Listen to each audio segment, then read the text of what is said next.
It is the most prestigious prize in all of axe throwing, but not just that we're going to show you today, but many stories will be told. The axe throwing world, 256 of the world's best axe throwers have descended on the greater Toronto area, and we have narrowed it down to a select few. Welcome to the Wilson Cup in the International Axe Throwing Federation Championship. My name is Mark Davis, joining you for the broadcast at this point. I'm an axe thrower representing Bullseye Axe Throwing in Barrie, Ontario, as well as Battle Axe Throwing in Vaughan. Also with me at this time, you told me earlier what the name of the town was. I've forgotten it already. However, representing Battle Axe in Australia, Chloe Little with me on the stream. How you doing today, Chloe? Pretty good, man. I'm excited to be here. It's feeling pretty electric, and I can't believe that we're about to see some of the top axe throwers do their thing. And by top axe throwers, that of course includes the Wilson Cup Finals, which we will be showing you later. But we aren't just showing the Wilson Cup Finals today. We're also including the finals of multiple other tournaments as well, Chloe. Absolutely. We've got quite a selection for everyone between all the tournaments, for the under 65s, the women's tournament, doubles, and of course the international showdown. Now, that loud noise you are no doubt hearing in the background right now is actually the Wilson Cup tournament happening right now. In fact, we are still going on as we speak and whittling it down until the B finals, which we will be broadcasting later. We'll also be broadcasting the finals of the under 65 tournament, as Chloe mentioned. That will happen before the Wilson Cup finals as well. And a lot of throwers that have never made this stream before, never made this broadcast before, will be shown.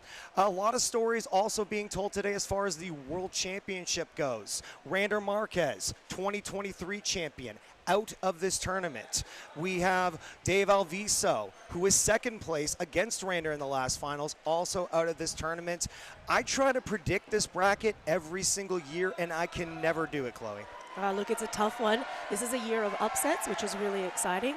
We're in the running for potentially a new champion, brand new name on a flag. Yeah, we're just waiting right now for these final games to finish before we get into the under 65. We'll also hear from Commissioner Matt Wilson as well. We're actually going to take a look at our sponsors for today's event that helped make all this possible, and we'd like to thank them for their support as well. Oh, wow, they're still going.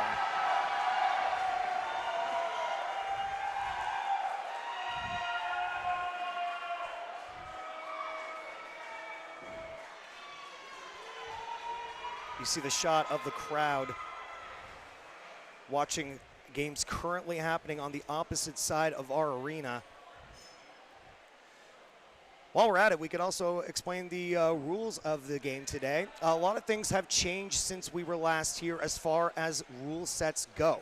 We had premier rules last year for the majority of our tournaments, and it's the same but also a little bit different as well in regards to the touch clutch, Chloe. It's pretty exciting. I can't wait to see the 5-point touch clutch. Of course, it's being awarded for the first time in these championships, and I can't wait to see how that changes the dynamics of some of the calls that are going to be made. Referring to the touch clutch, what used to be a 0-point shot is now worth a 5-point shot. If you are new to axe throwing, we'll explain the rules to you now.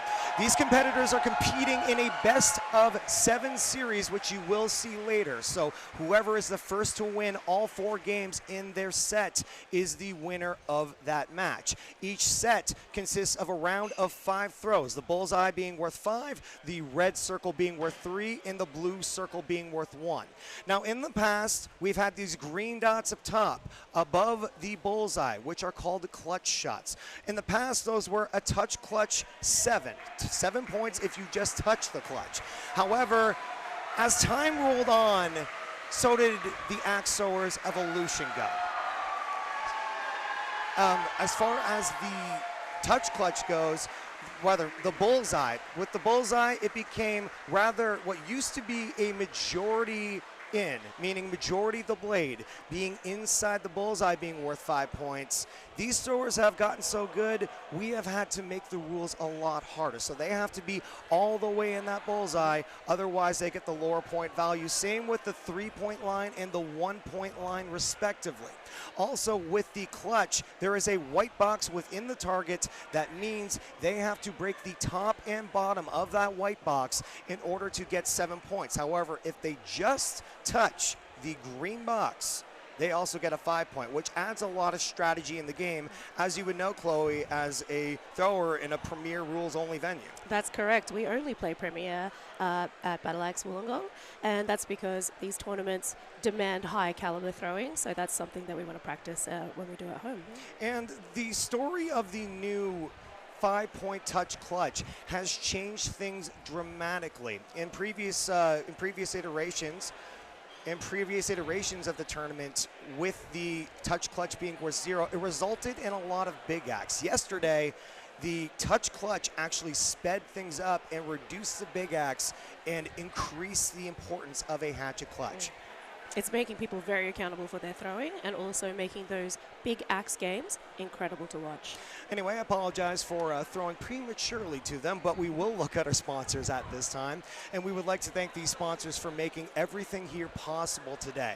Multiple companies have joined on with us to help make this tournament move smoothly, as well as provide for the throwers, not just here throwing, but also spectating. We'd like to thank White Claw Hard Seltzer, the official drink partner of the IATC. Also, Dillon's Small Batch Distillers with their new mixed beverages available here today.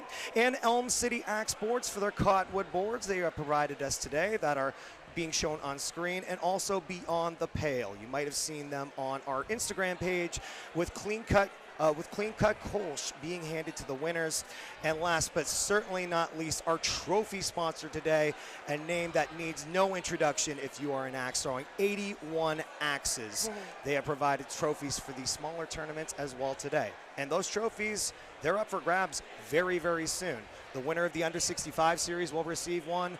However, the one that everybody is watching for as well is the Wilson Cup, which will be taking place after what we're about to go into, which is the Under 65 tournament. That will be happening shortly. And if you, in case you're wondering what Under 65 is, it means these throwers are the best of minus a 65 average in standard throwing, or minus, I believe, a 55 average in Premier throwing. And in Under 65's past, I've actually found those to be some of the most exciting games that we see at these tournaments. Yeah. I have to say, having an Under 65 finals to be televised is an incredible uplifting moment for the community. It's really great to showcase some of our up-and-coming throwers, as well as having a highlight, of course, in the Wilson's Cup. I mean, of course. We've had a lot of different throwers that we're going to see today, not just in Under 65, but also we're going to broadcast for the first time the doubles tournament, which can be exciting and chaotic at the same time, with throwers kind of bouncing axes into each other. And trying to hit a bullseye on your own is so hard, let alone trying to also match, trying to match your partner's throw. We're about to begin our festivities at this time, so I will take it down to the floor, and Chris Collins will begin our opening ceremonies. Chris, take it away. Good afternoon, everyone. I'm Chris Collins. Good afternoon. Good afternoon, everyone. I'm Chris Collins. Welcome to the final day of IATC 2024. I want to welcome everyone joining us on the live stream as well. It's been an incredible week so far. We've had 8 great tournaments, and 5 of them are going to conclude here today. I want to thank the whole IATF community for making this event possible. Our volunteers, the host battle staff, the IATF team, our sponsors, our vendors. I want to thank everyone who competed in any of the tournaments this week, as well as anyone who came out to support any of the volunteers, or any of the competitors. I feel honored to kick off the finals of IATC 2024. So without any further ado, let's get throwing.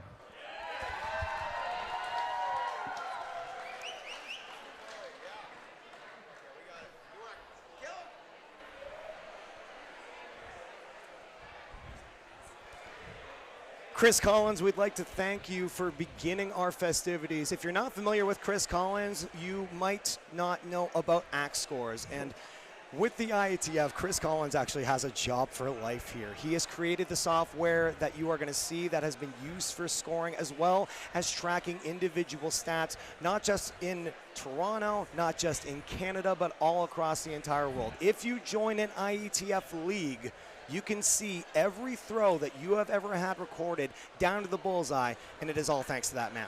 He's an incredible person, and having a Collins ranking is incredibly humbling. So that's actually a feature that we say when we talk about joining league and joining the IATF. You get your own axe scores ID and your own ranking, so that's a really important feature. If you don't mind me thanks, asking, Chris. what's your Collins ranking? Oh, you don't want to know. It's filthy. I don't want to talk about mine. Well, if you have axe scores, do not look that up. Okay, we're about to begin the under 65 tournament, and like I mentioned, these two throwers have actually been under the cutoff 65 average. They have had a tournament of their own. I was actually talking to both competitors that we're going to see in a second, which is Rob Bateman from Guelph, Ontario, as well as Zoe Kellum from your home country of Australia. Yeah, she's from Maniacs, Sydney. I've had the advantage and the privilege of playing against her, and she's an incredible opponent. And I've also had the privilege of playing against Rob when we went to visit Riot Axe, his home venue. So good luck to both of them. I actually asked Zoe if when she signed up for the under 65 tournament, if this was what she expected when she initially signed up. And she said, no, I thought I would be here 10 beers deep by now, and now I got to throw in this final. She's really nervous, but really excited for it, as is Rob Bateman. You're going to see him walking on the screen in a second. And also another story to tell about Zoe Kellum is that aside from the Global Versus series, Zoe, as far as I know, will be the first ever Australian to make a tournament final on this broadcast.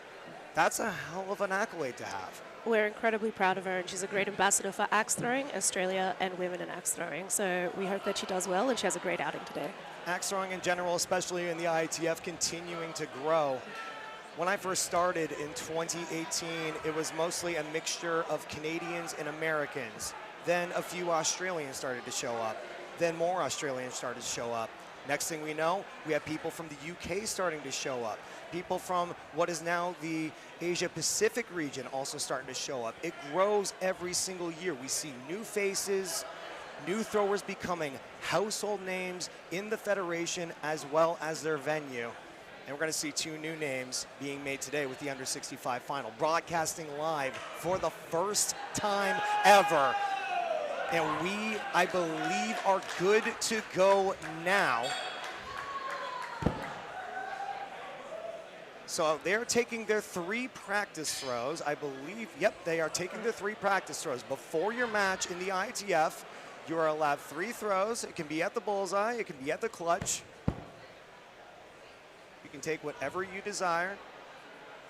And again, this is under the premier rule set. You see those shots on the screen. They are all the way in the bullseye, so that would be a 5-point shot. As Zoe Kellum and Rob Bateman take their last practice shots. That's great. They're both very clean throwers. I've had the ability to watch some of their games and sit sideline, and these two are incredible throwers, so I can't wait to see how they go today.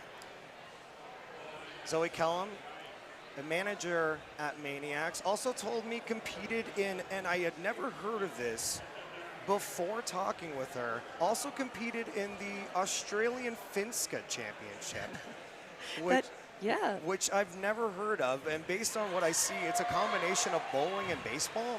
She's an incredible person, and I have no doubt she is number 3rd in Finska, so definitely this is a seasoned athlete we're dealing with. Rob Bateman from Guelph, Ontario. Asked him what he does for a living earlier. He's a facilities manager for a food health company.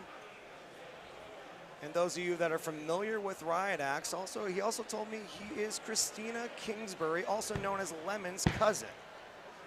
That makes sense. An incredibly talented family of axe throwers there.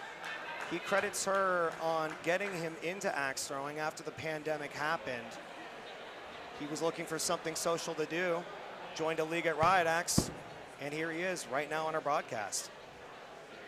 It's quite an accomplishment. Yeah, he signed up after COVID, so quite a new throw in the grand scheme of things. Zoe Kellum ahead right now. Rob Bateman trying to hone in his bullseye. This is round 1 of 7. This is a best of 7 set. They're taking a look at Zoe's shot right now, making sure it's all the way in. Judge rules good. Says that is an okay shot. So they've ended the game. It has been made out of reach, which means no comeback is possible. So they just move on right to the second round. The second round beginning now. Beautiful with 2 shots. bullseyes. Looks like Rob might have found his footing. In the IATF, when you join a league, you end up with a nickname, either given to you or chosen by you. Zoe Kellum going by Hatchet. Rob Bateman going by Goofman. When I was looking for Rob Bateman, nobody knew where to point for him until I asked where Goofman was.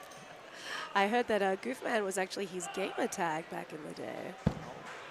Everybody's axe name has a story. As we see them going for their 3rd shot, Rob's is okay. Zoe's is called a 3.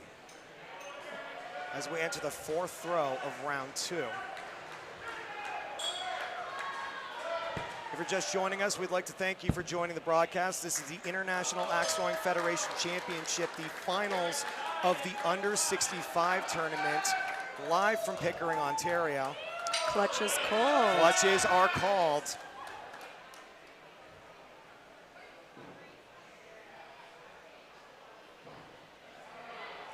Rob Bateman, I believe, may have touched. Zoe Kellum misses.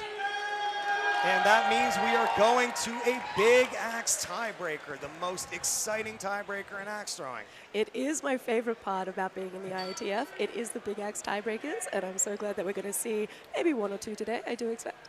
Should they enter a tied round, in case this is your first time watching axe throwing, they have tied the round, so they are going to go taking turns with larger axes in order to break that tie.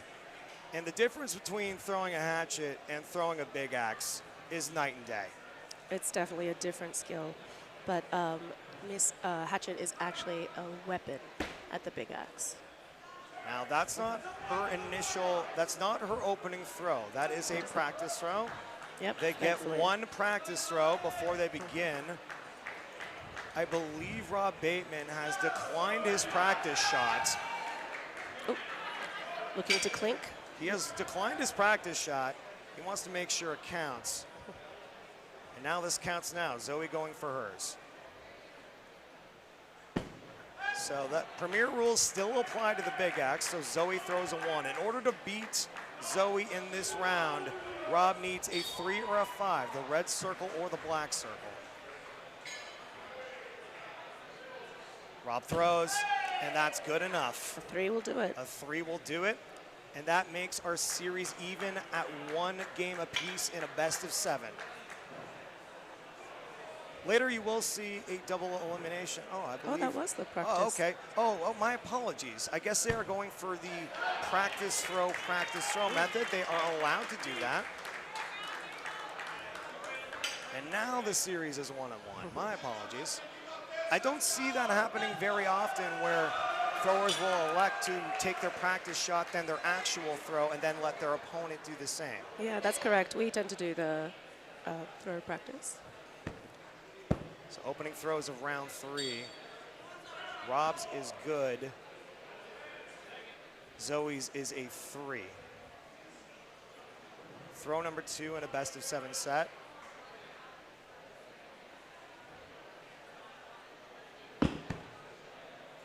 And I believe that evens things up at 8 apiece. That is correct.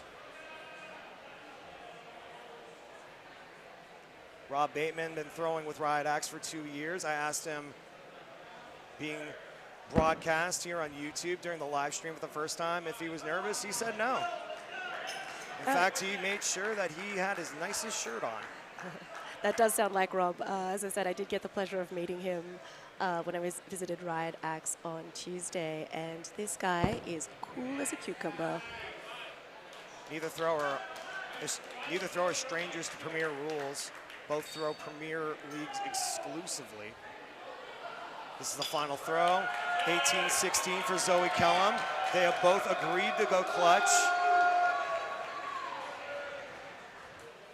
White box cut completely is 7. Just touching the green circle is 5. Rob, I believe, throws a Premier 7. Zoe misses outright and gets a 0 for that, making the series 2-1 in the best of 7 for Rob Bateman.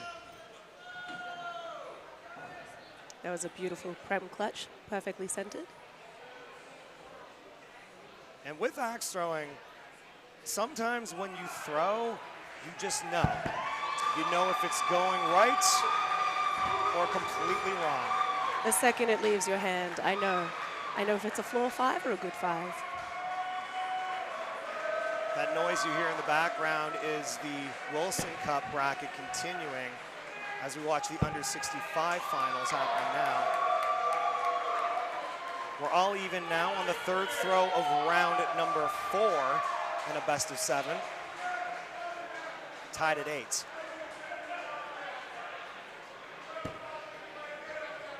We have not seen a tied final axe just yet, but both throwers electing to go for clutch no matter the score, no matter the differential, aside from the first round, which went out of reach.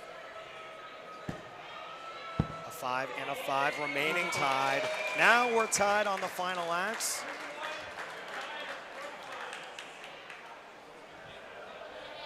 I believe they're pointing up. As is common in the ITF, if you are tied on the final axe, most throwers will elect to go up. They are allowed the option to defer, however, if they are ahead in rounds. I believe Rob might have just clipped it.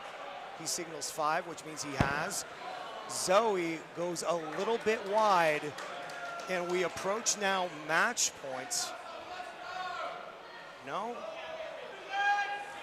They have called his not a touch, which means we are going to another big axe tiebreaker. Rob Bateman up 2 rounds to 1. Rob Bateman throwing an Agdor axe, which is popular with a lot of axe throwers for big axes. Throws a clean 5. Beautiful. Beautiful throw by Rob Bateman.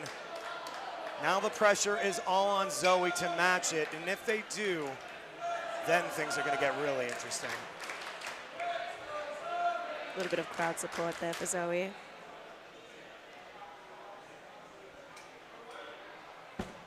Just a bit low, being a 3, and now we approach match point. A best of 7 set means first to 4 takes the set and the championship for under 65. But anything can happen. If the reverse sweep is going to happen, this would be the time to break it out. So the game is in Rob's hands now. Opening throw. I believe a 3 and a 5, putting Rob Bateman up by 2 points. We're in round number 5 now.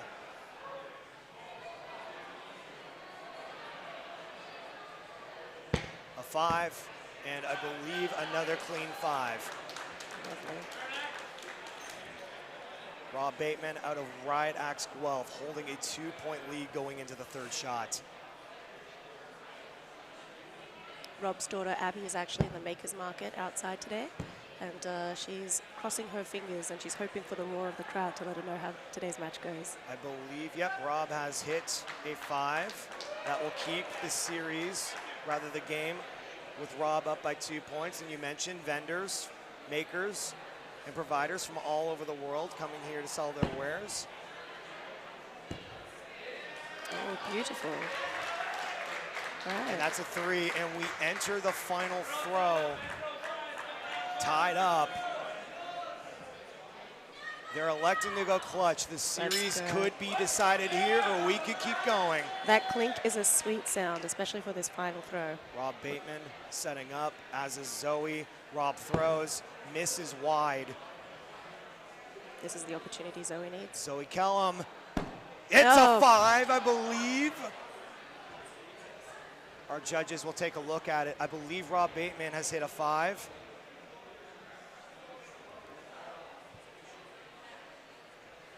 Oh, this is tense. It's absolutely, the quietness from the crowd is incredible, the tension. That's a 5. And that will be that. Congratulations to Goofman, Rob Bateman, your under 65 champion.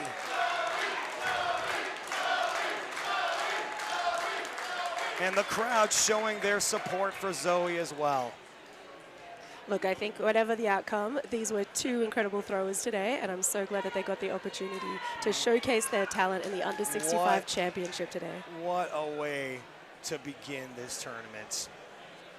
And I've said before, and I'll say it again, under 65, it's a hell of a final. No matter what year it's happened, it's been one of the most interesting games, and you get to see new throwers that you might not have seen before on this broadcast as well. With our winner of our under 65 final, we're going to send it down to our colleague Shay Eyrig, who is currently with Rob Bateman out of Riot Axe Guelph. All right, Rob, you are our first interviewed champion for the IATC 2024. What about this just makes you feel special and loved going into today? One of the things I noticed about the whole thing is that the variety of players that played in this tournament, and a great talent amongst all age groups. I played against an amazing youth Huck Bear who was killing it, and I wore my outfit in celebration of her and actually all the youth that play in IATC and ITF. There's some great guys out of Riot Axe where I'm from, Loman and Max. Great guys, and they're the future of throwing, so yeah. I'm definitely really excited for the future. I had to throw against Huckleberry as well today, and PK is here and a couple other amazing young throwers. But let's focus a little bit more on you. It looks like you were throwing a custom hatchet today. Who is your maker for that? Actually, Bryce from Riot Axe made that axe for me. It's done me great, and I've improved, and it feels great in my hands. So yeah, shout out to him for making such a wonderful axe for me. Yeah. I saw that you hit your first 81 this spring. Congratulations! And now you are our under 65 champion. Where do you think you're going to go from here? Well, I'm now, pushing for my Premier 81. I've never made it this far in a tournament, even up till the starting this morning. This is amazing. It's beyond what I thought I was gonna do with the talent that we have here, and I'm just gonna keep trying and working, getting better. Any shout outs for anyone back home that you would like to say hello to? Thank you to Heather for allowing me to keep doing this weird sport. And thanks to Lemons, Christina Kingsbury at Riot Axe, one of the greatest coaches. She fixed my big axe just before the tournament, and it helped me out a lot. And all the people at Riot Axe, they're fabulous throwers. We have been killing it this weekend. You name it tournament, I think we were in the top 4 in almost all of them. When you throw against such great people, you always get better. So yeah. Well, we are excited to watch you in the future. This is just your jumping off point from here. Congratulations. Go have some fun today. Thank you, Shay, and congratulations once again to Rob Bateman. That's the thing that I love about these tournaments, is that you get to see new faces every single year. You hear the applause being given to Rob Bateman right now. Every single year, you see new faces that become household names, not just in your venue, but in your region. And then the next year you come and you're like, oh, Rob Bateman, I remember you. You won under 65. And we're going to get to see a lot more of that today. We're currently waiting at this time because now that we've finished the under 65 finals, now things are going to get really intense. We're talking about the Wilson Cup finals, the prize that every axe thrower in every league on earth desires. And again, I mentioned earlier, we are going to crown a new Wilson Cup champion no matter what. Rainer Marquez, unfortunately, did not make it through yesterday. Dave Sycon, 2022 champion, did also not make it through. We'll talk later about these stories, including Austin Agosti. You have seen him before in finals on this broadcast. And also Nick Colomia out of Alberta, who has also been on this broadcast, but also a new face. Although not a new face to Axon. We're talking about Kim Supnet, the overwhelming favorite to go through today, out of popularity and skill as well. She's kind of hit the trifecta, you know, the popularity, the skill, and just the incredible community spirit that she embodies within the IATF and Axon in general. Yep, and we're waiting on that to begin now. While we are doing that, we're actually going to, once again, take a look at the venue and also thank the wonderful sponsors that have also brought us through this broadcast today. I mean, come on, without these people, we couldn't do it, including White Claw Hard Seltzer being provided at this venue. White Claw, brand name, needs no recognition. Dylan Small Batch Distillers, we'd also like to thank them as well for being a drink partner with us. Elm City Axe Boards, every single board you see on this broadcast today has been provided by them. Cottonwood, the #1 board for your venue or backyard target and beyond the pale. You can find Clean Cut at a provider near you, the official beer partner of the International Axe Throwing Championship.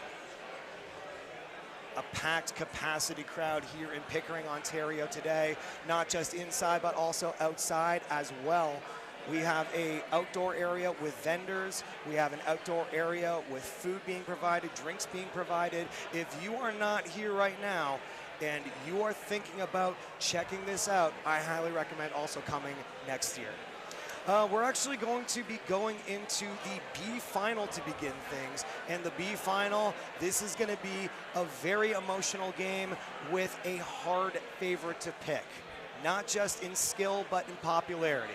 We're talking about Kim Supnet out of Battle Vaughan in Vaughan, Ontario, Canada. And we're talking about Nick Colomia out of out of the range in Alberta. And they are competing not just for honor and glory, but they are competing for a lot of money as well. And we're going to take a look at that right now, actually. And all these prizes are on U.S. money. So, I mean, it's a nice conversion. I know. Yeah. Canadian money. Oh my goodness. Oh, Australian dollars. Under 65, we're actually going to take a look at what they've won today before we actually look at the winners of this tournament here.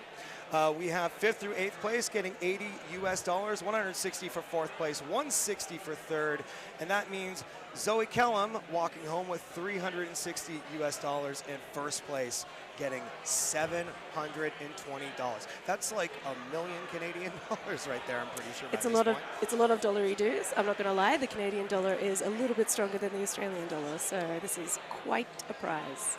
And we're going to take a look at the Wilson Cup prize pool right now as well. This considerably higher. 5th and 6th place getting $550, 4th place getting $1,400, and it just keeps skyrocketing from there. $2,250 for 3rd, 2nd place getting $3,550, and $9,000 for 1st place. I don't know about you, but I consider that life-changing money. It is money that I dream of winning, and hopefully one day. But one thrower today will walk away with $9,000 and that coveted photo with the biggest prize of axe throwing, and that being the Wilson Cup. Won by such luminaries as Strawn Riley, Dave Sycon, Rander Marquez, and even predating the Wilson Cup, if you want to go further back, we're talking about champions like Stefan Herda. We're talking about Dave Mishna. This isn't something that just started recently. Axe throwing as a whole goes all the way back to 2006, and it's 2024, and look at where we're at now. It's an incredible place to be, and it is such a generous prize pool. I think that people, whoever is in that top 16, they're going to be very happy regardless of how they place, walking away with a little bit of money in that pocket. I mean, I'd be happy with $80 actually. We're going to also take a look at the other tournament prize pools that we have today.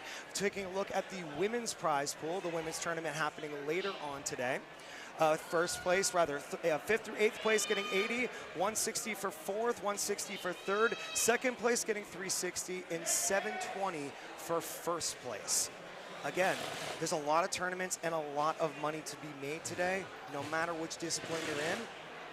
We also have doubles happening later, although the thing about doubles is you're going to have to split that a little bit two ways, you know? It's double the fun, but you know, you have to share with your partner. It's not a singular effort. Did you compete in any other tournaments this weekend aside from the main event, if at all? Yeah, absolutely. I competed in everything that I was eligible for. So that was the under 65 tournament, the doubles tournament, the women's tournament, and of course the skills tournament. Oh, yes. And round 2, yeah. The skills final that you're referring to being the Global Versus series. That's with national pride on the line. We'll get to that a little bit later. Right now, we're actually going to take a look at some statistics for the throwers that you're about to see today, head to head. And there's a lot to unpack here. You see the score per axe. That is their average score per axe thrown in a round of 5, with Kim Supnet with 5.16 versus Nick's 4.86. However, clutch accuracy, dead tie. 93% of the time they're hitting either a 5 or a 7. 27 they've gone for this weekend. Big axe wins though, that's a tale to be told. We're talking about Nick Colomia showing up in those tiebreakers, and that adds to the strategy of axe throwing, especially when it comes to hatchet. When somebody is on fire with their big axe tiebreakers, but you're lighting up your hatchet, you don't want them to even make it to their overtime. No, absolutely not. Why would you go to their strength when you could control the situation? So yeah, it's going to be interesting to see how this plays out. Well, guess what? It's about to really kick up now. We are beginning with the B finals. Nick Colomia and Kim Supnet. This means that it's win or go home for these two. B bracket and the Wilson Cup finals, it means double elimination. Double elimination meaning you begin in the A bracket. If you lose a match at any point, you go down to the B bracket. And if you lose in the B bracket, you are done. That is your day. And there's a lot of advantages and disadvantages to being in either bracket. When you are in the A bracket, you have a cushion. You are able to take a loss but still keep going. However, you do have a long time to wait. And sometimes people think that might cold their arm. On the flip side of things, if you are in the B bracket, especially for a while, you have to go through a non-stop gauntlet of match after match with zero break. Not counting the fact that if they make it to the finals, they have to beat their opponent in 2 sets. It is quite a mental feat to do that. And to just be relentless, especially going up such big names that you know have quality throwing behind their belt and years of experience, it's something that's really hard for the mental game to actually progress in the under bracket sometimes.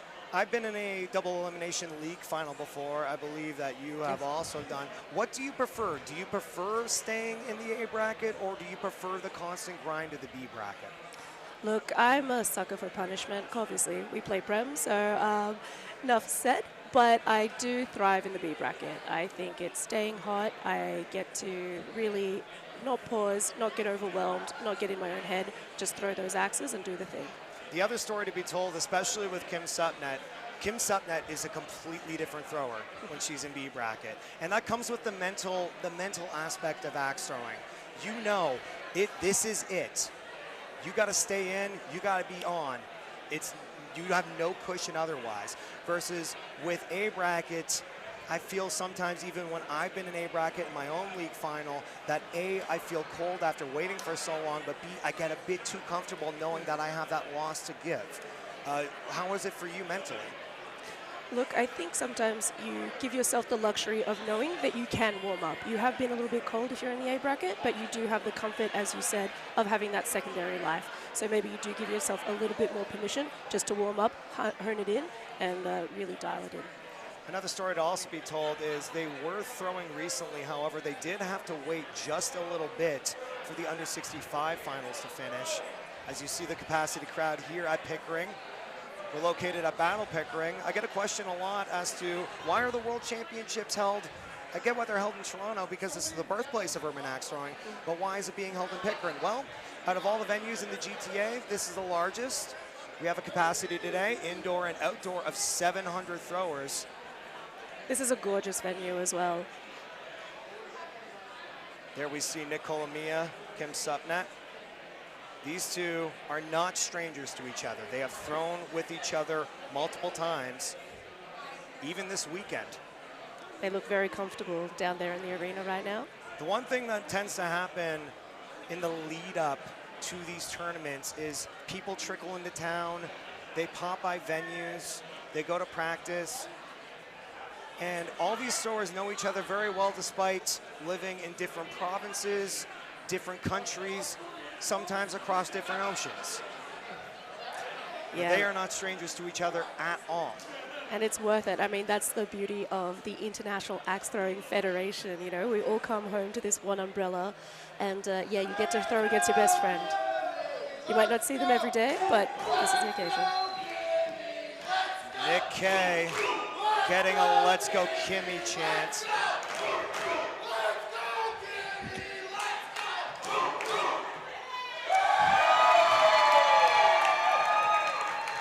Kimberlyn Supnet might not be the world champion yet, but she's definitely the people's champion. You can feel a lot of love in this room right now. As much as Nick Colomia wants to win this game and win the Wilson Cup, he's rooting for his opponent. And that right there is the beauty of axe throwing. It's a very classy act from your opponent.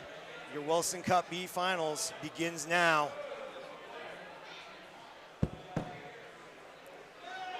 And we begin, no surprise, both throwing fives. We're going to see a lot of those from these two. Clean, straight out of the gate. Threes are rare to these throwers at this point in the tournament. Beautiful.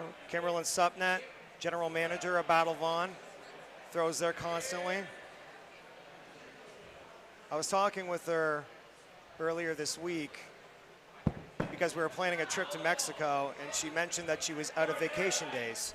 And I asked her how many of those are for tournaments, and she said all of them. I'm not surprised in the least.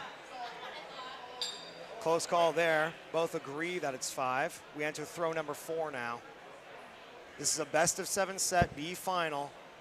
There's no resetting at this point.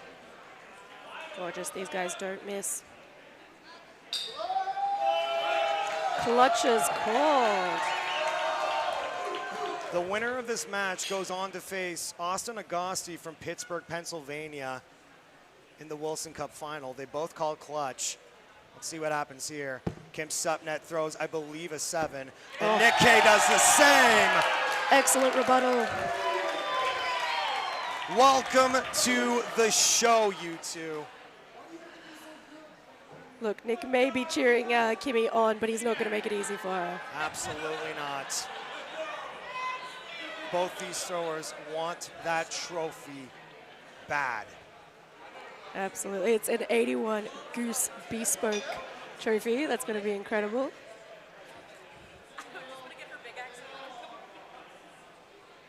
So we open up with Big Axe. These two have been throwing all morning. They do not have any practice at this point. This one is live. Kim opens up with a close 3. That was a borderline 1. She wipes her forehead to the delight of the crowd. Nick Colomia now lining up. He needs a bullseye to win. If he throws a 3, then we're going again. And going back to the stats, Nick has a very, very strong Big Axe game. Throws, and that's a 3. We're going again. Let's go.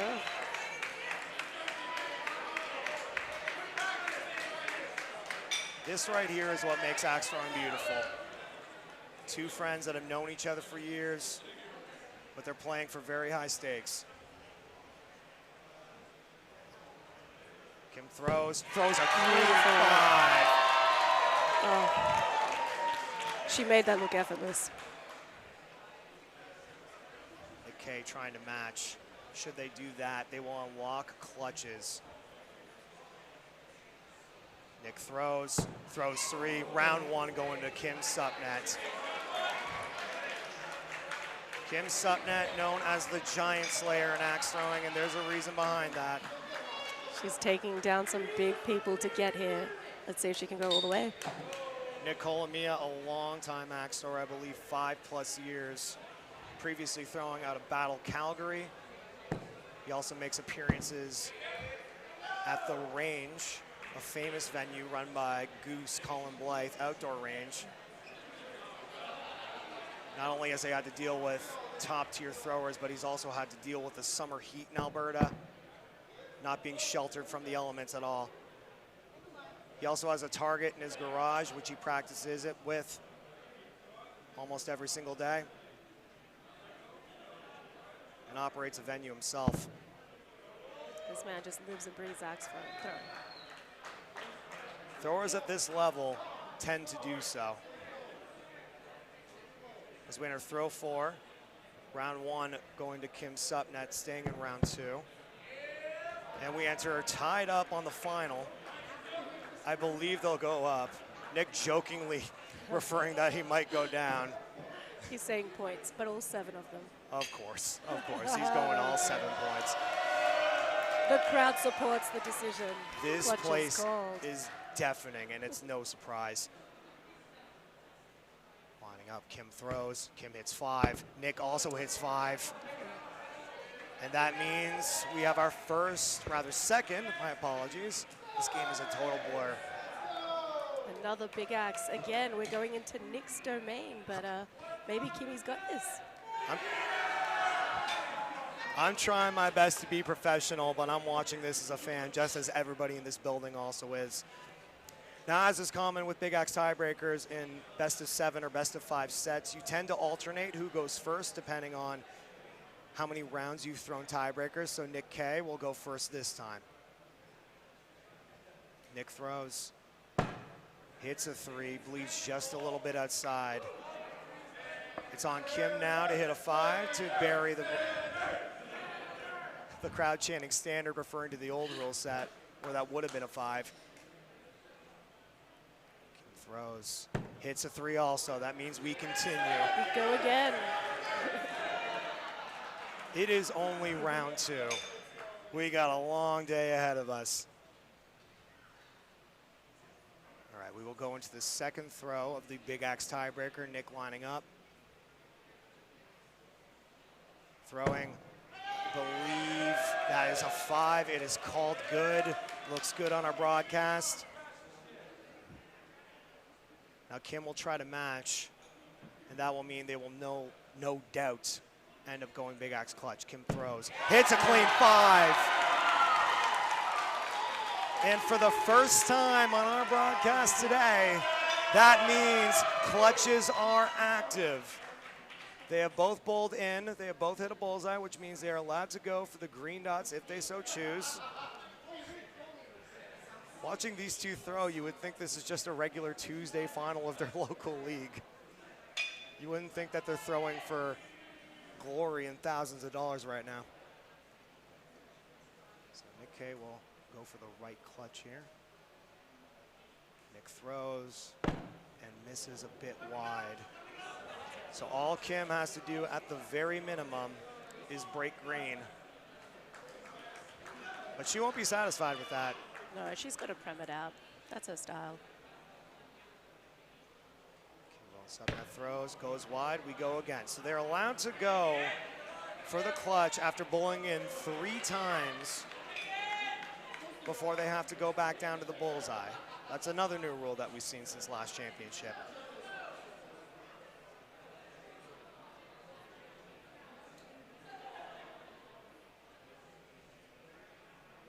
McKay lining up, throwing an Agdor head on a custom 81 axe, throws low and to the right. Went for the left clutch this time.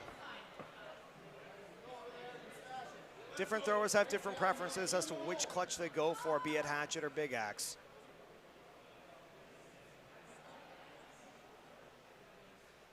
Kim throws. She may have. No, on her. That's just a bit wide. That's a close one. It's very tight. No. They are dialing it in. They have one more attempt left to go before they have to go back down to the bullseye. However, if that should happen and they both hit bullseye, they get 3 more opportunities to go again. It is pretty satisfying to watch people bull in and then go for clutches once more.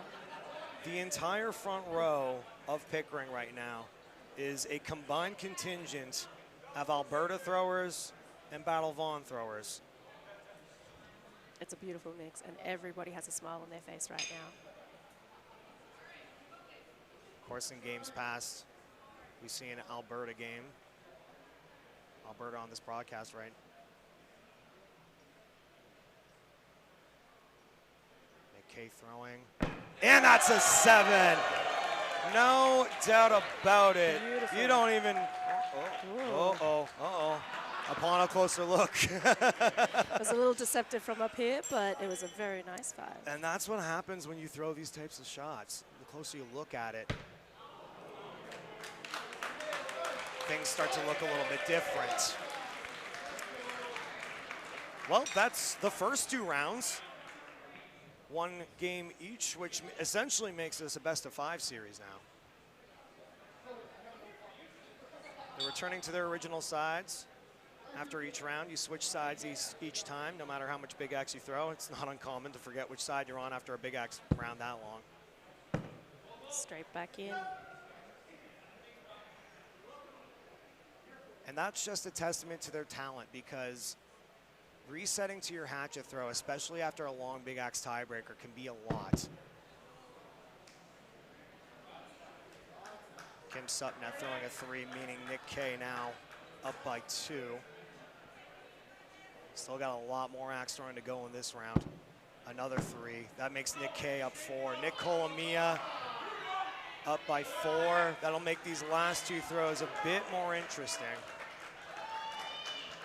There is a possibility, if this score stays the same, a 5 and a 5. Now Nick has the option now to throw a bullseye and put it out of reach and just go right to the next round. He's thinking about it though.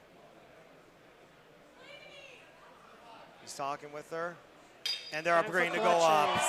I did not think Nick would throw a bullseye in that last shot. Kim throws 5. Nick throws 5. Wonderful. This is the kind of camaraderie that you expect to see, and it's heartwarming, and I think the crowd was very pleased to see the both local catches.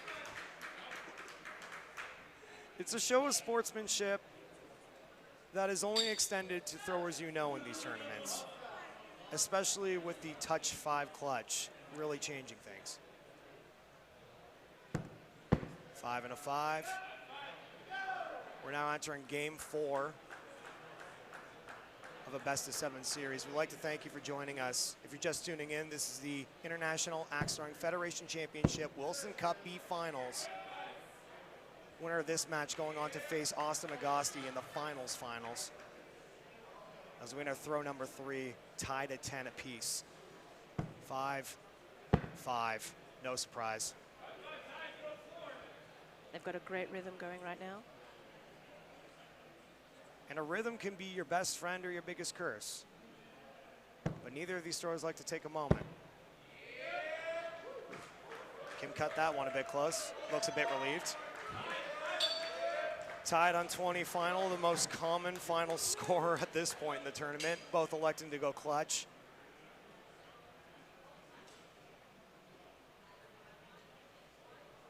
Kim throws, hits 5. Also 5, I believe.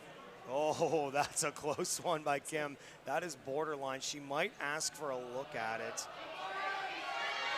Nick Kay going for a look. Now, what we saw in that shot earlier was a little bit of black line on the other side of her axe. However, if there is black line on both sides, that could mean a 7. We've got head referee Amanda Nid walking in to take a look. The final call will rest on her. The most common practice to determine these types of shots is a quick axe pull.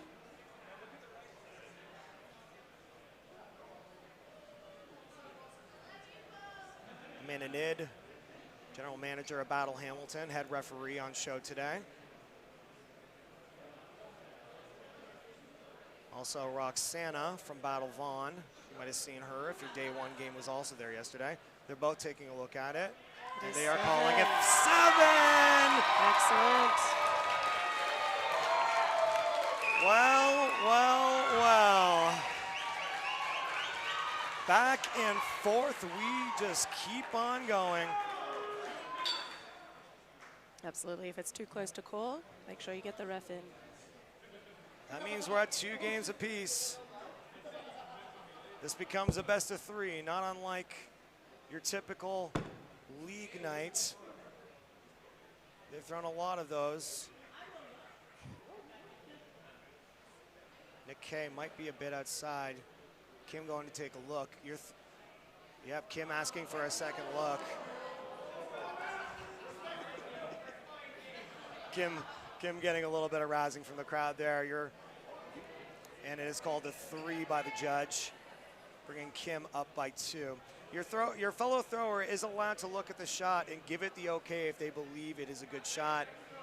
However, the best course of action is also to take a look at it if you're not sure. As much as they love each other, the gamesmanship is still there. Well, they're playing for a big prize today. It's worth fighting for. I highly doubt the money is in their minds.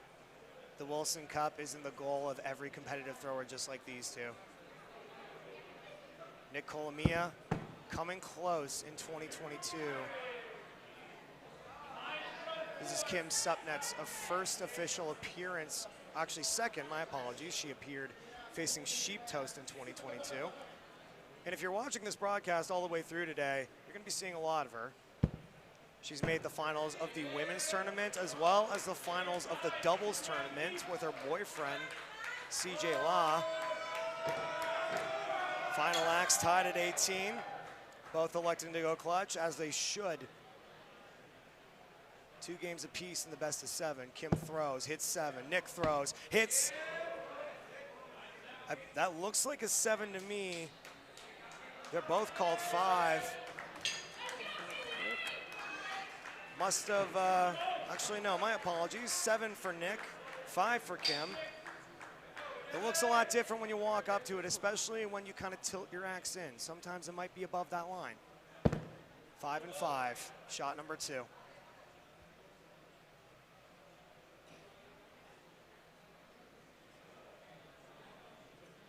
And it's not just the level of competition that we're at in this tournament right now. A lot of throwers will either get nervous, Chloe, or sometimes thrive on having an audience of this size. I think also a big determining factor is the lights on for the broadcast, whether it makes you a little bit hotter, whether it's going to impact like the way that you grip your axe. Something to consider. It's a milder than usual day here in Pickering. We managed to luck out. It does get typically hot in this part of the country, especially at this point in the summer, as Nick K throws a 3 to make it 20 to 18 on final. Still going upstairs on every throw, no matter the scoring differential, because the game is not lost. Taking a look at that. Not sure what Kim Supnet has thrown. Now it's on Nick K. Nick K. So Kim's throw looks to be a bit cornered out. Nick Colomia's rather, is a definite 7. Kim needing another look.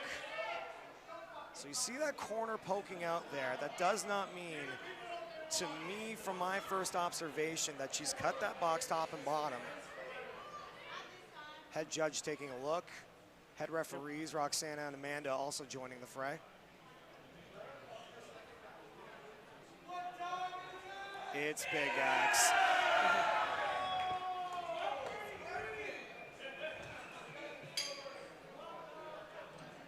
So Nick Colomia up 3 games to 2 in this.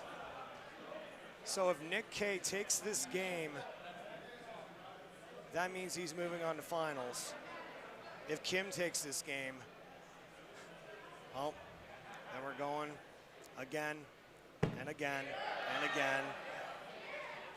That's a clean 5 by Kim on Supnet.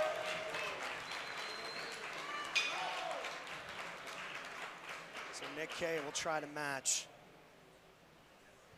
You could hear a pin drop in the crowd right now. 5. Nick taking a look at it. He had to get closer to confirm what he thought. We'll go big axe clutch now. The crowd's going pretty wild over this.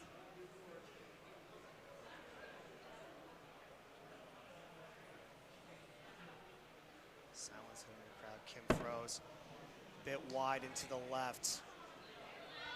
Nick Colomia has a chance to bury this set right here, right now, with a 5 or a 7. Nick throws, and that's good! Game, set, match. Nick Colomia from Alberta. He doesn't even realize he won the set. Nick Colomia is going to the finals to face Austin Agosti from Pittsburgh, Pennsylvania for the Wilson Cup.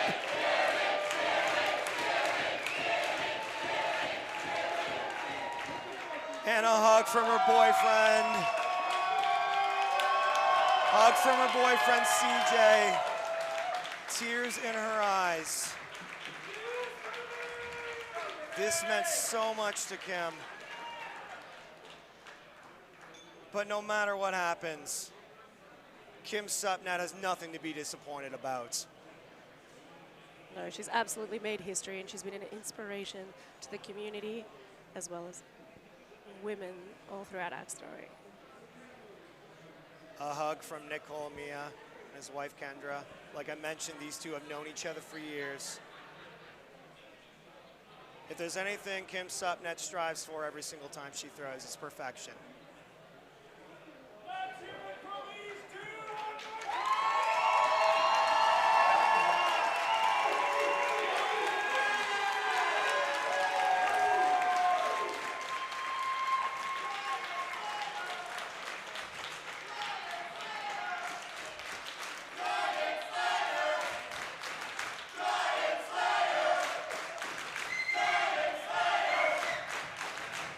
I've said it once, and I've said it 1,000 times.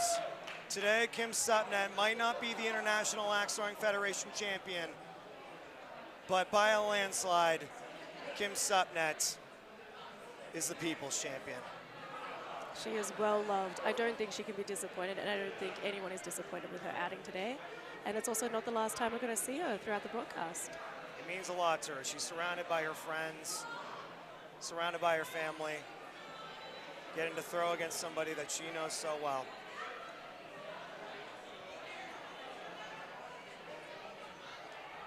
See her partner CJ, hugging Phil a chance.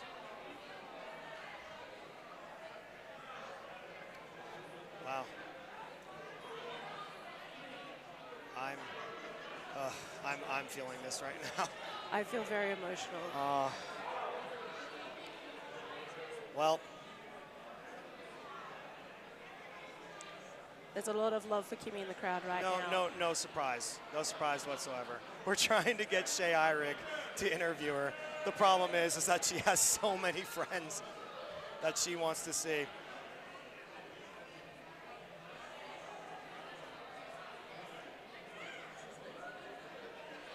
Wow. And we're not done yet. No, this is just the tip of the iceberg. Getting a hug from her friend Amanda. She's known Amanda for many years too.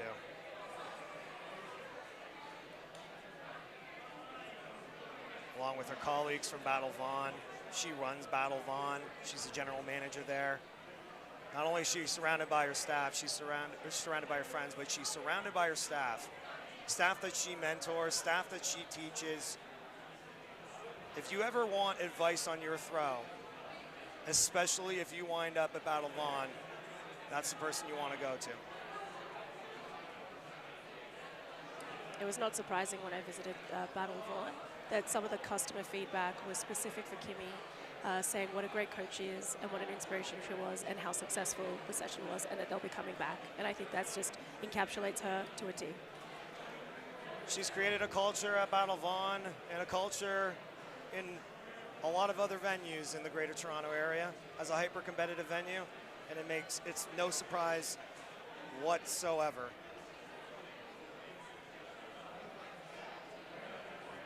We'll be beginning the A bracket finals momentarily.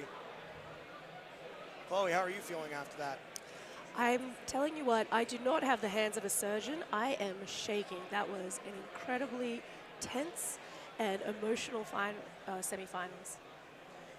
Once again, we'd like to thank you for joining us. That was the B bracket finals of the Wilson Cup. We're going to be going to the finals, as I never know what to call it. I mean, it is the A bracket finals. What has happened now, that means that Nick Colomia has gone back up to the A bracket in a way. That means that he will face Austin Agosti, who is still in the A bracket. That means that Austin Agosti only has to win one best-of-7 set, while Nick Colomia has to win twice. And that means that Nick Colomia and Austin, they could be throwing 14 games in a row. And at this time, we actually have some head-to-head statistics for both competitors that we're actually about to see. Austin Agosti, you might remember him from previous streams, making it to the finals against Dave Sycon in 2022. So score per axe, again, their average score per throw in a round of 5. Austin Agosti with a 5.029, and Nick Colomia dropping down to a 4.898. I believe that is similar or different than what we saw earlier. He might have dipped a little bit with a couple of threes he threw in the last round. Not that much of a difference on the clutch accuracy, 95.5% accuracy for Austin Agosti out of Wicked Axe, and 94.3 for Nick Colomia. Clutch hits, well, Nick's had a lot of opportunities to go for him today, so it's no surprise. We also have Big Axe wins. Nick Colomia continuing to dominate 10-4 as compared to Austin Agosti. And the tournament statistics we keep track of over time with the Axe Scores, software that Chris Collins has also created. We also, including this actually, if you ever have an Axe Scores account or join an IATF league, you see stats such as this. And Austin Agosti, only 5 threes this entire tournament. I'm pretty sure I throw 5 threes in one league night. 0 ones, also no surprise. And the call rate, meaning how often that they will go for the clutch, the green dot also there as well. Nick Colomia, well, he's had to go for it a lot. Whether it's needing to win or, as you saw with his game with Kim, just because he wants to, that's a story that, I don't know, we'll have to see as we go along. Yeah, it's a strong numbers from him though, so hopefully that gives him the warm-up that he needs to go into these finals feeling confident and prepped. Yep, and different cultures from, not just like cultures from different countries, but different sorts of cultures from axe throwing. Austin Agosti, you know, friend of Dave Alviso. We've seen him in previous iterations of this tournament as well. Nick Colomia, there's a highly competitive culture within interior Alberta as well. And that culture continues to grow in other parts of the world. But how much does that culture matter when it comes to getting to the big show like this? Look, you have to be strategic. If you want to get here, you're going to have to make some really smart decisions. And that's playing a competitive game and making sure that you can back yourself. But having said that, once you're a high enough caliber thrower, we're going to expect to see those clutches, and you're going to have to hit them. Okay. And, I mean, hey, I see the league culture also carrying over when it comes to things like Nick also going up clutch, even though he doesn't have to. So again, that's just part of the competitive atmosphere that you're seeing that they have been raised by. Once again, we'd like to thank you for also joining us for the broadcast. We'd like to thank all of our wonderful sponsors for making this possible today. It would not be without them. Starting off, we got, again, White Claw Hard Seltzer, the official drink partner of the International Axe Throwing Federation Championship. Also, Dylan Small Batch Distillers, also another drink partner that we have. Going forward, we also have Elm City Axe Boards, the best axe cottonwood boards for axe throwing for your home venue or home target. Beyond the Pale, providing clean cuts for the winners of our tournaments today. And last but certainly not least, we'd like to thank our trophy sponsor, providing trophies for the under 65 women's doubles and also Big Axe and under 55 winners that we saw earlier this weekend. 81 axes. If you are a highly competitive axe thrower, you know that exact logo. Yeah. And 81 axes, I mean, you're seeing a lot of those. You've seen a lot of those being thrown in previous tournaments. Nick Kay actually throwing one as his big axe.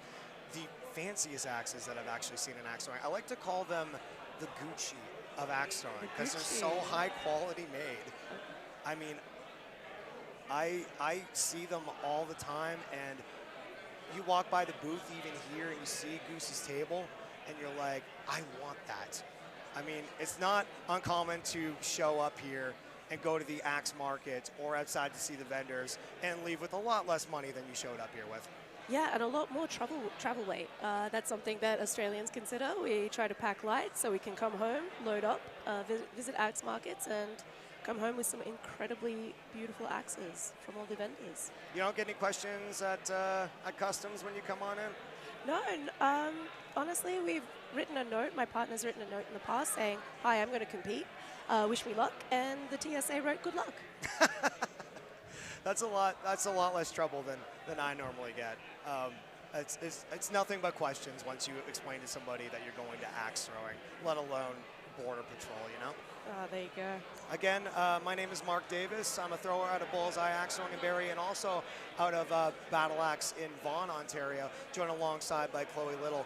Chloe, again, thank you for joining the broadcast. This is your second time joining us. When it comes to other stories that are being told today, we also got to mention Austin Agosti. He's come close in previous years, facing his own actual teacher, Dave Alviso. Now he's at this point in his tournament on his own. If you were in these throwers' shoes, how much does it matter how much you know or how good of friends you are with people that you throw against? Look, I think it's a bit of a devil's advocate, you know.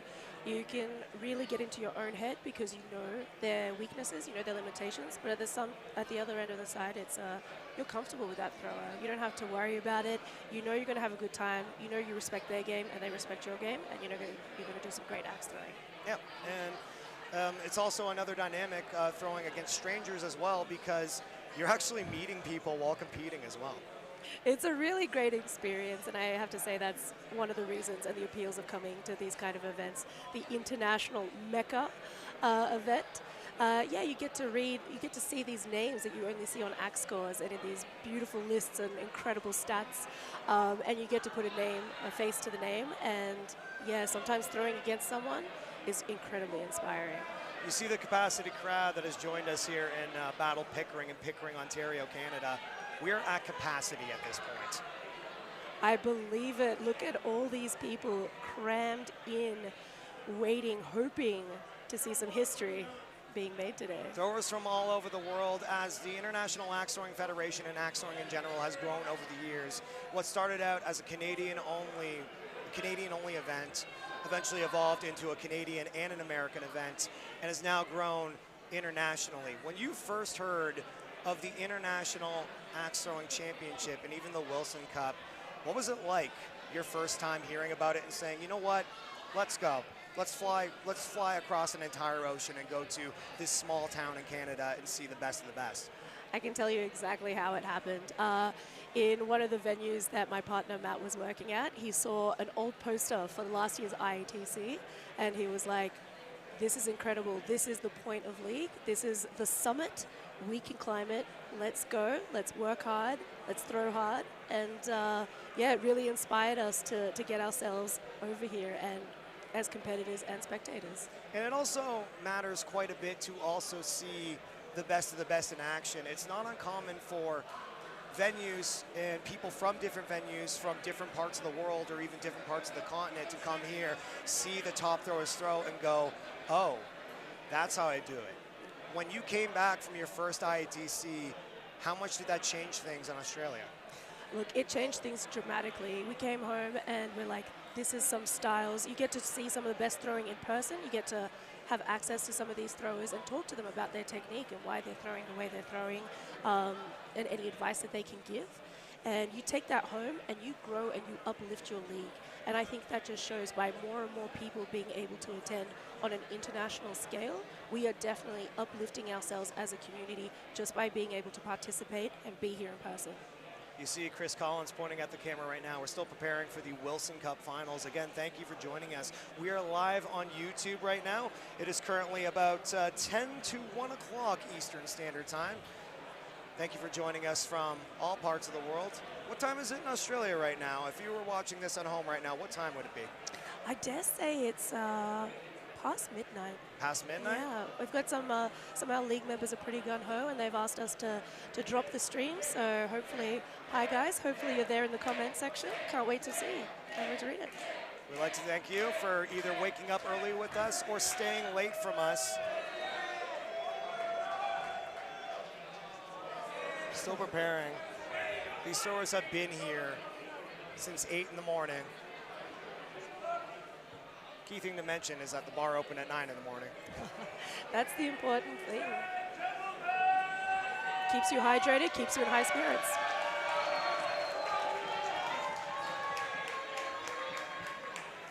Before we begin the Wilson Cup Finals, I am. we will All join right. Chris Collins. Welcome everybody to the Wilson Cup 2024 final match.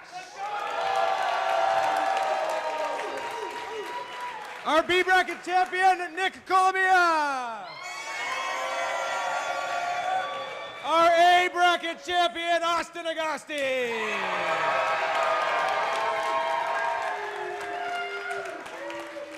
All right, here we go.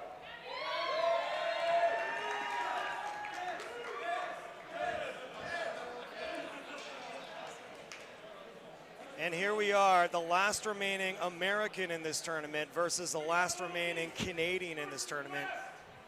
It's actually kind of fitting because we're actually in the middle of these Stanley Cup Finals as we speak right now. The Canadian team has not won the Stanley Cup since the early 90s.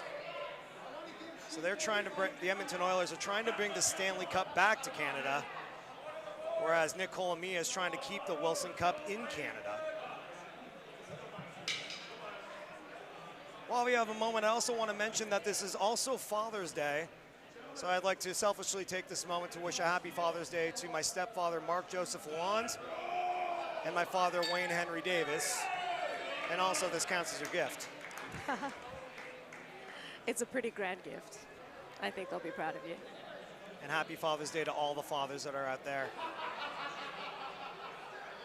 So we're beginning the Wilson Cup Finals. Just to reestablish where we are at, Austin Agosti is in the A bracket final, meaning he only has to win one best-of-7 set in order to secure the International Axe Throwing Federation Championship. Nick Colomia has an uphill battle.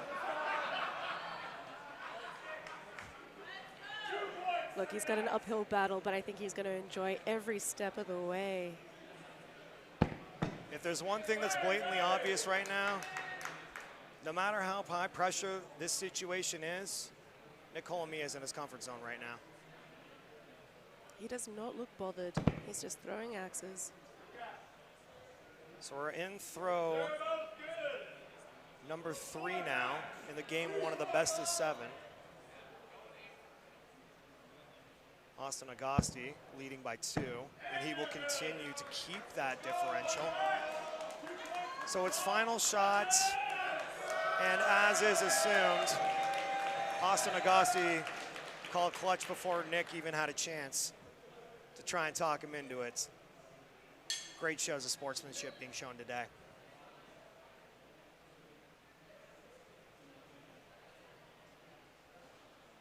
Austin throws, cuts a 7, I believe, and another 7.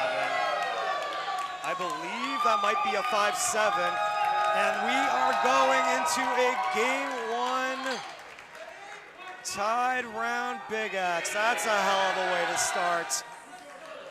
Oh, the crowd is pleased with this outcome. I can barely hear my own voice in my headset. Which is funny because when they're lining up for their shots, you could hear a pin drop in this place, and even I feel the need to be quiet, mostly because I'm standing right next to them. I do. I'm holding my breath with every throw that's being taken. Again, no practice. They are live now. This is Austin Agosti's first throw in the tiebreaker. Austin throws a 3. A standard 5 under the old rules, but a 3 under Premier rules. Nick needs a 5 to win. Nick throws, and a clean 5. Nick Colomia taking a commanding start to what could be his first of 2 best of 7s. He's got a long journey, but this is a good start. When you're in these types of scenarios, especially when it comes to being either an A bracket or B bracket, that could either shake you if you lose that first round, or it can motivate you. Nick K taking a 2-point lead to begin things.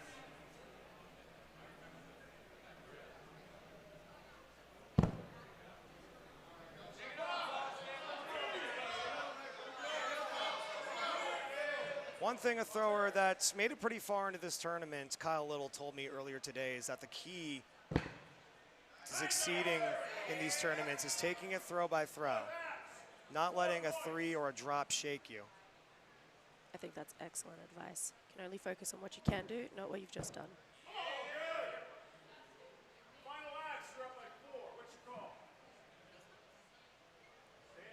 Okay, Nick is staying down. He's going to force this round out of reach to take a 2-game series lead. Neither of these throwers are a stranger to being at this point. Nick Colomia making it pretty far into our broadcast in 2022, being the only remaining Canadian against 3 Americans that were left in the tournament at the time.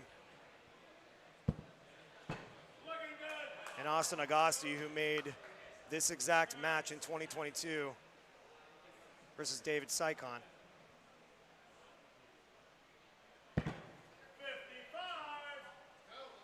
Staying at double 5s. Austin taking his time, seems to have shaken off that previous 3, or those last previous 3s that cost him in last round. The voice of the scorekeeper that you are hearing also down low, Matt Sheeptoast Colavecchia, who also made it pretty far into this tournament in 2022. He's a volunteer judge. Assisting head referees Roxana and Amanda.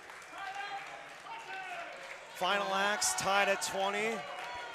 The most exciting final throw and axe throwing, be it your own local league or even the international championship.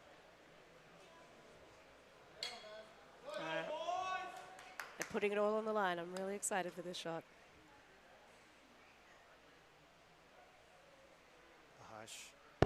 Austin throws, might have clipped 5. Nick throws, also might be low. A 5 from Nick, a 7 from Austin. Austin Agosti getting his first round win in the set, making it a 2-1 series for Nick Colomia. Nick Colomia trying to force the second set.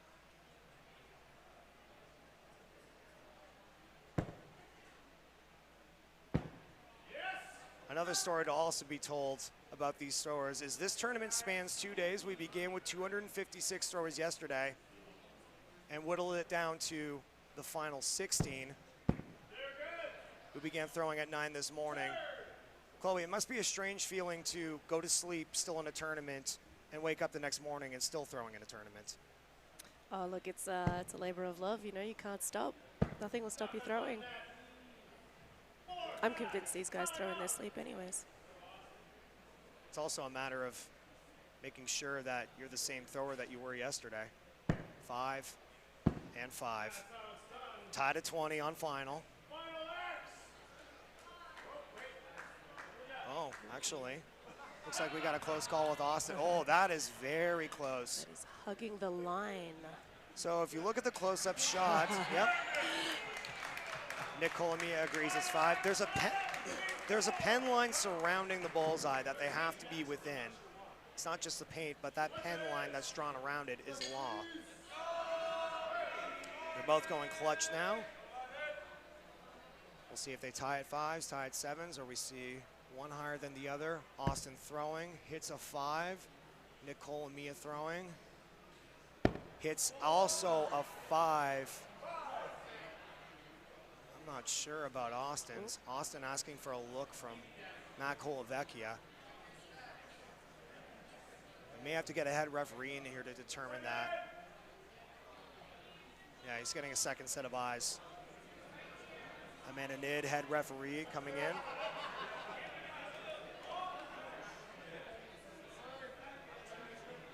And throws that close matter. Sometimes it's a matter of millimeters that makes the difference between you winning this game, you losing this game, or forcing a tiebreaker. Way back in the day, we used to actually call those near misses Mondays. You got a case of the Mondays. I like that. I think we'll be taking that home to Australia.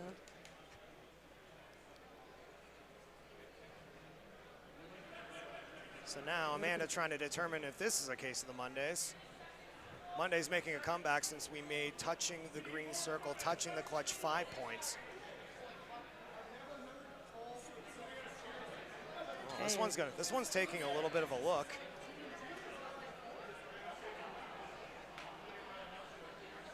I believe they're looking for a flashlight to determine 100% if there's paint on the other side of that blade. It's not just a matter of breaking the circle. You have to cut it and have paint on both sides of the blade. So Amanda pulling the axe to determine if it's a 5 or not. Nicole Mia, I'll remind you, also threw a 5. So if Austin hits a 5, that means we are going to overtime, and they have called it no good. Now we have an interesting situation on our hands. It is a best-of-7 set, and Nick Colomia is now up 3 games to 1. So if Nick Colomia wins this next game, we're running it back and doing it all over again. I'm tired just watching these guys. 5 and 5 to begin things. Second throw. Nick's got to be happy with how this is going so far.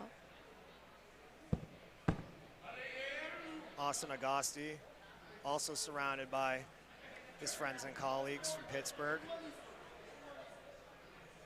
In 2022, Dave Alviso told me when he was watching him in the finals that he taught Austin Agosti. He made the axes he threw, and the results are showing. A 5 and another 5. Tied on 20. This is a big throw for Nick Colomia, but even bigger for Austin Agosti to get back into this. We've only seen one Big Axe tiebreaker in this best-of-7 sets, and that was way back in round 1. Nick Colomia throws, hits, looks 7. Austin throws. Oh. 7 and a 5. That means we are starting this all over again. Nick Colomia has forced a second set, and now this best-of-7 is winner take all. Nick Colomia, I believe, jokingly declaring he had to go to the bathroom. Oh, let's go. So we start all over again. This best-of-7, whoever wins it will be the Wilson Cup champion and the International Axe Throwing Federation champion. Beginning things tied at 5.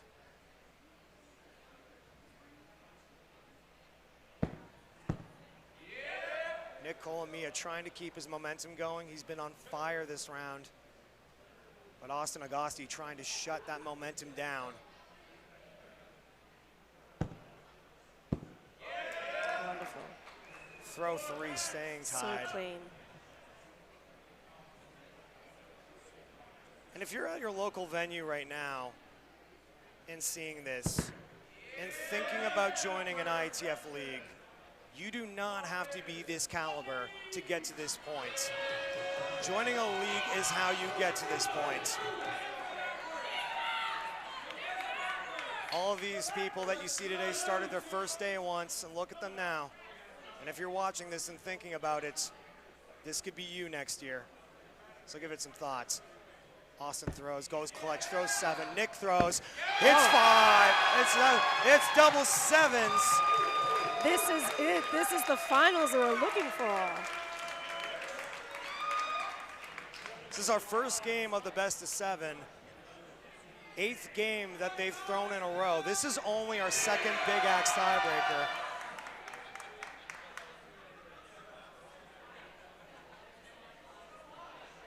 One thing that could be said about the touch clutch being worth 5 and cutting the white box being 7 is it has made hatchets very important again. Nick throws, borderline, very borderline, called 3. In case you're wondering, if he threw nothing but the black line there, that also counts. But just a bit outside there. Austin lining up now. Austin Agosti throws, oh, just a little bit high. Oh no. The crowd jokingly referring to Nick K, faulting for dropping his axe. In case you're wondering, that is not a fault. So we'll start over again. This is attempt number 2 in the Big Axe tiebreaker, round 1, best of 7. 5. No doubt about that one. You don't need to walk up and see if that was a bullseye or not. Austin Agosti trying to match, opening up clutches if he does. Austin throwing 1, very low one.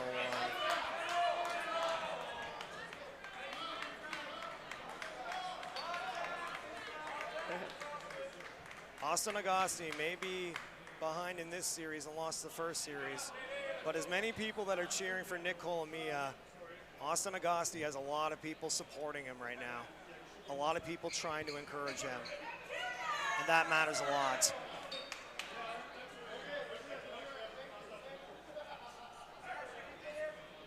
Well, this being a new round, hopefully you can take the opportunity to shake it off.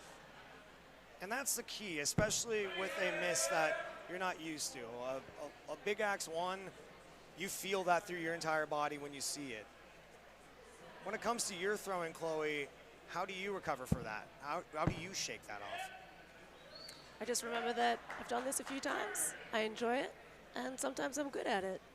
And just take it one throw at a time, just like you said earlier. It's great advice. Different people have different strategies to calm themselves. Kim Supnat, who you saw earlier, told me that if music is playing in the venue that she's throwing at, she focuses on that. Everybody has different ways that they keep their mental game in check. Look at them, they're going up, and the crowd is thrilled. Nick Colomia seems to be just doing his best to enjoy himself. Austin Agosti seems to be trying to zone in. Two very different mental games right now. Tied 20, goes clutch. Austin hits. Austin hits 7, I believe. And Nick K hitting 5. It's a straight up 0, actually.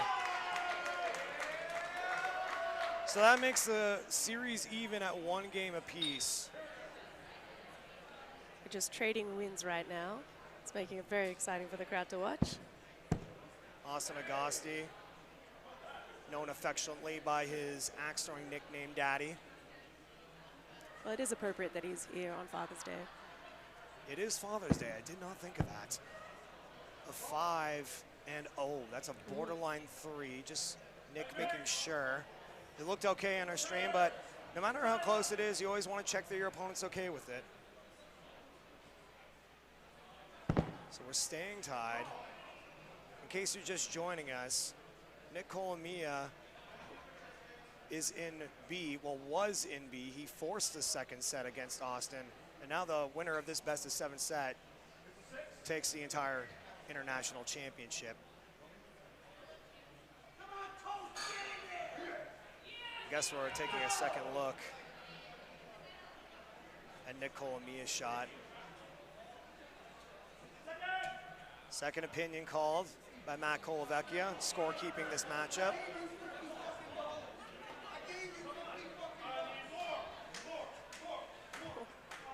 Nick Colombia, whether he wins or he loses today, he's having the time of his life, joking with Matt Colavecchia that he sent him $50.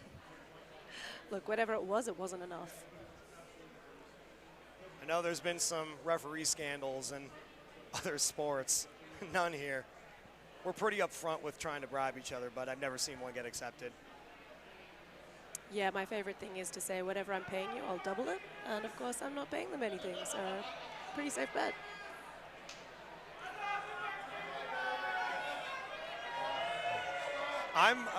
Everyone's waving at me right now.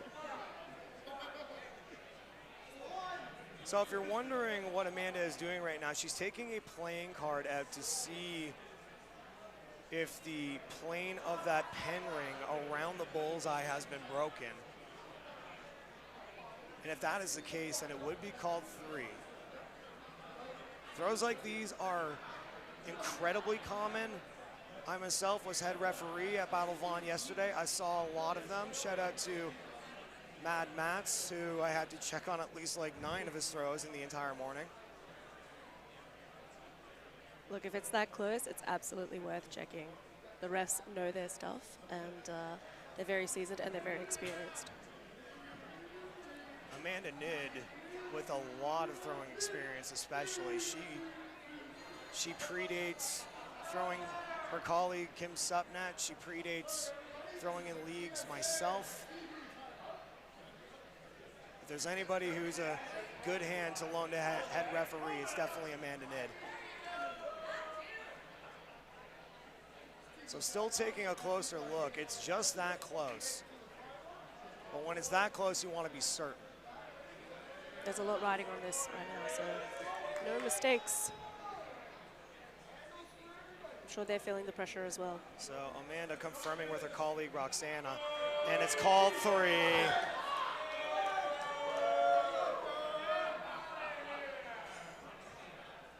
That makes things interesting because we're now on throw 4. Austin Agosti up by 2 points. Again, after losing in the first set, trying to create some sort of momentum. Final throw, Austin up by 2. It'll be interesting to see what he does here. He's pointing up, which indicates he's calling the clutch. Nick will join him.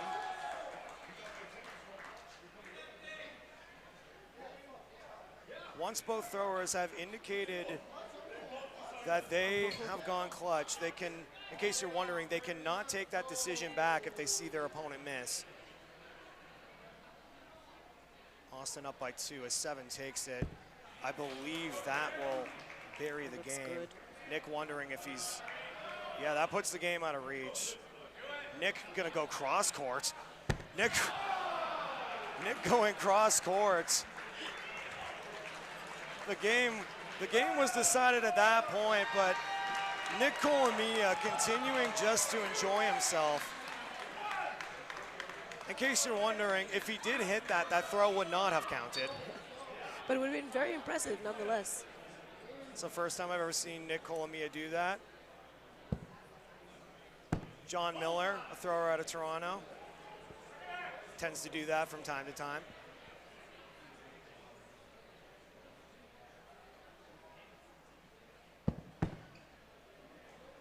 Two games to 1 for Austin Agosti, entering the 3rd throw of round number 3.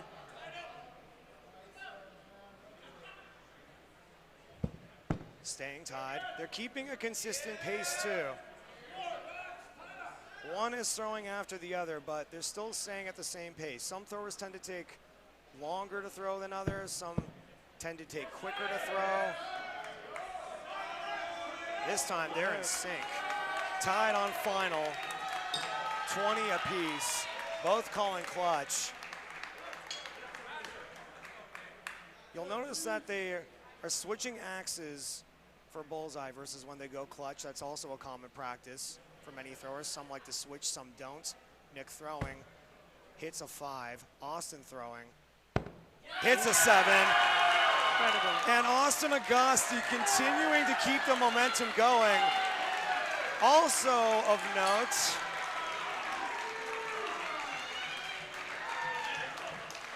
that is the 4th straight 27 in a row that Austin Agosti has thrown. Incredible throwing. Joe Nessler, if you are watching, I know there isn't any more than an 81 coin, but I'd create one for 4 27s in a row because that is just insane. Staying tied on 3rd.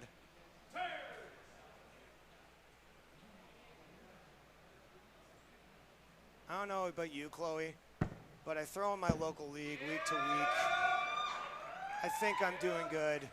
And then I come and see this and I'm like, I'm not even close. It's inspiring. It's honestly, it makes you want to lift your game and it makes you want to throw more and throw better. Those picture perfect bullseyes. We're tied up 2020 on final. If Austin Agosti wins this, he is the international axe throwing champion.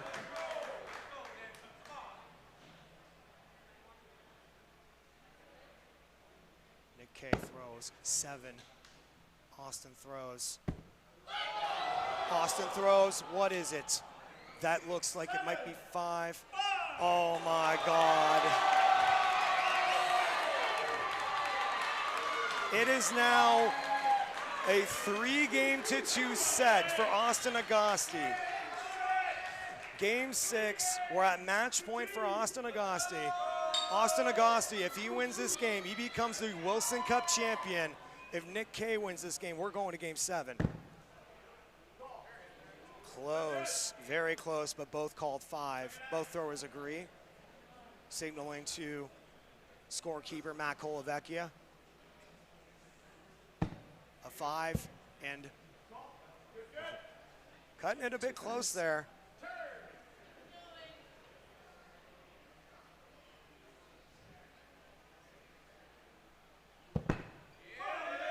You could cut the tension in this building with a knife right now.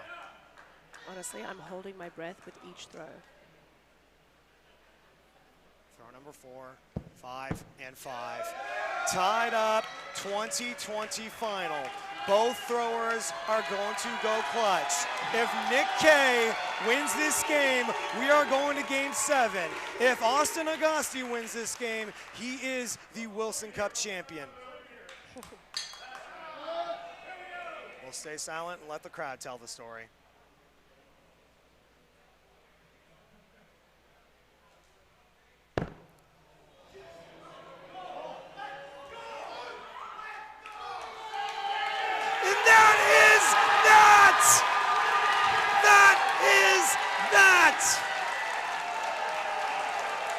After years of trying, years of coming so close, your International Axe Throwing Federation champion for 2024 is Austin Agosti from Pittsburgh, Pennsylvania.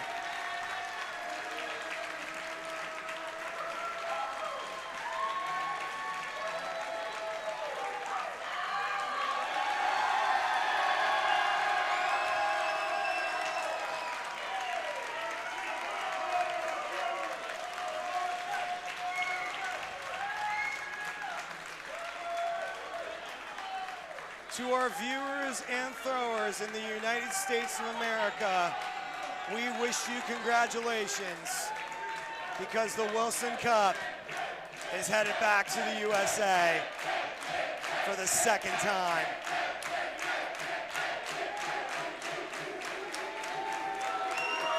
A round of applause also for Nick Colomia.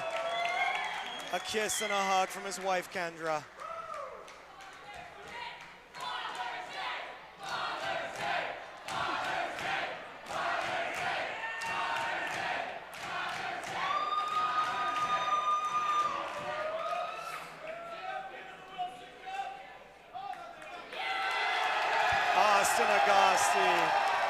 hoisting the Wilson Cup. If there's one thing that makes this beautiful, it's the camaraderie, the friendship, the stories that are told every year. That's the beautiful thing about sports. You can't script it, but sometimes it feels like it is. Damn it, axe throwing is just awesome. There's a lot of emotions down there on the floor and a lot of emotions up here. It's incredible. Look at these gentlemen. Wow. Austin getting some hugs from his friends. John Bradley, Steve Malvey also around. I think that's the first time I've seen Austin smile since he first started playing in the A final. Look, he came back from an incredible game, and he's part of history now.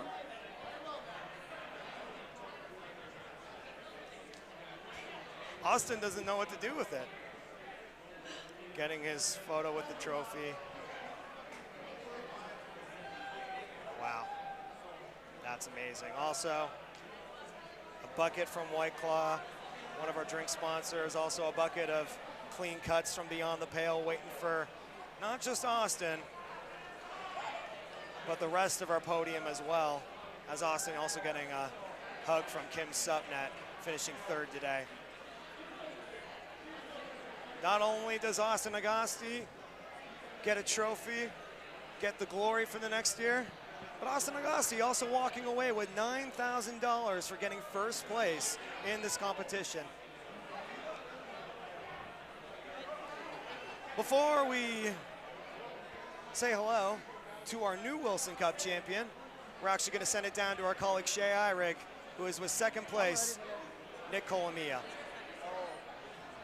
All right, I'm here with our Wilson Cup runner-up, Nick K. I have watched you so many times throughout this tournament, just crushing everyone. I'm excited for you to make it to this point, and what does all this community support for you mean to you? It means the world to me. Honestly, it means the world to me.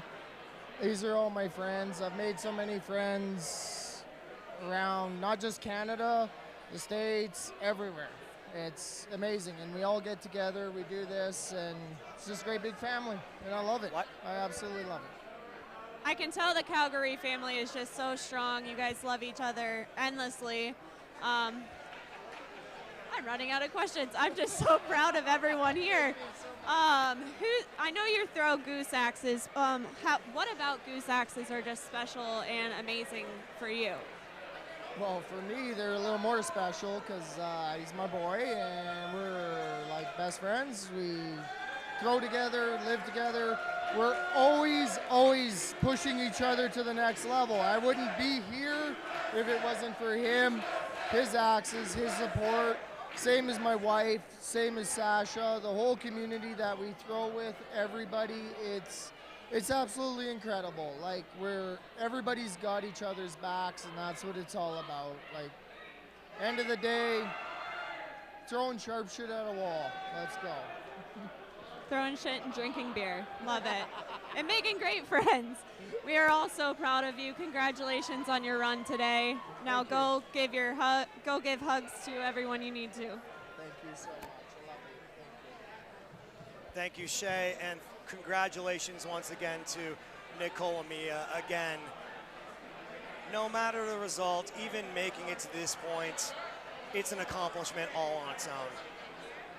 Look, I think it was an incredible match to see him lose that first round and then come back and take it again, coming in strong. He mentioned also the camaraderie that comes with it. Nick Colomia is not a stranger to the community. If Nick Colomia walked into any axe throwing venue on this earth, I think at least one person would recognize him. Hugs all around, that's the other thing also. This is a hugging sport, which is what made the pandemic so difficult. Right now, we're actually going to send things down to the floor once again with Shay Eyrig, who is with your new Wilson Cup champion, Austin Agasti. Shay, take it away. Last year I had to interview you for 3rd place, and that broke my heart. What does this just championship win mean for you today? It means a lot. It means a lot for the people that helped get me here. Pittsburgh, Boston throwers have helped form me. So again, this is not a solo effort. This is a group effort of all the amazing throwers that have helped train me, get me to here. This is for them, honestly, more than me, because it feels like this was a group effort. So it means a lot. So for those of you who don't know, Daddy just got engaged to his wonderful fiance, Michaela. Is this prize money going to go to your wedding, a honeymoon, like life? What do you think? So immediately after day 1 yesterday, I was like, all right, well, now I really have to turn it on because now this is for the wedding fund. So this was honestly mainly for that too. So yeah, that prize money will go a long way to help that. So happy about that. Now you're our 2nd American winner behind David Sycon, who won 2 years ago. Did you feel the support from the Americans standing behind you today? I did. I know Pittsburgh as a community has always backed me through everything. But yeah, and then at the very end, chanting USA as loud as they could. It feels good, especially with, a lot of people support Nick Kay in Canada. So this feels good, and I felt the support tremendously. Is there anyone, even here, because I know half of Pittsburgh is here today, is there anyone here or at home that you would love to give a shout out to? Yeah, shout out to my mother. My mother got me into axe throwing, so thank you for this. This was a euphoric moment, and this is because of you. Hi, Mr. and Mrs. Duffy, my future in-laws. And thank you to all my Pittsburgh throwers that couldn't make it today. Again, like I said, you guys helped get me here, so this one's for you. Well, congratulations again. Everyone here is so proud of you, especially Pittsburgh. I consider myself a Pittsburgh adoptee. But congratulations. Go celebrate with your family, your fiance. Go chill out. Congratulations. Thank you so much, Shay. Once again, completely fitting. Austin Agosti, also known as Daddy, winning on Father's Day. It was pre-written, it was predestined. You can't script this. Again, we'd like to thank you for joining us for this podcast.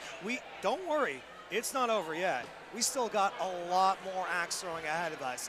Later on in this very stream, we don't want you to go away because we also have more finals in store. You heard the chance of USA. That will come into play later. We have the Global Versus Series, not just Canada versus USA, but Canada and USA versus the world. As far as teams that are in the Global Versus Series, any of your colleagues that you're supporting today? Yeah, obviously Team Asia Pacific. I'm incredibly proud of them. We've got a great selection of throwers. So skill shots and trick shots aren't really a thing as much as they are the rest of the world. So we really stepped up. A couple of folks learned their skills on the day and made it. So let's see how they do today. And of course, I want to shout out Team EU/UK. Those guys are pretty cool, and I hope they step it up to the plate and they bring it.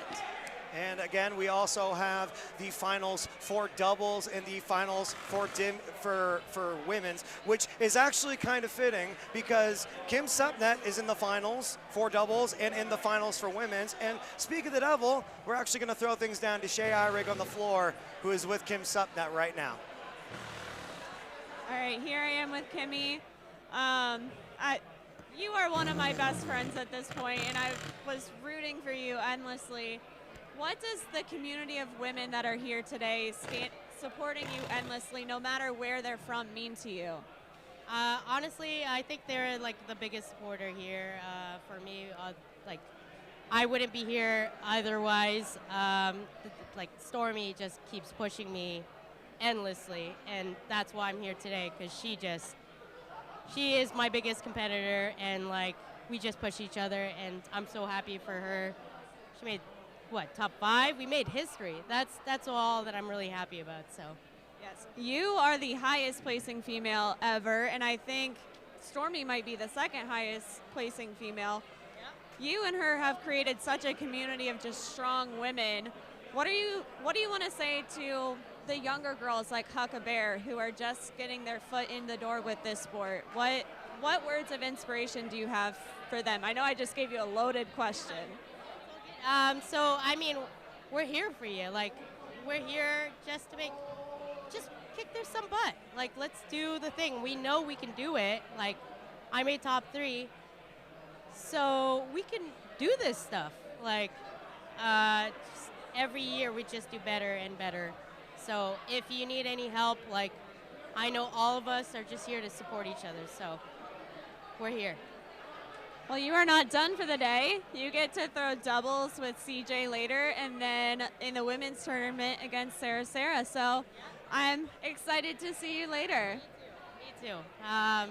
Yeah, I'm just excited. This is all I really wanted, and like top 3 for most of the things. Like, I'm here. I'm happy. This is exciting. Yeah. Thanks, Shay.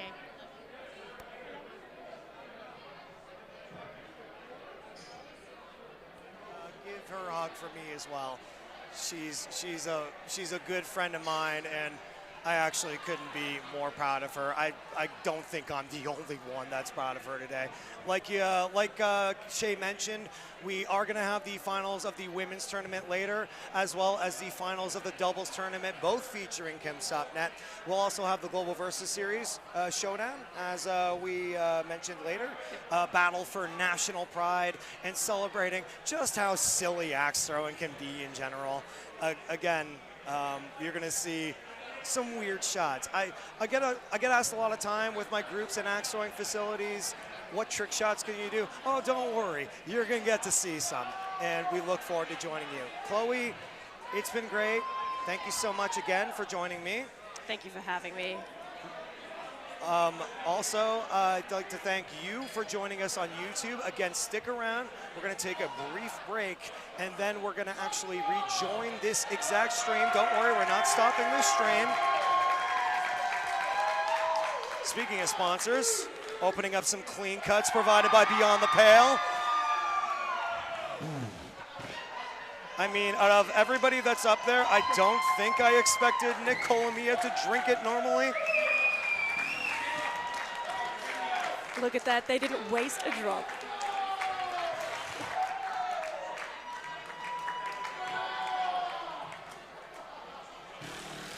Also IATF Commissioner Matt Wilson also there. Signaling to the camera, I believe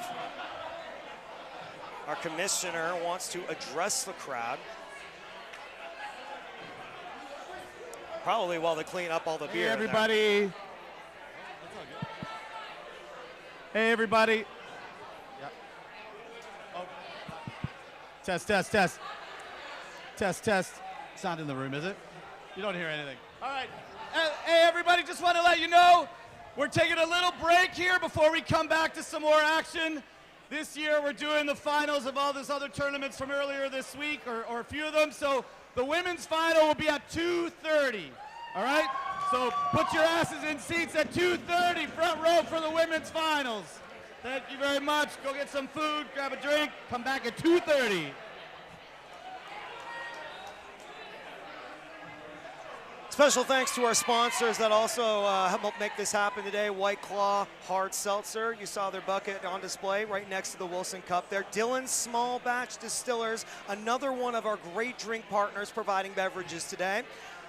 Elm City Axe Boards also for providing the boards that have also come into play, rather the boards that you've seen being played on today, and Beyond the Pale, the clean cuts being provided to the winners that you've also seen today. And last but certainly not least, our trophy sponsor, which is 81 Axes. All winners of under 65 women's and other side tournaments in this competition have had their axes, trophies specifically made by Goose Colin Blythe, and that's a hell of a prize to win.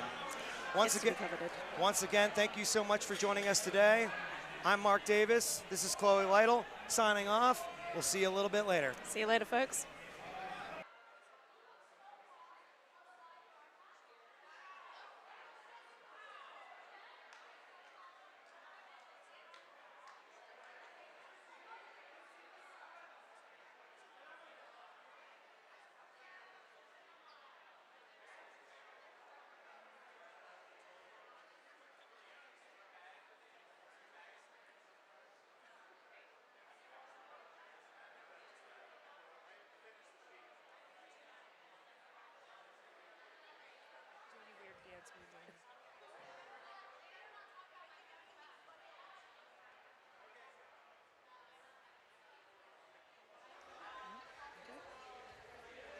Okay, great.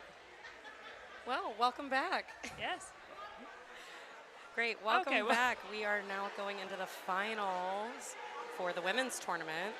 And up here we have Giant Slayer, Kimmy Stepnet, and Sarah Credo, Show Pro Sarah. Yeah. And they are the top one finalists from each location. So they are throwing here for their final day. Final throws. It is premier rules, so just like we were seeing earlier today, same exact rules. And this is single elimination now, so we are only doing There's only one run of 7. Yep. No redemption. Gotta do your best here now. I do wish it was Yeah. double elimination, but we're here. They're going to throw fantastically. I know. I was with Kimmy at Stockyards for the women's tournament. And I was with Sarah at Portland. It was fantastic. The women's tournament is definitely a super fun environment. The first day of it was super fun, being able to have the support of everyone in the building, regardless of who they were. And we have Sasha Edwards scoring. Oh, yes. And here we go, first axes. Well, they might get warm up. I don't know. You know, I feel like they do. I think feel they like do. they should. No, they Oh, don't. we are Well, going they did right have in. a little bit of a warm-up, so. We're live right and away. I know these two are very, very good friends. They are. So, So these are always such fun matches to watch, too, in the finals when the competitors are friends. yeah, right. Another pair of 5s.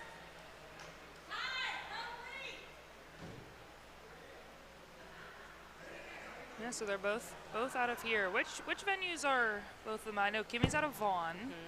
And I believe Sarah is out of Sarah Portland's, is I believe. Portland's, yes. Yeah. So, But from what I can tell, the Toronto community is super close knit and will travel yeah. They are. widely for just general leagues. So I'm sure they throw together at They're least on once a Axe week. 5, tied. You love to see it. And here they go, clutchies. I would be really shocked in this whole game that we don't go clutch every 5th. I know. No I was matter gonna what the say, score do you is. think? You know, I do think. Okay, that looks like a 5 for Kimmy. And Sarah. And a miss. A little high. She hopped it a little bit. And again, It's these are premier rules. So for a 7, you have to split the top and bottom of that white box. So Kimmy's was a little off of that. And you know, Kimmy had a slight advantage coming in 3rd in the main tournament Yeah. just a couple hours ago. So she's been throwing all morning. And what I've heard from her, she does good cold too. So just because she's been sitting, she does thrive off of that. Kimmy is just good.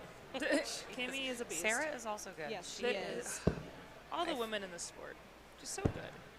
She was my scorer for Close but No Cigar 2 years ago, and has just been such a positive influence on this community and She really every is. thrower she encounters. She's just everybody's biggest fan. And Literally. It is a real, I mean, they're both, not to discount Kimmy, but Sarah is, Every there's no one time- like Sarah. Yeah, you walk into a venue and you just hear her quote unquote little gremlin noises, and she will just come jump and give you the biggest hug Ooh. ever. She might be Sneak in sneaking it there? in. She's tipped it. She will come She's fully checking. jump She into will. your arms, She will. whether you Great. are ready or not. You're tied again. They are going clutches, tied at 20s.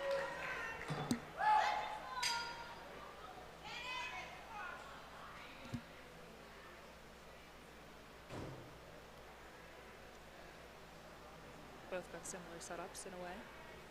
Kimmy 5. See? Come on, Sarah.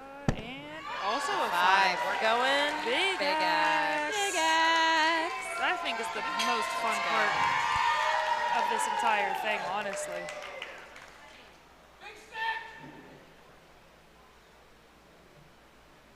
Now, So do they I'm get a practice? That's what I was the just going to say. question. I'm assuming they're not doing any practice if they didn't take hatchet practice.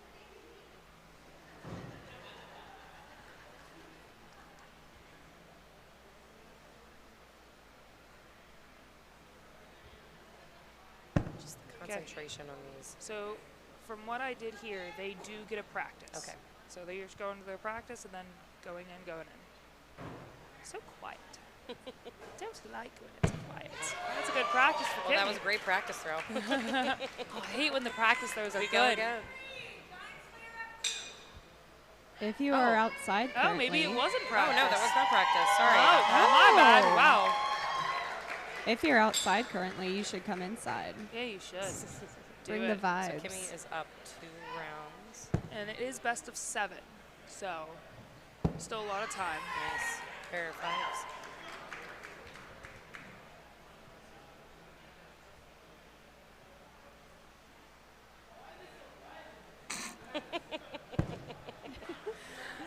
If you didn't hear that, you would hear Rander going, "Why is it so quiet in here?" It is. You know, we were It's saying way that too during quiet. Wilson Cup finals. I think she's good. Kimmy's She's calling it good. tipped. Doesn't She's matter. tipped. It's Kimmy's a new calling board. it good. New boards, you can kind of, it's like a love between new and old boards. Used boards, you can blow through it and you're fine. New boards, you can tip it and you'll be just good, just as good. So And these beautiful boards from Elm City Axe Sports just hold together very nicely. they are We made it. She's nice in and there. soft. Pair of fives again. Beautiful. Elm City does it very well. We are going clutch.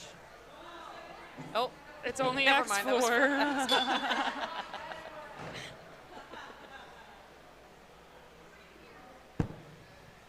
Bullseye from Kimmy, give her 20, and 20 another for Sarah. 5. All right, now we're going clutch. Yeah. Now we're going Man. clutches. Everyone's confused here.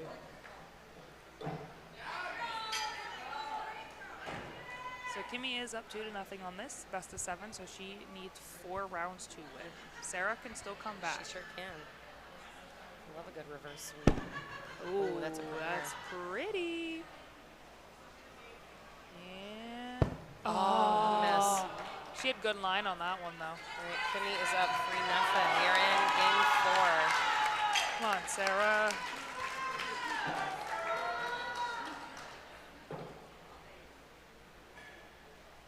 All right. What I find interesting is even though they are from the same city, their throwing So styles are so differently. different. It's like a similar setup, but it's same but different. It's like you can tell from each area, like kind of based on how they set up or how they hold the axe in a particular way. Oh my God. Who let Rander in? We've got backseat callers out here. AKA Rander.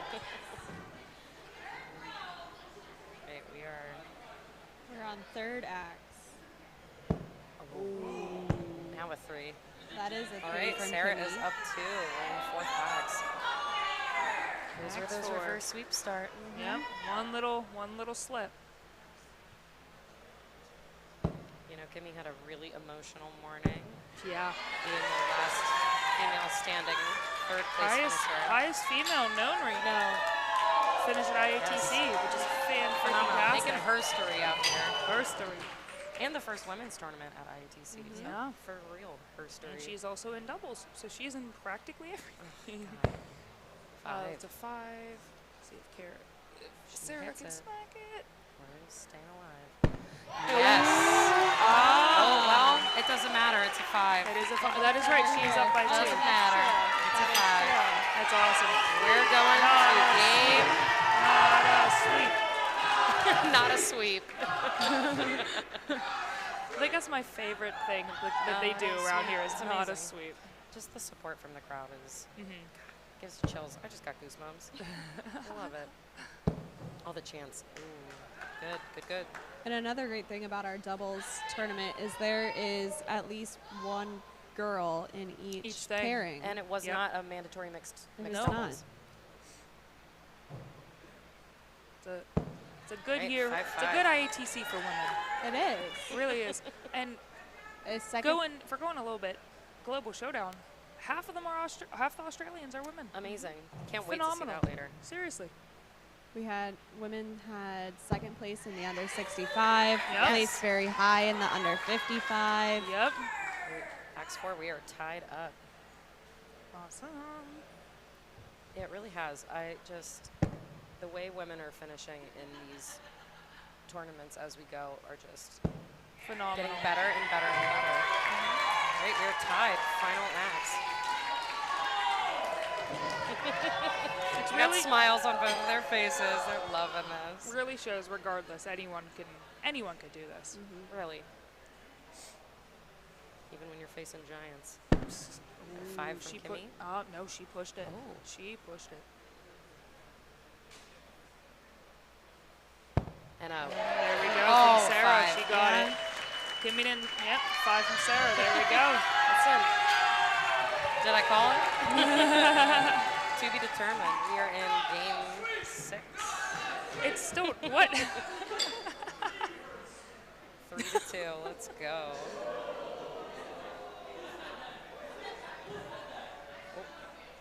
We've got a little double check on yeah. scoring, and we're going. We're good to go.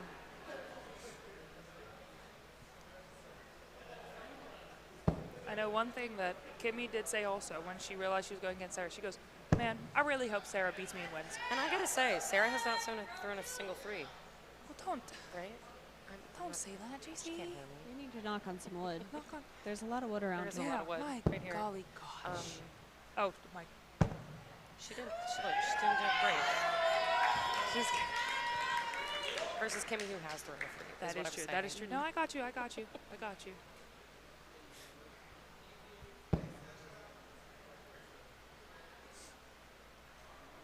She's so pretty. Sarah's throw lands beautifully every time. Sarah in Towed general is just beautiful. That's you're so Her right. axe, her throw, herself. Do you guys know what kind of axe she's throwing? I know Kimmy is throwing one of Miller's axes. That looks like a. Is it an The, AB? the pattern Is it looks 81? like Is it an 81? I was thinking either 81 or ABC is what I was thinking. I was thinking ABC as well, just based on the checkerboard pattern, but the cut of it looks more like a 81. Yeah. Is I that don't know another? if she pushed it or not. She might have clipped it. Is hushed. Oh, big miss. Oh, Oh, and a big axe. Maybe? yes. Yes. Yeah. Yes. Yeah. Sarah walked up and went, "Big axe?" We got a big axe. Is this is the second It's the big second axe. big axe Yes. of this game. Giant Slayer took the first one with a 5, and Sarah had a 3. And they are both throwing Kevin Bradley axes, I believe. Big axes. I know Kimmy's is. And a 5. Kimmy's from looks Kimmy. like a 5 from our view. They called it a 5.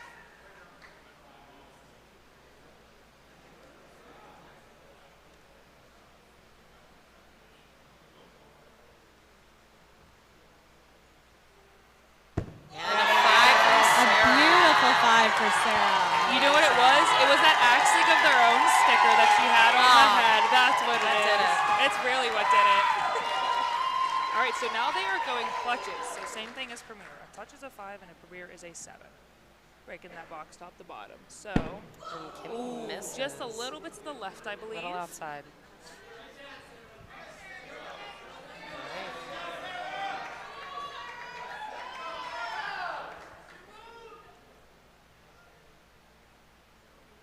So quiet. I hate quiet. It's just, Oh, it's all right. We can go again. yeah. Let's go again. Stay alive. Stay alive.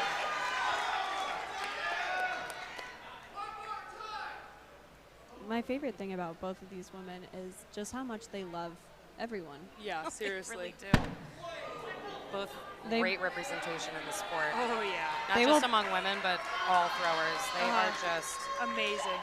They'll both great both people. go out of their way to help anyone.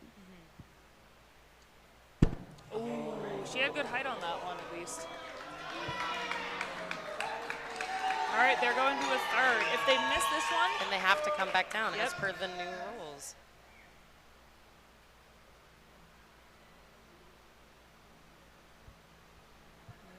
And she got a 5. Yeah, there's just a I tiny see little a bit little of bit of pen. yeah.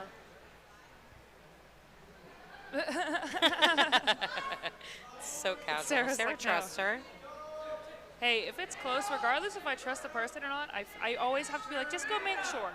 Yep, Sarah's calling it a 5. Yeah. All right, this is for Just to stay all the alive. marbles. Crowd loves God, her. the support is just Phenomenal. amazing. Yes! Oh my God! We have a premiere. Gosh. God, you just can't got- write it I just better. got chills Same. down my arms. Same. Oh my Same. gosh. Gosh, you can't ask for a better outfit. If I This is- wasn't on a headset, I would have screamed so I loud. almost did. Oh I have my to say gosh. I had to move my mic away from my face. It's, oh my. Literally Ooh. chills. Ooh. Amazing. We are in It's a Gotta get the beautiful chills off. 7. Oh my gosh. Oh my gosh. That's what we like to see. We love it. We love a Man. game that goes to the She- final round. She took that pressure And and we're good. We're good. High she five. put it there. Wow. I think I teared up Kimmy's a little bit face. actually from that. Oh my And Kim, gosh. you can just tell Kimmy is so stinking proud. She is.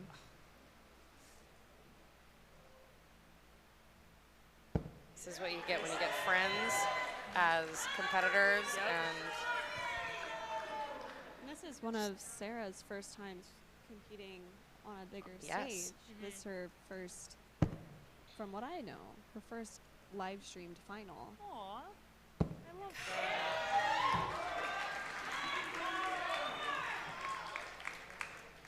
and X4 tied up.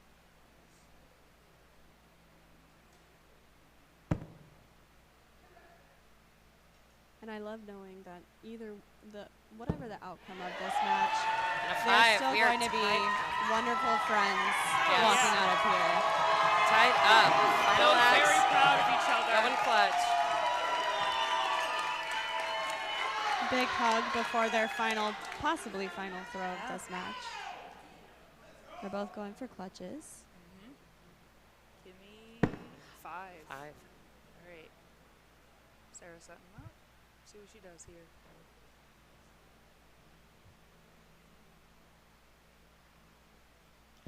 And a 5. There we go, big X. Oh, look at those twinning throws. Wow, they are so similar. It's like they work together and throw together. It is like they work together. They're going big axe again. Oh my It's gosh. amazing. This is the best way to end it. Always a good way, especially with single elim, because single elimination is never fun. But go into the final game. Yes. Ooh. This is the way to do it. It was Sarah's turn up first.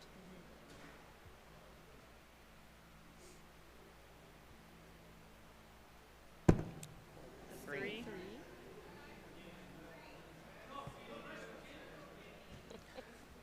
Got a bunch of hecklers in the crowd. As in, And a 3. Another 3. Right, we're staying alive. Staying alive. Neither of these competitors can give each other too many chances. you They cannot. cannot. It is like a sigh of relief whenever someone gives you a second chance. So quiet. Like, I really can't do the quietness. That's good. She's It tipped. should be She's good. tipped. She's Let's tipped. It's see good. the top. Yeah, she's tipped. Let's go.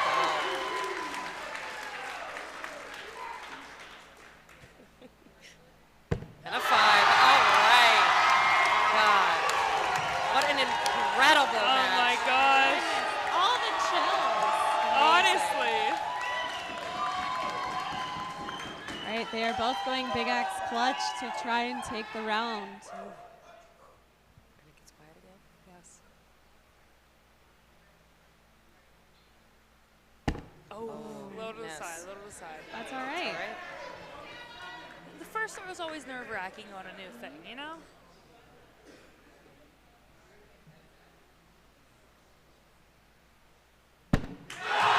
Premier clutch Premieres it. from Kimmy. Takes it. Our women's Wow. tournament champion. Phenomenal.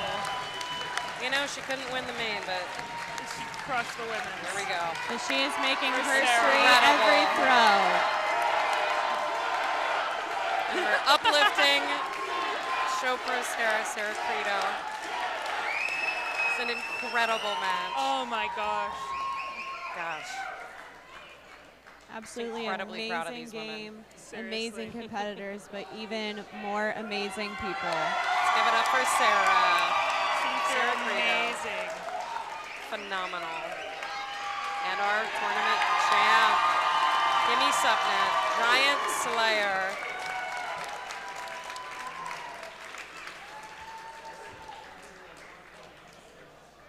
So now Kimmy has come in third in the main IATC Wilson Cup tournament, and now first in the first ever women's tournament. And she's not done yet. She has one more competition to is go. At least getting second in the doubles. She At will least. At least get second. So she's getting all the places today, maybe. Maybe that's two true. first and a third, maybe first, second, third. All the money. All the money. Yeah, she's cleaning up nicely this week. She's going on probably a nice vacation. I would too after this. Ooh. All right. Fantastic. So Well, they they're- are holding cans of our sponsor from Clean Cut, Yeah. taking a picture with their best friend. Hey, everybody, let's give it up one more time for Kimmy and Sarah. What a fucking showdown. Let's go.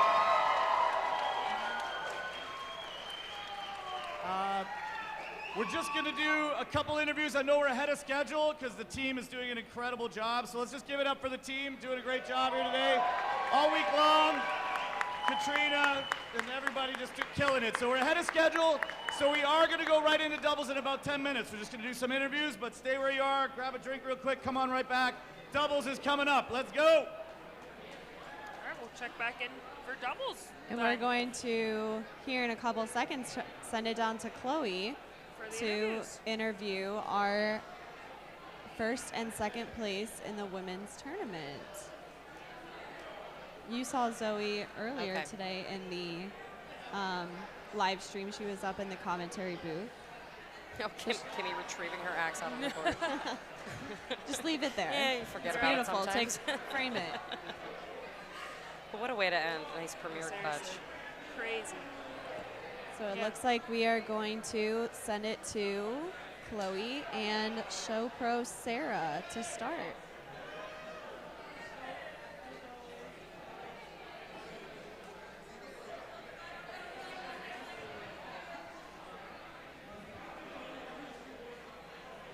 All right, folks.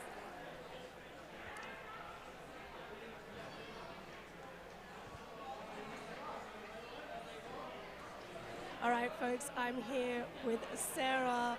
How do you feel right now? You just came second place. Not a sweep. Incredible moment. Sweet. Yeah, no, I definitely did better than I thought I was going to. You know, Kimmy's someone I throw with on a regular, so yeah, that's the typical kind of result. But yeah, not a sweep, and I'm proud that I took it to a rubber round in the end there. So. Yeah, I've been watching you throw all weekend, and I have to say, you deal with pressure in an incredible way. Is there any advice that you want to give to people on how to handle those moments so they can bring it back when they need it?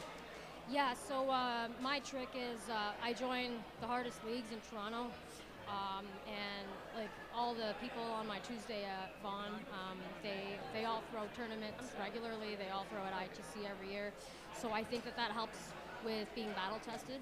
And in a situation like that, I definitely threw better against Kimmy than I did yesterday. So, yeah. Yeah, look, I think you guys definitely rose to the occasion today. And describe the moment when you just popped off that clutch. I just knew I just had to let go because my first attempt, you saw what happened. But I just, tried to keep my shoulders square, and when that happened, I couldn't really believe that it happened. But yeah, I had a huge rush after, so I was worried about throwing my first hatchet for that next round. But yeah, it was pretty exciting. You came back strong with some solid bullseyes. And for the up-and-coming women who are throwing, do you have any words that you want to give them on how to get here? Don't be hard on yourself. We all have bad days. And just keep practicing and keep being kind to yourself. That's mainly it. So. Yeah, I think kindness is really important in this sport. And Look, tell us a little bit. I've had a little sneaky peek at your axes. Who are you throwing with today? Oh, my axe is what I throw with. I throw with Goose, an 81 Chaparral, with Love and Axes inlay. And my big axe is by Kevin Bradley. It's a Yankee Agdor, so it's a baby Agdor. And my clutch axe is a Butcher. So, yeah. Nice shout out. Well, I'll see you later in the evening, but thank you so much. Let's give it up for Sarah one more time.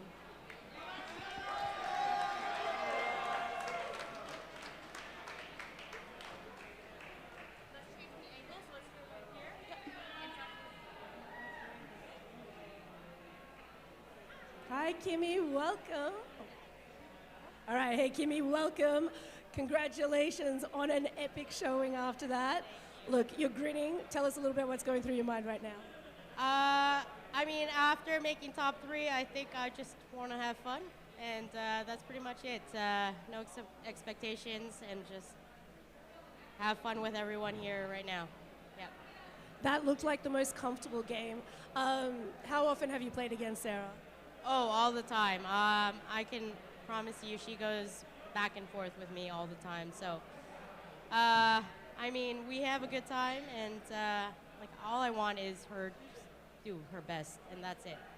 I gotta play my best as well, but like, you know, she does well, I'm happy. That's it. I think it really showed in the way that you guys were trusting each other's calls and really hyping each other. Yeah, what does it mean to be in like a women's axe throwing tournament and to be on the main broadcast? I mean, it feels nice. I'm not gonna lie, it feels really nice. But like, we're doing really well. Like this year, we did our best so far, and I think just next year we're gonna do a lot better. And I can see it. Like everyone is hungry. We're all pushing each other, and that's it.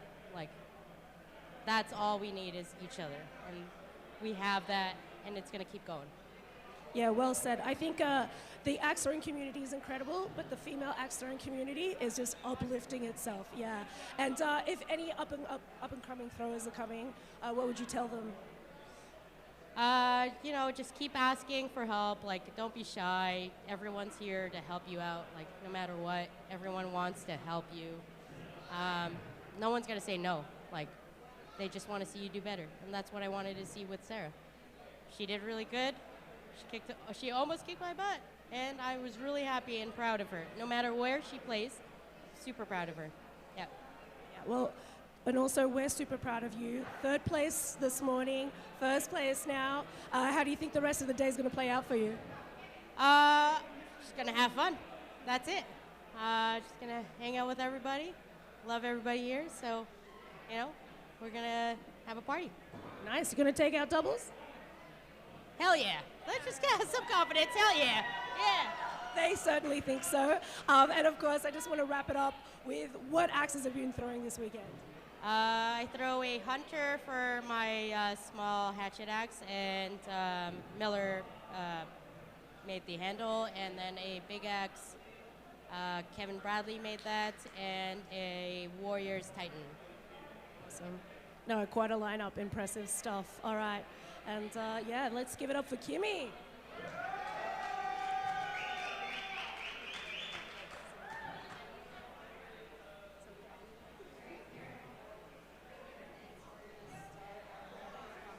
Where we will see Kimmy again.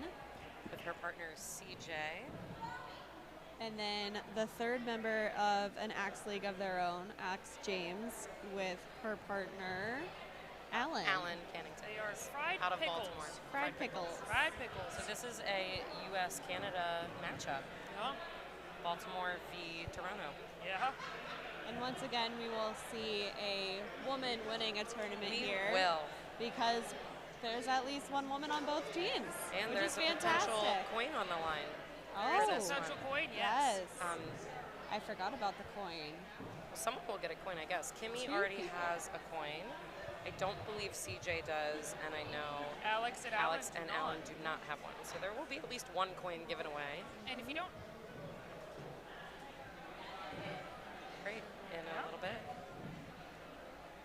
All right, and we want to give a special thanks to our sponsors today, an Axe League of their own, That's which awesome. is Adeline and myself and Alex Who is James, who is throwing. competing. We are very happy to have Shay here with us, Yes. I'm the commentating, fake filling Alex. The fake Alex filling today, in. yes. Our next sponsor. Love and Axes. Chili, amazing. Anything axe related, non-axe related. Everything she's got, everything is amazing that she does. And yeah. And then 81 axes made by our friend Goose. All of his axes are beautiful, and he made gifts for the volunteers this year And as he well. also He's made our the trophies. Trophy Yep. sponsor, yes. Yes, which So- are beautiful. And now looks like they are getting ready for the doubles. We have Alex and Alan already in the lane ready, and I think Kimmy is getting CJ to get in the arena, and then we Always will gotta get started with wrangle that. the man. It's always wrangling the men, honestly. This is another good friend rivalry matchup. I know Kimmy and Alex are pretty good friends, so we're gonna see some good competition coming up here. It's going to be fun. They're both great doubles teams, and They really are. Alex and Alan recently won a doubles tournament at the Countess Cup at Choppers back in April. So they are. And they also won the doubles at Lady Blades in January. They are just On cleaning fire. up doubles tournaments Yes. recently. So I think that'll be one of my claims to fame is me and Chris Hergel, Daddy Sleeves, played against them in the finals for Lady Blades, and I may have indulged a little too much. it's always a problem with these tournaments is riding the wave. And doubles is just so fun. It's hard, like, unless you're really good at it, for me, it's hard to take it completely serious because normally I'm throwing with my husband. I've thrown with Kimmy once, and that was stressful. Skills are personally my favorite. I love throwing skills specifically for that. It's not as much pressure, I guess. It's a little more fun. Not to say it's not serious, but that main tournament pressure is off. This is the fun, silly, still highly competitive. For this one, at least, there's at least a decent chunk of money on the line. Yes. So that adds a little stress and focus to the competitors. Possibly. It's been a long weekend. It's been a long weekend. It has been. Oh, we found CJ finally. Took long enough. Our four competitors are if you having don't, a little huddle. Yeah, right? If you don't know what doubles is, it is two people throwing at one axe. Premier rules still do apply, so you have to stay inside of the outer of the ring to be in, and clutches are... It is standard. It's rules. standard? Yes. Why'd they do Premier yesterday then? Or a couple days ago. I lied to you guys. Sorry about it. It is standard, so it means the majority has to be inside of the higher value or of the value. Which also means touch clutches. Yes, Touch all clutches clutches are touch. means 7. There's no 5 and 7. It is just 7.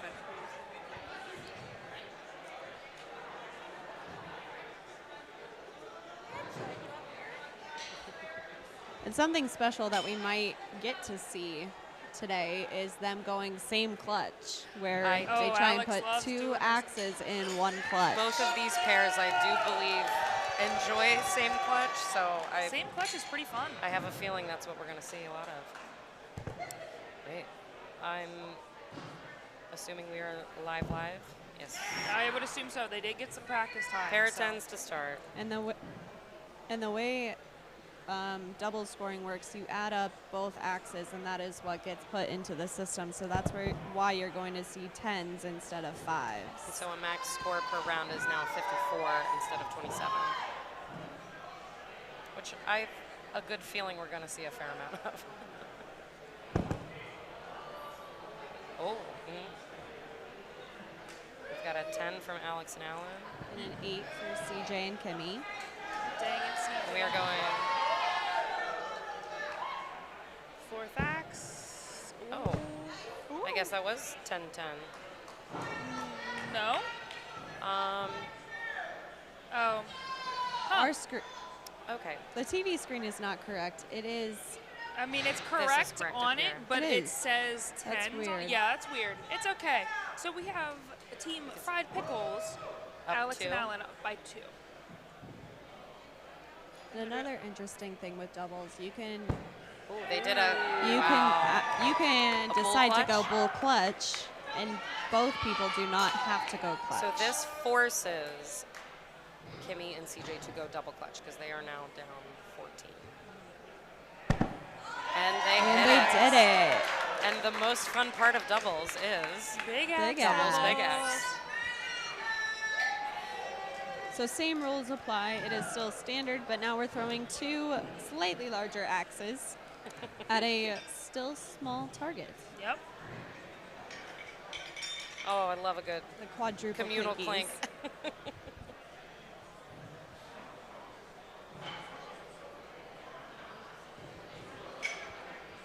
Right, Alex and Alan are up first. Fried Pickles. And to be the theme, I'm going to assume there is no practice.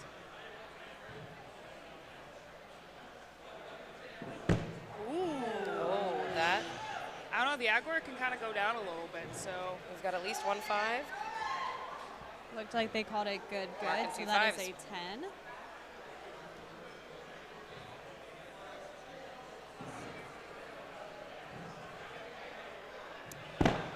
Oh, and an 8. That is an 8.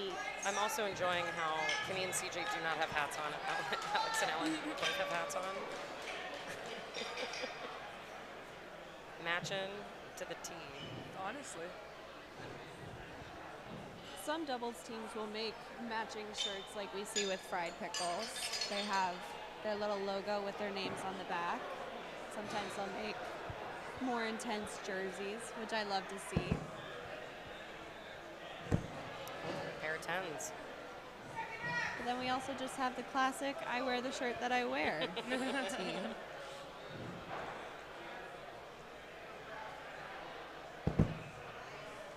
Another pair of 10s with a little bit of a dangler from Kimmy. Kimmy's been throwing a lot today. She She has has been. She's going to sleep well tonight. Oh, she is. It's a 3 for CJ. Team Fried Pickles is up 2, 4th X. Another pair of 10s. All right, this is a similar situation we were just in. You think they're going to do 1 up, 1 down I bet again? they'll do 1 up, 1 down. Or they do both going up? 1 up, 1 1 up, 1 down. down.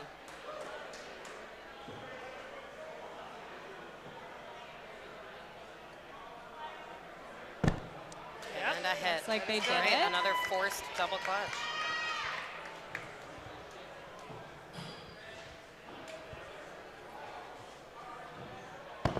Oh, hit miss. CJ. See who's carrying that team there. It is best of 7, correct? Yes. Yes. Single elimination.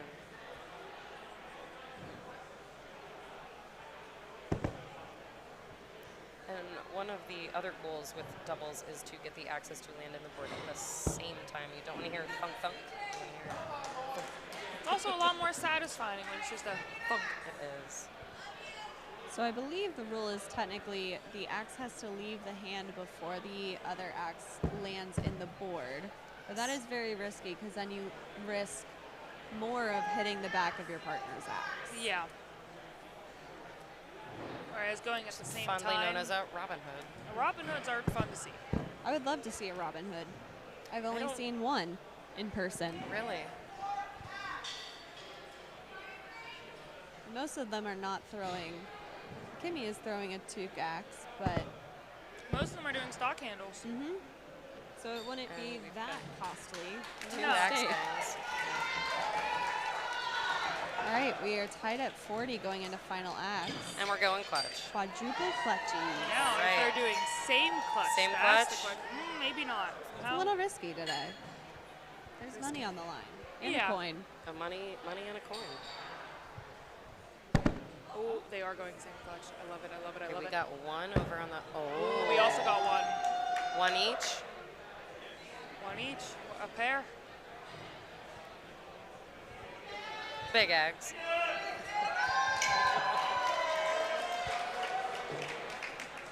This is our second round of Big Axe. Fried Pickles took the first round of Big Axe. We've taken both first 2 rounds and the first round of Big Axe.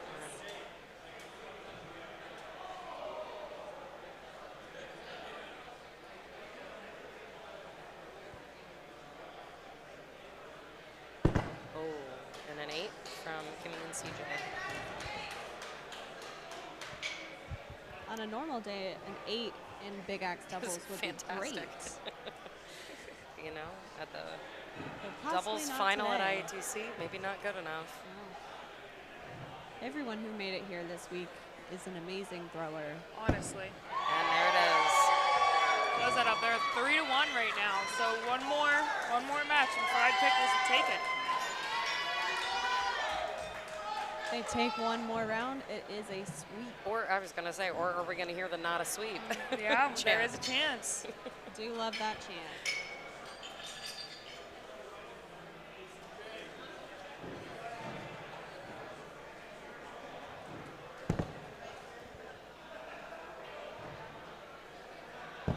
Ooh, Alex is a little high. See if she left got the standard, bottom maybe. veered in. Oh, it's an 8. The other thing I love about these high-level competitions is finding their significant others in the crowd and Watch. just seeing how stressed They are. Well, Kimmy and CJ have the Yeah, They're they're throwing stressed together. throwing together. But Ellen's girlfriend over here is standing all the way in the back, just standing on the counter as tall as she can. She is just hoping. Ooh, there we go. 10-10. We love the support of our throwing significant others. Don't worry, Adeline and I are both very nervous for Alex to win. Yeah, yeah. Our podcast significant other. Yeah, literally.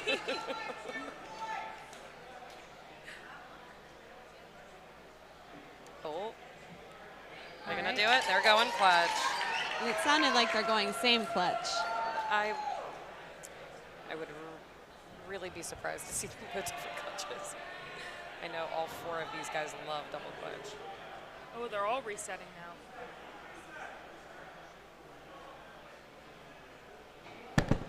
Ooh, that's a miss. They just Oh, needed touch CJ roll. Hardy hugs Kimmy. Oh my gosh. They're having fun. That's They like are. one of the most important things. And we have a doubles champion. Love to see this. Look at I the love that support. it's a premier axe that got It is. bounced out. I think it's Alex's. Yeah, it's Alex's. Of course. And we had a little bit of defensive doubles there. She Yeah, knocked right? Allen's out of the board. She will never let Ellen forget it. Nope, not at all. So, Fantastic. Team Fried Pickles. and they both get a champ doubles. coin. Yes, champ coin, sorry. Yeah, that's Not doubles awesome. coin. Nice. Again, wonderful showing Kimmy for taking Kimmy a- this week. Kimmy taking a 1, 2, and a 3. Yep, there we go. There it is. The 1, 2, 3. And our new Fried champions, Pickles. Alex and Alan. Get them their champion coins. And their champ beer, too. It's coming in a bucket. Who's giving them their champ coin? I believe Kimmy is giving the champ coins. Yes. I know Kevin Bradley's the one that has them, so you have to get them Oh, off well, of. he's Look gotta at my make his way up here, my maybe. little messenger PK bringing my stuff for me. All right, now next up after these, I believe, interviews, we are going to have the Global Showdown. The Global Showdown is going to be a large accumulation of different skills.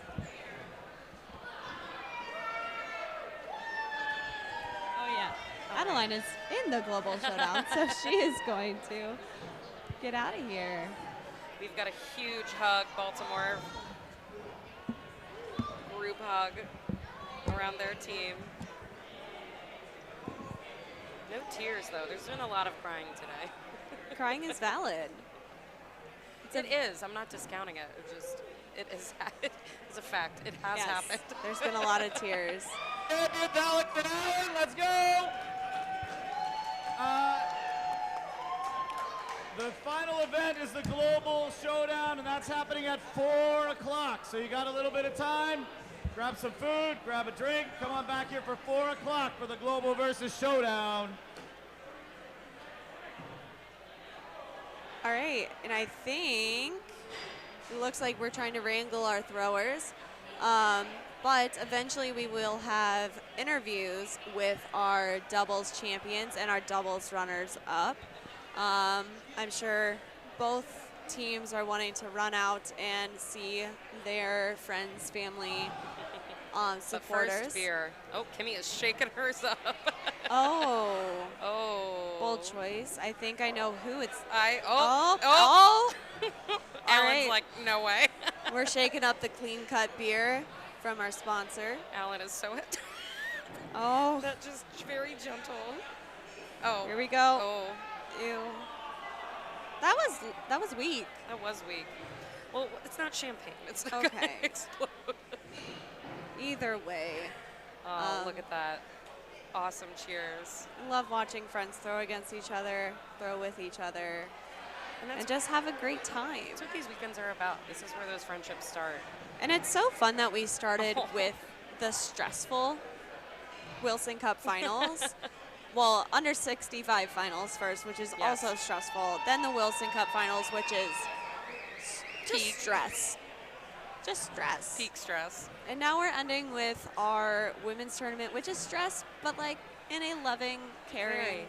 supportive environment. And now we're ending with our doubles and skills, which is just all about Yes, fun. Global Showdown is going to be just a time. Every year, these guys come up with new games. And they will all be indulging in our sponsored beverages Yes, they of will. their choice. It's the best part of skills. It is. If you're not indulging, you're doing skills wrong. But it looks like we are going to start with Chloe and Kimmy and CJ for our runners-up interview. Thanks so much, guys. Oh, Kimmy, we meet again. Folks, how do you feel after the doubles event? We actually had our best showing ever. I don't think we had practice at all, so I think we did okay. And performance issues. It's a performance issues. And you know what? We're okay with that. We had fun. Look, you could tell that you guys were enjoying yourselves just throughout the whole thing. Look, I have to ask, Kimmy, you have no tape on your doubles acts. Does that just mean that CJ is the cleanest doubles partner ever? I wouldn't say the cleanest. We're also very afraid of each other. So I think when we do throw for like the safe clutch, we just leave a lot of room for Jesus. Yes, yeah, pretty much. Leave a lot of room for Jesus. That's it. It's very respectful as doubles partners, giving that little breath. And of course, I have to ask, how did you two end up doubles partners? There's a lot of talk on the street about how you ended up with CJ today. We're together. So. She decided to choose me this time because she's very popular. I found out that Rander is not as good, so I chose the better partner.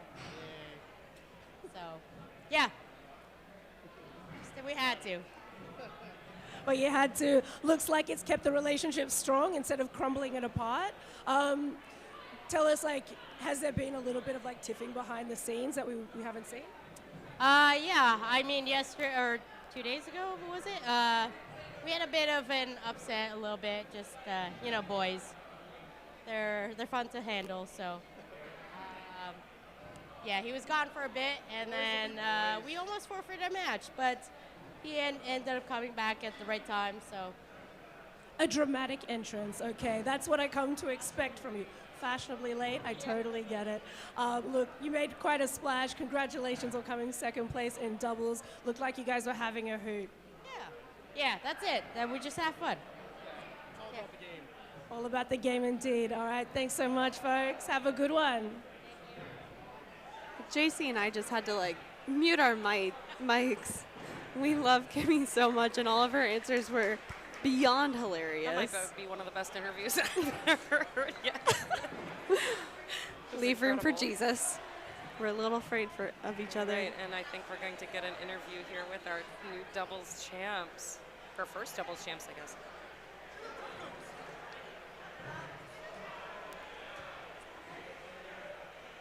Right, we're going to Alex and Alan.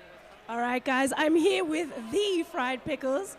Folks, how you feeling right now? Oh, I'm so excited. We've been pushing for this for a long time. We've got a couple championships under our belt, but this is next level. This is fantastic. Yeah. Oh. It's honestly just really great to be able to share this with two fantastic competitors and just to have been able to spend so much time with so many other teams that we don't get to see throughout the year was just a really great time to throw with everybody. It was fantastic. And look, Fried Pickles, I spotted you guys last year. I've seen you guys this year. How long have you actually been throwing together? We've been throwing together for about 2.5 years. 2.5, yeah. Yeah, about 2.5. Consistently, like this is my doubles partner. I'll tell you a funny story. Last year, or I guess earlier this year, at Urban Madness down in Durham, Kimmy decided that she was going to challenge me, and if I lost, I would have to lose my doubles partner. So I accepted that challenge very wholeheartedly because I knew for a fact I wasn't going to lose this doubles partner because this is my ride or die. Like, we're doing this. So, yeah, I ended up winning that one. And I would like to add that he didn't ask if he could do this before he put our partnership on as a bet. He just said, I'm doing this, and I was like, well, I have two fantastic partners regardless, but this is my guy right here. This is my best buddy, my partner through and through. Nice. It must be nice being the person that everyone's like fighting over, you know, out of the relationship. Look, is there anything that you guys who are throwing with such synergy? Is there any advice you want to give to people throwing or starting doubles? Yeah, so there's a lot of different ways to throw doubles. Like a lot of people count when they're going to throw. We set up. She lets me know when she's ready. I let her know when I'm ready, and that's it. We both say set, just the word set. So you'll hear probably in the live stream if anybody watches it back. We say the word set to each other, and that's all it takes. And then we throw. Like it's just we are so in lockstep that's all it takes. That's it. That and of course trust. When you have that trust and that commitment with your partner, whether it be outside of the arena or in, it's fantastic. And we're great friends outside of axe throwing. And honestly, I think that is what makes our bond in the arena so much stronger and so formidable for other teams that aren't used to playing with each other. So that's where our strength comes from. Also, to be fair, one of the most important things that we've been able to accomplish is that one of us makes a decision. I am no longer allowed to make decisions, I'll tell you that. I've ruined that for myself a few times because I'm always like, let's go up, everybody, let's go up. And then I have to remember sometimes, that's probably not the best move. So my decision-making privileges were ended 2 events ago.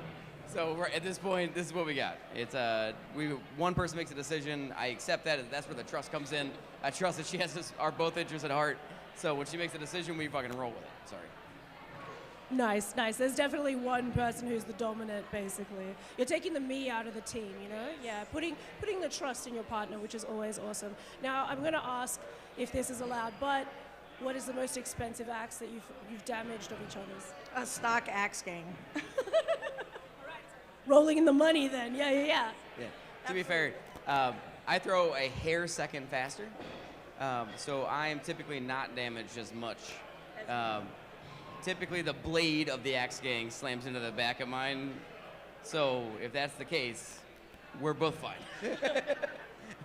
we're good to go. Yeah, I just throw a stock ace of spades, and then she throws the axe gang. So we're good to go. If they both get damaged, we're good. There's backups in the bag. Yeah, they're very unique, not dime a dozen. Excellent, excellent. I can't imagine throwing a super expensive axe for doubles. That just seems like a bad idea. But I've seen it done. We've seen it done time and time again. We've seen goose axes in the arena with us while we were throwing doubles. Terrifying. I'd be terrified. We just saw Kimmy rocking a toque, and I was like, ooh, I could never. Absolutely not. No, thank you. Terrifying. Yeah. There's enough pressure already trying to get 2 axes in that area. I don't need one of them to be expensive. Oh, that's fair. I mean, it did have no tape on it, so I was like, CJ, you must have game, all right? Well, folks, thank you so much. I hope you enjoy the rest of your day, and we'll see you around the traps. Thank you so much. I would just like to say that this team is brought to you by Fried Pickles, Jaeger Bombs, and Cruisin' Tangos. Thank you very much. Absolutely. Great, and then we have a special presentation. We've got our champions, Kimmy and Moira, gifting their new coins to Alex and Alan. So these Such a special moment. And these coins have such a rich tradition within our axe throwing community. You have to be gifted a coin from someone that has already earned it. And normally, typically, they're for 81s, which is the high score.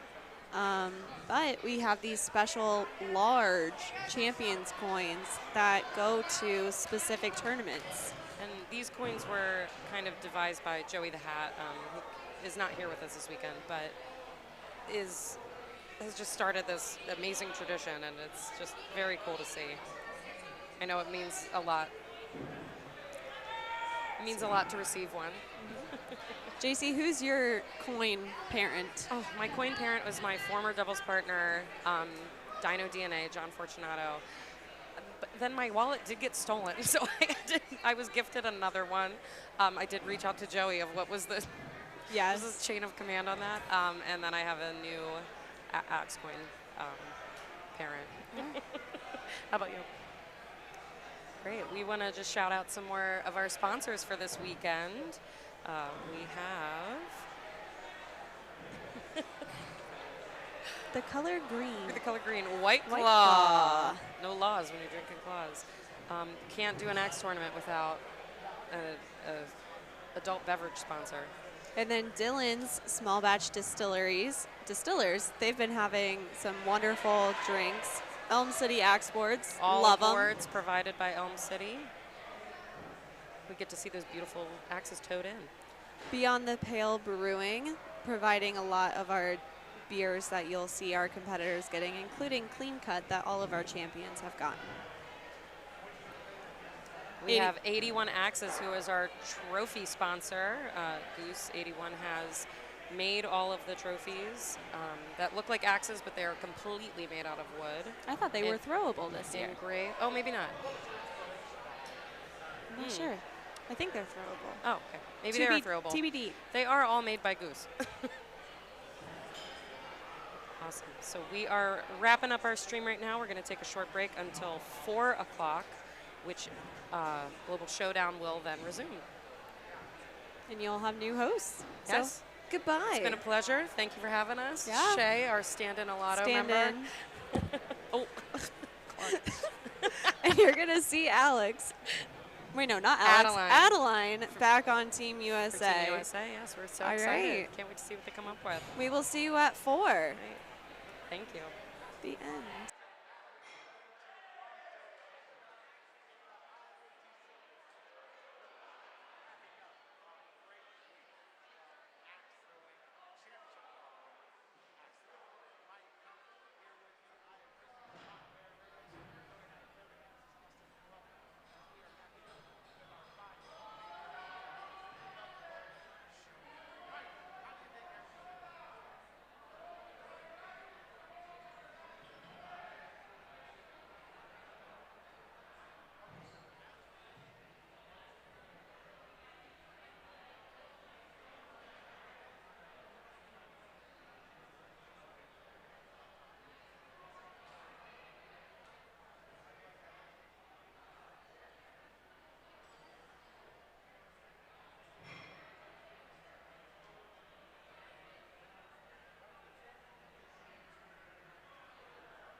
All right, let's go.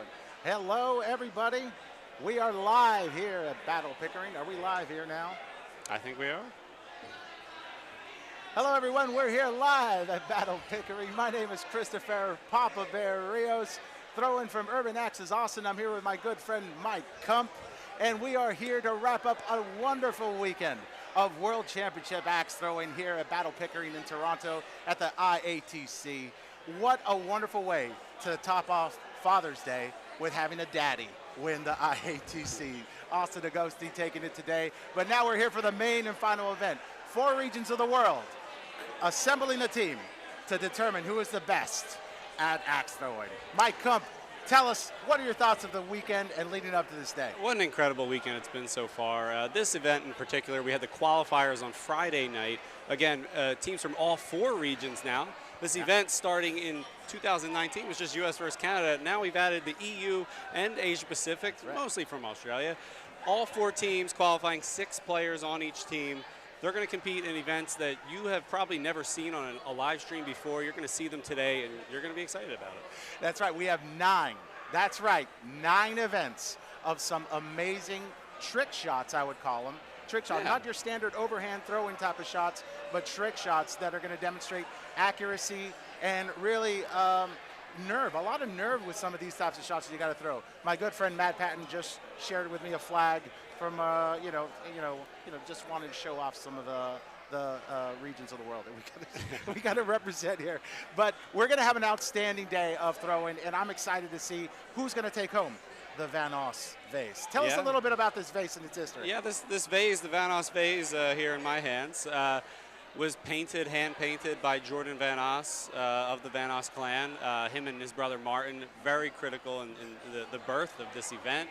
It started in a parking lot in South Philadelphia at Chicky and Pete's. A few, beverages might have been had, and there was an idea that we might have U.S. and Canada form teams and play against each other. And fast forward 5 years, here we are today. It's expanded all around the world. And Mike, what an amazing thing that this sport started in a backyard, right? It spread like wildfire to America. And now, Mike, look, now it's just represented from all over the globe. You have Australians here, people from the UK. It's just a beautiful sight to behold.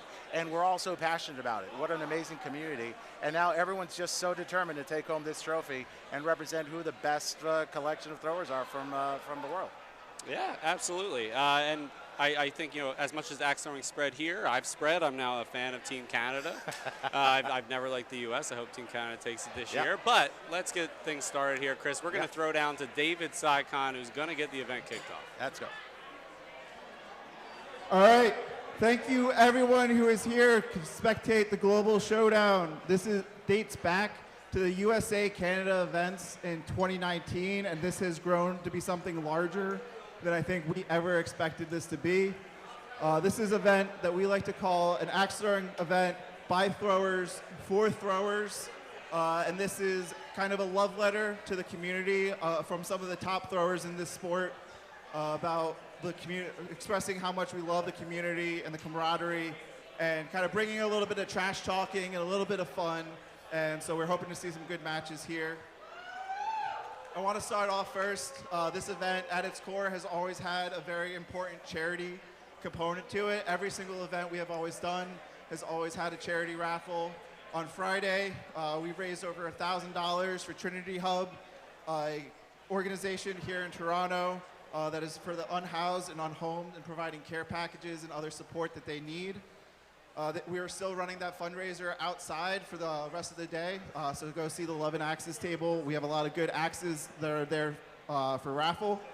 And speaking of that, we also had a charity event last night for Give Parkinson's the Axe, and on behalf of Australia and Give Parkinson's the Axe, organization that raised $1,000 last night and over $15,000 total in their campaign so far. We have Tristan Campbell here from Australia, who suffers from early onset Parkinson's. And so he's going to throw us a ceremonial first axe to get us started here in Global Showdown.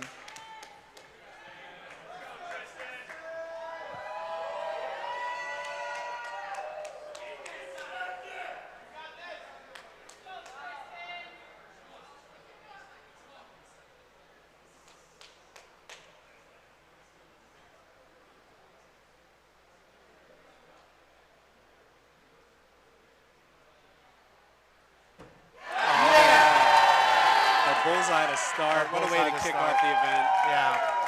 This is why I love this sport so much, brother. Yeah, that's right.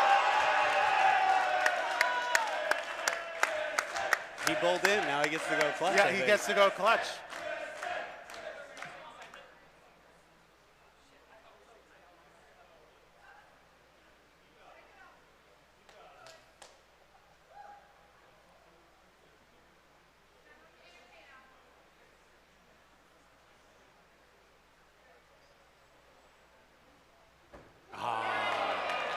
What a way to Just send a it, little though. high. Just a little Let's give it high. up for Tristan, everybody.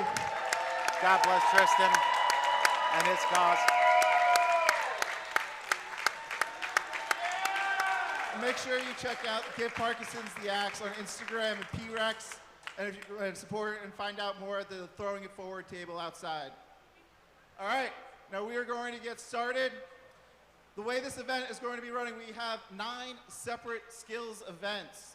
Today we will be running vertical around the world, into the world, which is an ambidextrous version of around the world, multi-rotation blackjack, which will be 5 throws to 21, with 3 throws from 1.5 spin and 2 throws from 2 spin. We will be throwing ambidextrous doubles, so prepare for carnage. We will be throwing triples.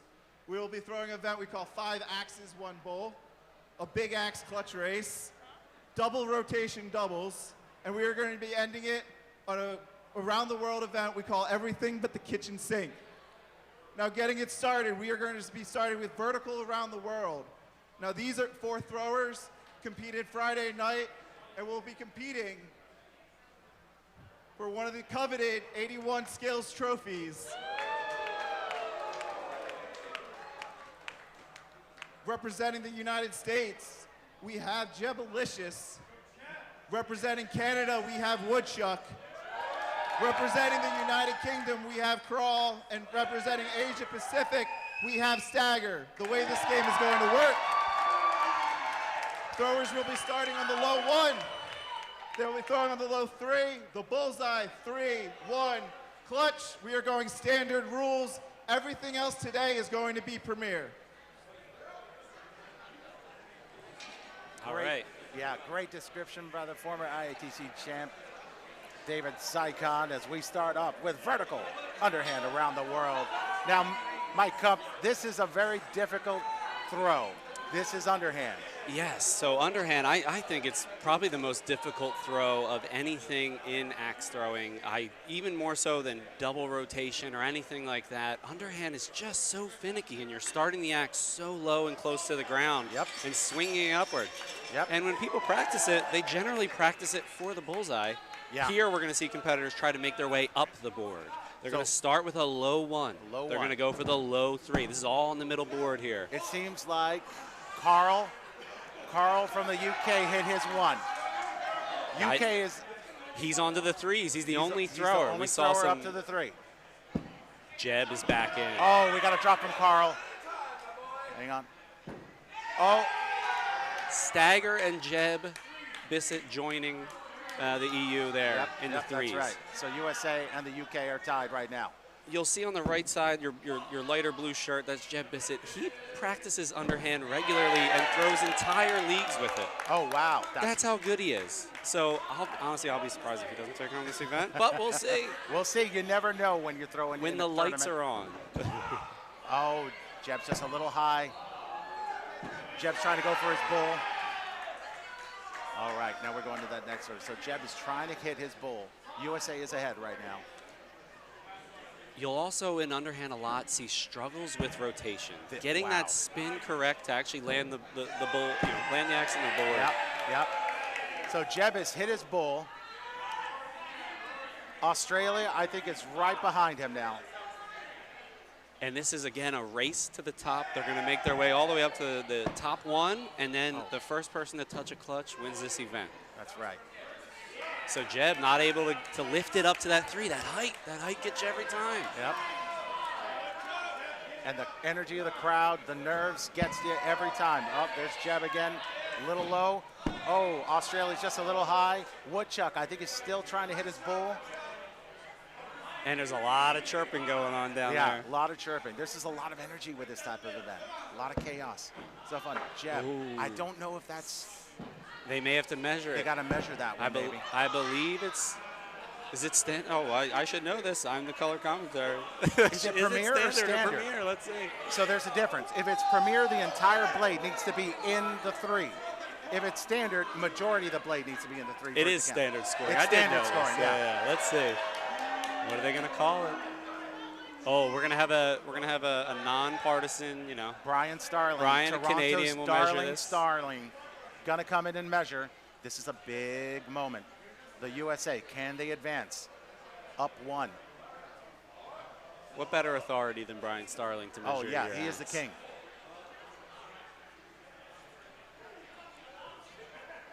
Oh, this is just the most nerve-wracking part. Chris, of the there are sport. some throwers When that you're- don't remember. Is it thumbs up? It's thumbs up.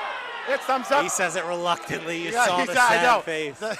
Brian Starling from Canada, reluctantly giving the U.S. to progress up to the 1 now. Oh, Jeb just just set it a bit little, he outside. set it a little high. Woodchuck hits his bull. Now, wait. All right, Woodchuck to the high 3, Jeb to the high 1. High 1. How's Australia doing there? How's Stagger doing? Stagger, I think, is on high 3, but let's see where this throw goes. Let's see. All right, Stagger. Oh, Stagger, he's onto the clutch. Stagger's going to the clutch. Oh my gosh, he's in the lead. Wow. All right. Stagger throwing Stagger going for the clutch for the win. Throwing out a battle axe in Wollongong. He's a manager there. Oh. The drop. Oh. These boards are Yeah, fresh, they and are I don't know fresh. if they've been sprayed. It's always tough to throw on a fresh board. It looks, I think he's throwing an axe gang. It should stick, maybe not. It looks like a show pro.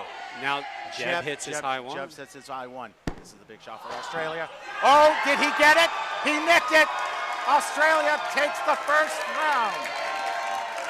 Wow, what a victory. All right, but we still have to determine the second place team. Absolutely. And the third place team. Yes, Mike. so he has taken home the individual prize. He'll get that beautiful trophy made by 81 Axes, Goose. But we still have more points to this competition. Chris, the overall winners of the Os Vase for the team competition will score points throughout this entire event. So 5 points to Australia there, the winners of this first event, Asia Pacific. There will be 3 points awarded to the team that gets second and 1 point to the team that gets third. Oh, so just we're hit still clutch. playing for a lot here. All right, so second place. Is he? I think he nicked it. It looks nicked. This is We're big. This is big. 3 points versus 1 point for your team is It's there. huge. It is. Yeah, it's a good. USA comes in second. They're getting 3 points for this round, for this game. All right, so we got 1 point left to get. Oh, a little 1 point low left to from get. Europe. All right, Woodchuck gets this one. Now it's first to hit clutch. Who's going to get it? On your left, Team Europe. On your UK right, Team Canada. Or Canada. Oh, UK He's got good. theirs. Ah, UK. The UK looks like they got it. They got it. Another reluctant Wow, thumbs up from another- Brian I know. Starley. Canada comes out with no points for the first game. So right now we have Asia Pacific, Australia up 5 points. Then the US 3, followed by the UK with 1, Canada 0. That was vertical, underhand around the world. What a start, man. This is a lot of fun. I really like these events. I like the formatting. It's easy for the crowd to follow. There's not a score involved. You just see who's further along in the target and where they're at. And then no better game than this one, Into the World, right? This is the one. Oh. Who invented this game, Mike Kump? some fan of Team Canada. Mike, come tell the crowd at home what Into the World's going to involve for this next round. So Into the World, right? The game around the world, you make your way left to right across the target, single rotation. Well, we're going ambidextrous. Oh, that's right. Oh, right. Hey, let's give it up for the champ, Australia.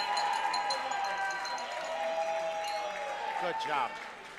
That was Stagger, wasn't it? That was Stagger, yeah. Stagger. What a guy. Taking home a beautiful prize. Stuart Reed. Stuart. Taking home a beautiful prize from 81 Axes. We saw those trophy axes earlier. They are outstanding, made from our good friend Goose. We love our sponsors, 81 Axes. Thank you so much for that. And let's we're go heading back down to David. Going back to Sycon. Going to our next event is going to be Into the World. my apologies. We are running the way the scoring for this event is working. The team that finishes first gets 5 points for that event. Second place is worth 3 points, and third place is going to be worth 1 point. For Into the World. For Into the World, throwers will be throwing simultaneously for a left one and a right one. If they miss the throw the hand that they missed with, they will be repeating the axe will stay in the board. They will then move on to a 3, a double bullseye, and then a double touch clutch. Everything is premier except for clutch is going to be touch scoring. For the United States, we have Champagne Shane. For Canada, we have Avalanche. For the United Kingdom and Europe, we have Seaman. And for Asia Pacific, we have Shrubby.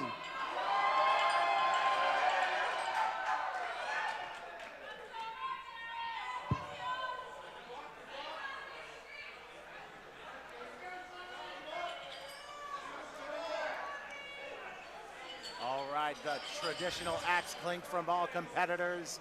And here we go, ambidextrous Into the World. All right, we're going to go out with our first throw. I would say, who's the favorite here, do you think, Mike?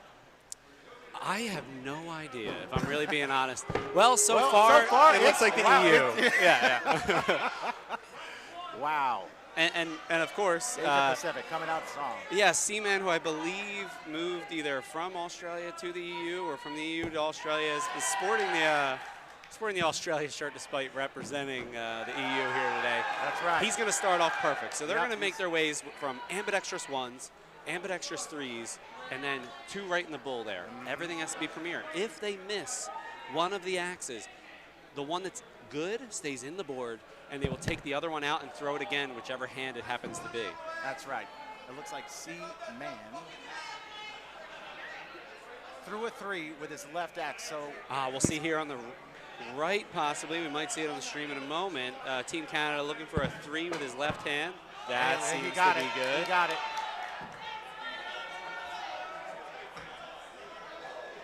And now, Seaman, I think it might be through his bulls. Brian Starley giving the thumbs up. He's got bulls, so he the can take EU, the win here. despite coming in last in our first event, is now way ahead in our second event. They're coming out on fire. He's looking to get key points back for them. Canada needs a bull with their left. All right, he's up to clutches, but first one's not quite good enough. Yeah. The U.S. struggling, sad to see. Champagne Shane throwing out of, I think, Asheville, North Carolina. Valhalla down there. All right, there we go. Shrubby hitting her double bulls. Oh. Man. All the way on the right in the cowboy hat there. That's Avalanche throwing out of Peterborough for Team Canada.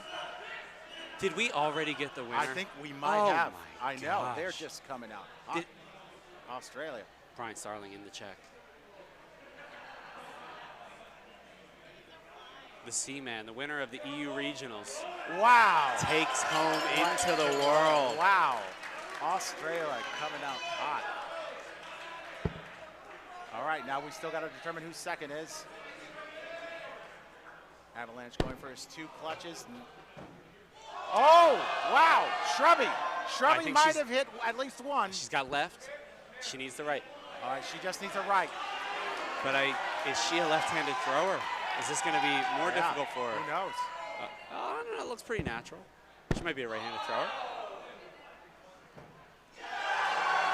There it is. Shrubby got it. That's second place. Wow. So, Team EU taking first after taking Team last. EU. Yeah, Seaman confusing us with his he is. APAC He's confusing shirt. us with his APAC shirt. Welcome to Axe Throwing, everyone. No matter how color coordinated and simple we make it, people make it it's difficult always for us. confusing. Yeah. All right, so on the right here, we've got Chris Troller, T-Man, checking some clutches here for Team Canada. See what he's calling. He's calling them both out. Right now, we have a race for third. We have 1 point still left available. 1 point can make a difference in this competition. Canada, gonna fight for it. Canada really wanting to get on the board with a point. Oh, whoa, whoa, whoa. I think that left has to be good. I don't know. It could be. It could not have enough in the board. Oh, so close. But this is not close with no cigar. You know, I don't know what a good strategy would be with ambidextrous clutches. Maybe focusing on just hitting one clutch at least. That's a great point, Chris. I think at this point in the Oh. Well. Wow. Well, maybe looks like not. just hit them both. Just hit them both. Canada taking third, getting that coveted point. And the U.S. 2 years ago winning this event comes in dead last. My God. Well, you can hear. They still got 3. Let's see what the final. So right now, Team Pacific, 8 points. Team UK, 6. Team USA, 3. Team Canada, 1 point. It could be a big point later on. We got could a be lot big of point. events we left. got 7 more games. But it's a long night. Let's get the announcement of our winner down at the floor with David Sakon. All right, let's give it up for your IATC 2024 ambidextrous champion. He might be wearing Asia Pacific, but he's from the UK. We got Seaman. Let's go.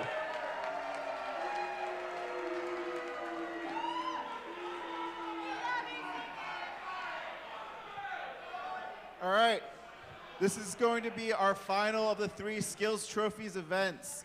This is going to be multi-rotation blackjack. This is going to be a 5-throw event with a target score of 21 points. This is going to be using premier rules with a little bit of a twist, where if you bleed, you do not get the lower point value, you get a 0. If you drop, you get -4 points. And if you go above 21, your score goes to 0 and you bust. The first 3 throws of this event are going to be 1.5 rotation. And the last 2 event throws are going to be double rotation, which throwers from each country alternating throws to kind of build the drama a little bit. Now, since we're going to go in order of current standings now. So in first place, we have Asia Pacific. So give it up for Pavarotti. In second place with 6 points is the United Kingdom. So give it up for Punisher. And now in third place is the United States. So give it up for Fancy Lad. And trailing behind, but still time to catch up, is Bryce C and Team Canada.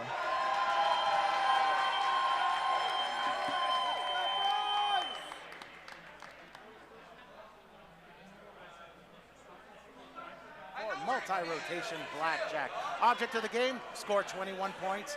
Do not go over. A little bit of caveats to this game, Mike Kump. This, I think, more so than any other event, will have the most strategy, because there are things that you can do in blackjack that are easier to do than some others. You can just throw a 3, and there's a lot of room there to hit it without scoring a 0. In the game of blackjack, right, you cannot bleed into any other point value. You have to be completely in the one you're aiming for.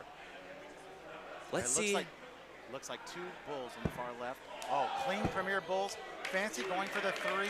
Our competitors just braving it. I would have probably started on a 3, be safe, get the nerves out. No, EU, Australia, Canada, bull. Yep. They're just, that's why they're here though, isn't it? That's right. I mean, you got to just send it sometimes. It's another, Fancy might have. And I think we're going to see an example of it here. I think we have 3 good bullseyes, and Fancy Lad might be bleeding. Is that a 0 or? That is a 0. Zero. If a player should drop, that will be -4 points for that team. That's right. -4 points and for a drop in this game. And this game is blackjack. If you've never played the card game, you're trying to get to 21 without going over. So the winner of this event, after 5 throws, will be the competitor who has come closest to 21 or scored 21 first without going over. So some strategy there. You could go 5-5, 5-5-1. You could go 5-5, 5-3-3. So many ways to get you. And you can only go for clutch on the last 2?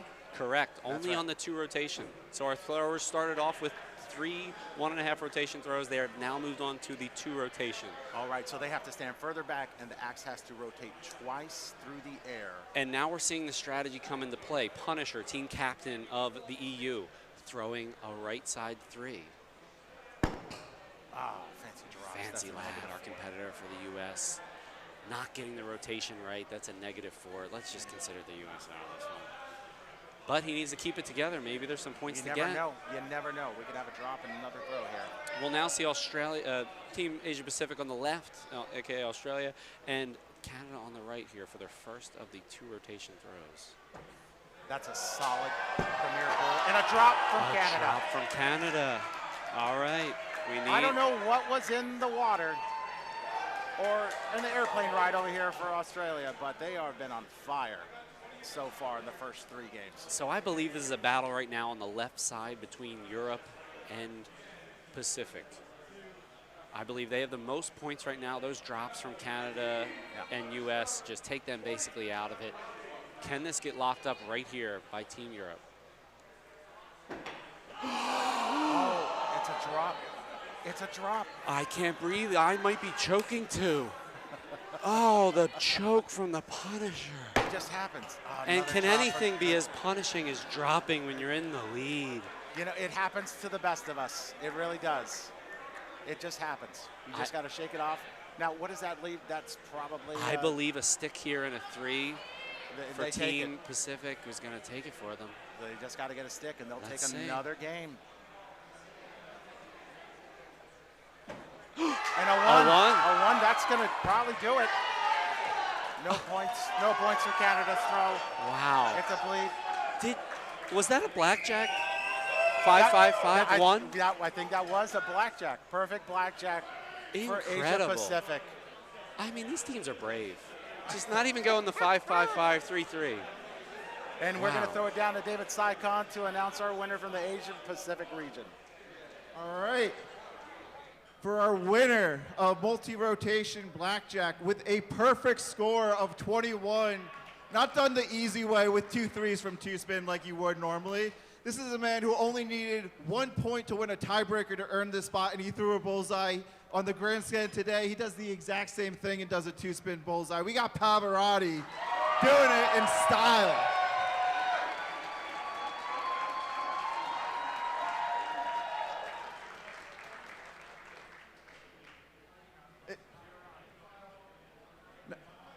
In second place for that event was Punisher in the UK.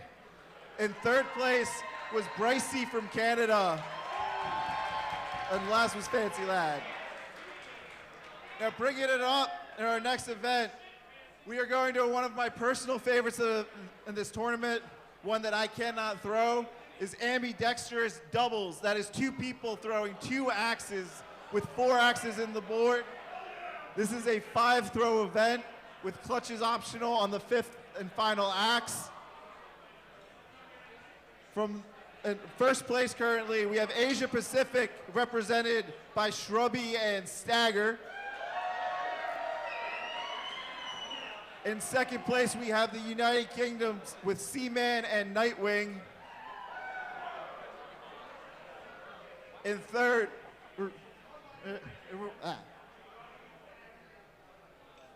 in third place currently, we have the U.S.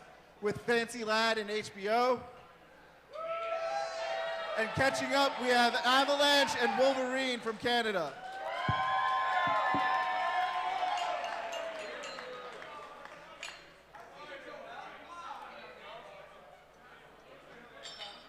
Just put 2 of them in the same lane. Sounds Throw like a it. good idea to me, Mike Gump. I mean, you love axes, I love axes. Let's just throw more axes at the target.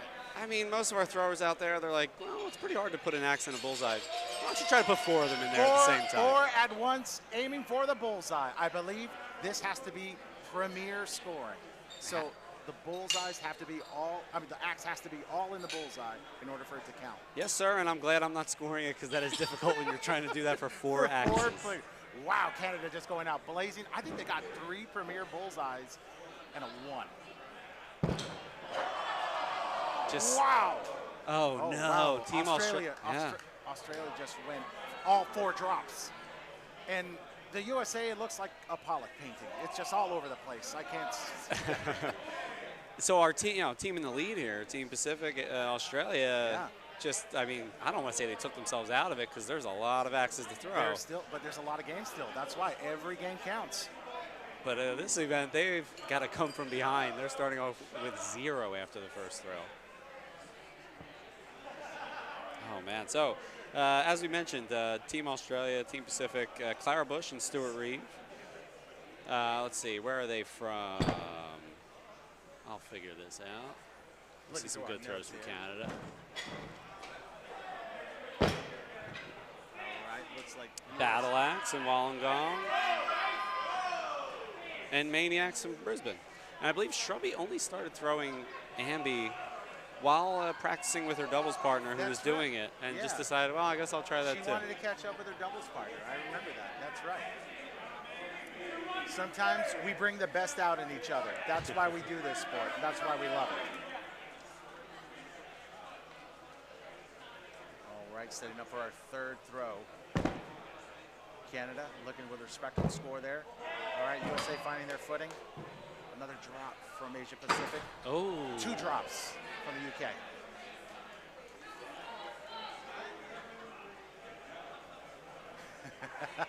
Fancy Lad and HBO having a little dance. Good theatrics, good Yeah, theatrics. good theatrics. You know, you got to keep it loose sometimes. You can't let the nerves get to you in this sport. HBO representing the Pittsburgh area. Pittsburgh doing really well. Did really well this year. Absolutely. Yeah. Oh, I think they did about as well as you could. Yeah, right? yeah, They won the exactly. whole thing. Taking it all. HBO, one of the top female throwers, and one of the top throwers just absolutely. overall in the sport, honestly, at this point. Won the Urban Rules tournament in Baltimore this year. I had the pleasure of commentating that, one of the best matches I saw against former IATC champ Brandon Marquez. And here comes US. Oh, that's a good 4 respectable sticks. score. Yeah. I think they went 3 bull 3. And the USA chants coming out. The crowd. Oh, the crowd, the crowd. The crowd turning it more into a boo essay. Wow.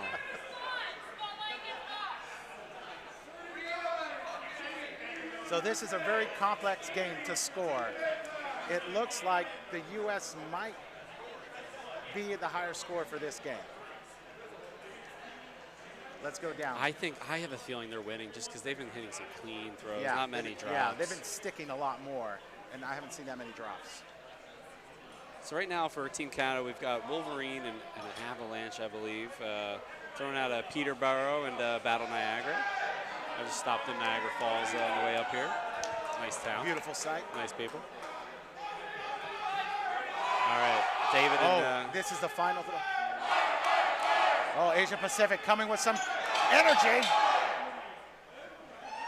Despite traveling the furthest to get here, are they not the loudest and perhaps at this point best representative of any team? Oh, absolutely. Incredible. The U.S. team, I mean, I don't hear a lot of cheers for them. I think, you know, the Team U.S. took it the last 2 times we held this event. They feel like, you know, it's a shoe-in. Little complacent. And look what's happening. Now we're getting the energy. This is what it's all about. Going into the final acts, we have Team Canada going up first. They're at 51 points. We have the United States at 48. We have Team UK at 39 and Asia Pacific at 30. I think we have US and Canada going clutches. Are you guys going clutches? We're going clutches. I think USA is having a conversation.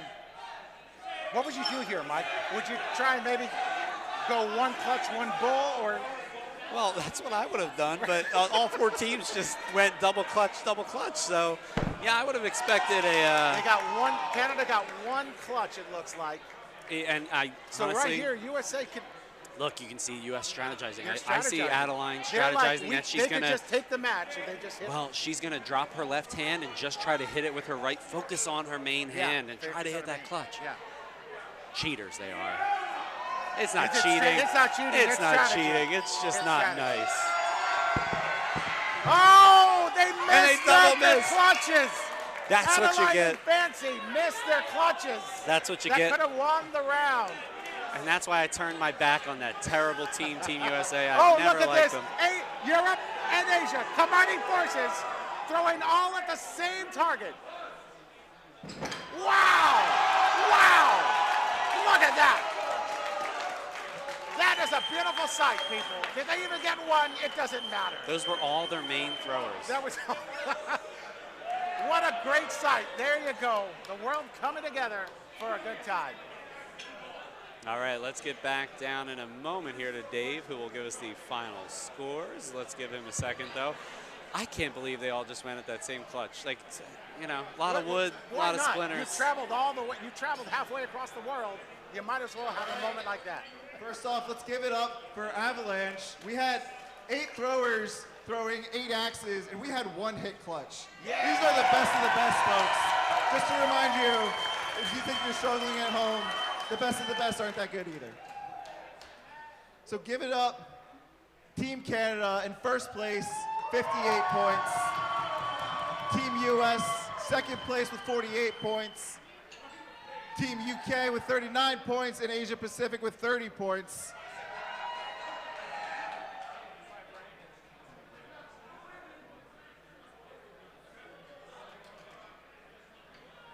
All right, now moving on to our next event. We've had some doubles today. Let's add a little one more to the equation. We're going with triples. That's 3 axes, 3 throwers, not a lot of space. Currently in first place with a team score of 13 points, we have Asia Pacific, and they're going to be represented by Gomer, the Count, and Hatchet. In second place, we have the United Kingdom and Europe, represented by Wolverine, Snoders, and Nightwing.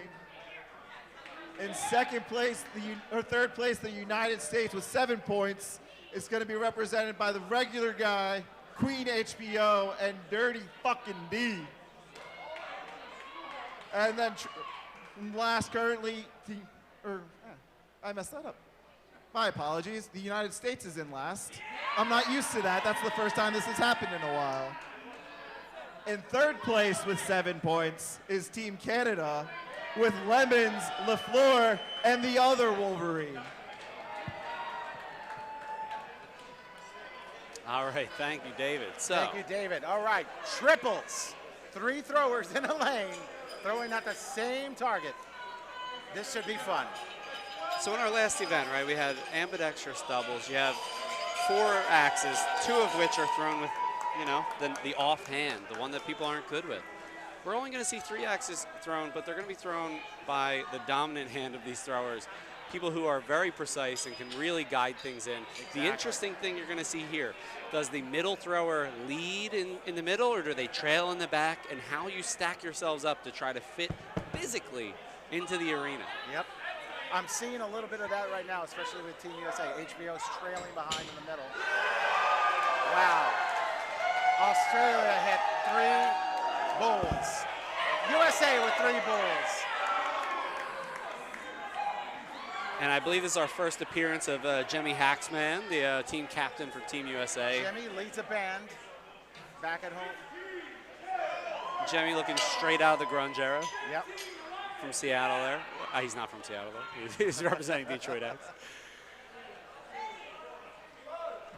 Oh, a drop. We have a drop. We have a drop for Australia.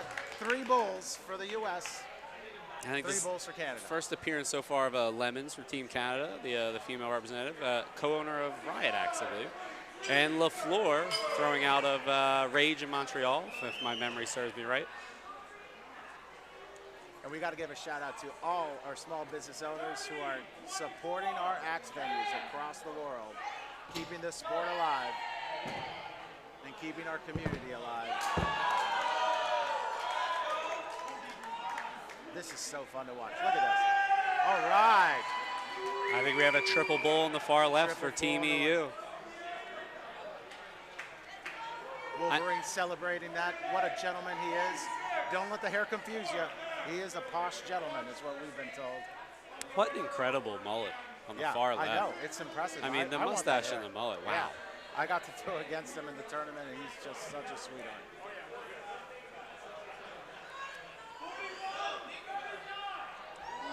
U.S. with 41 points so far, Canada 39. Oh, a high 3 for Canada. Looks like they're going to get, another drop for Australia. And that's the difficulty, right? You're all trying to squeeze in. The people on the left and right are physically to the left and right. They're trying to angle those axes inward to the bull, and you're not, if you miss the left or right, you're not going to have enough space. And that's what happened to Team Pacific right there with a drop.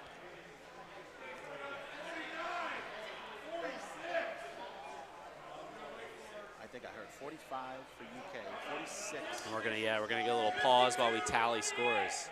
52 for US, 48 for Canada. It looks I like see the some US is up. fingers raising. Oh, they want the clutch action. I think they're behind. I think that's why they want that's the why clutch they're trying action. to pressure everybody. All right, UK Don. and Australia, yeah. Don's first appearance. Don is manager right now at Choppers Hatching House in Jersey. He's not going to want to go clutch. Oh, he does! Yeah, he's going clutch. Oh, He's oh going clutch. I thought he wanted to we're stay going bullseye. clutch. We got to go clutch for this. Oh, now he's saying no.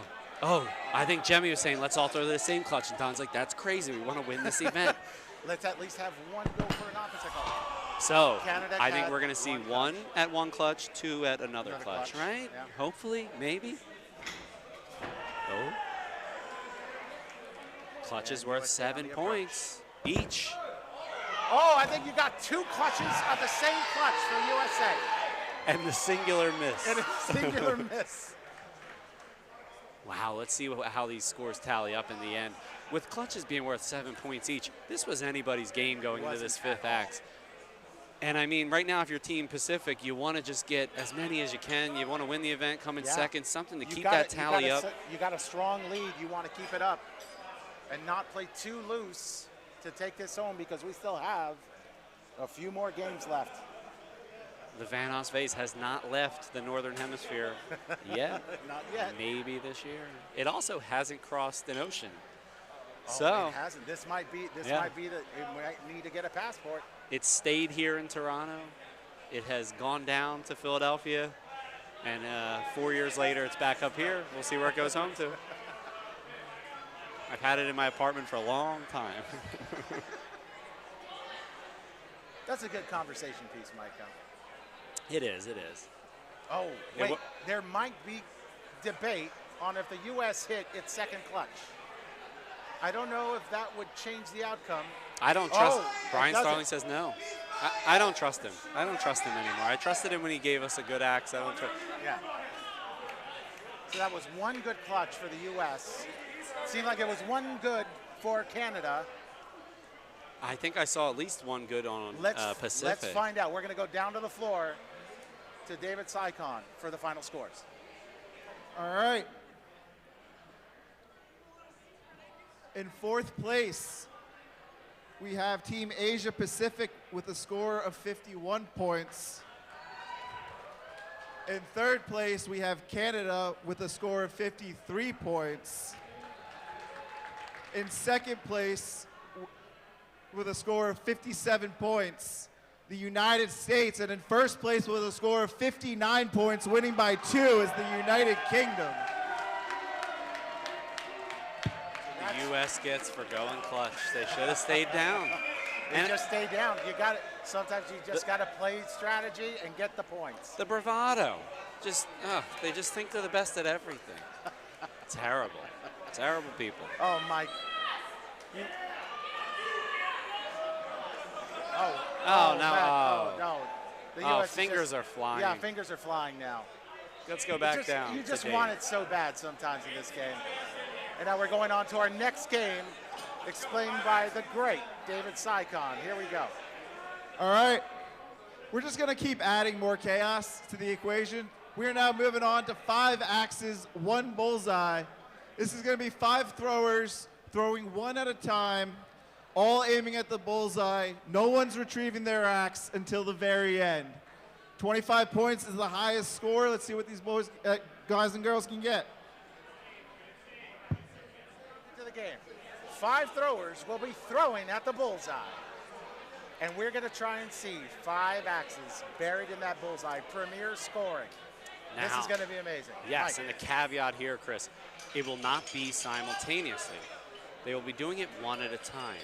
So, do you try to go left to right across the bullseye? Do you have someone try to put it in the center and then use it as a guide and guide the blade into the one that's there and use it as like a deflector, which we've seen in past events?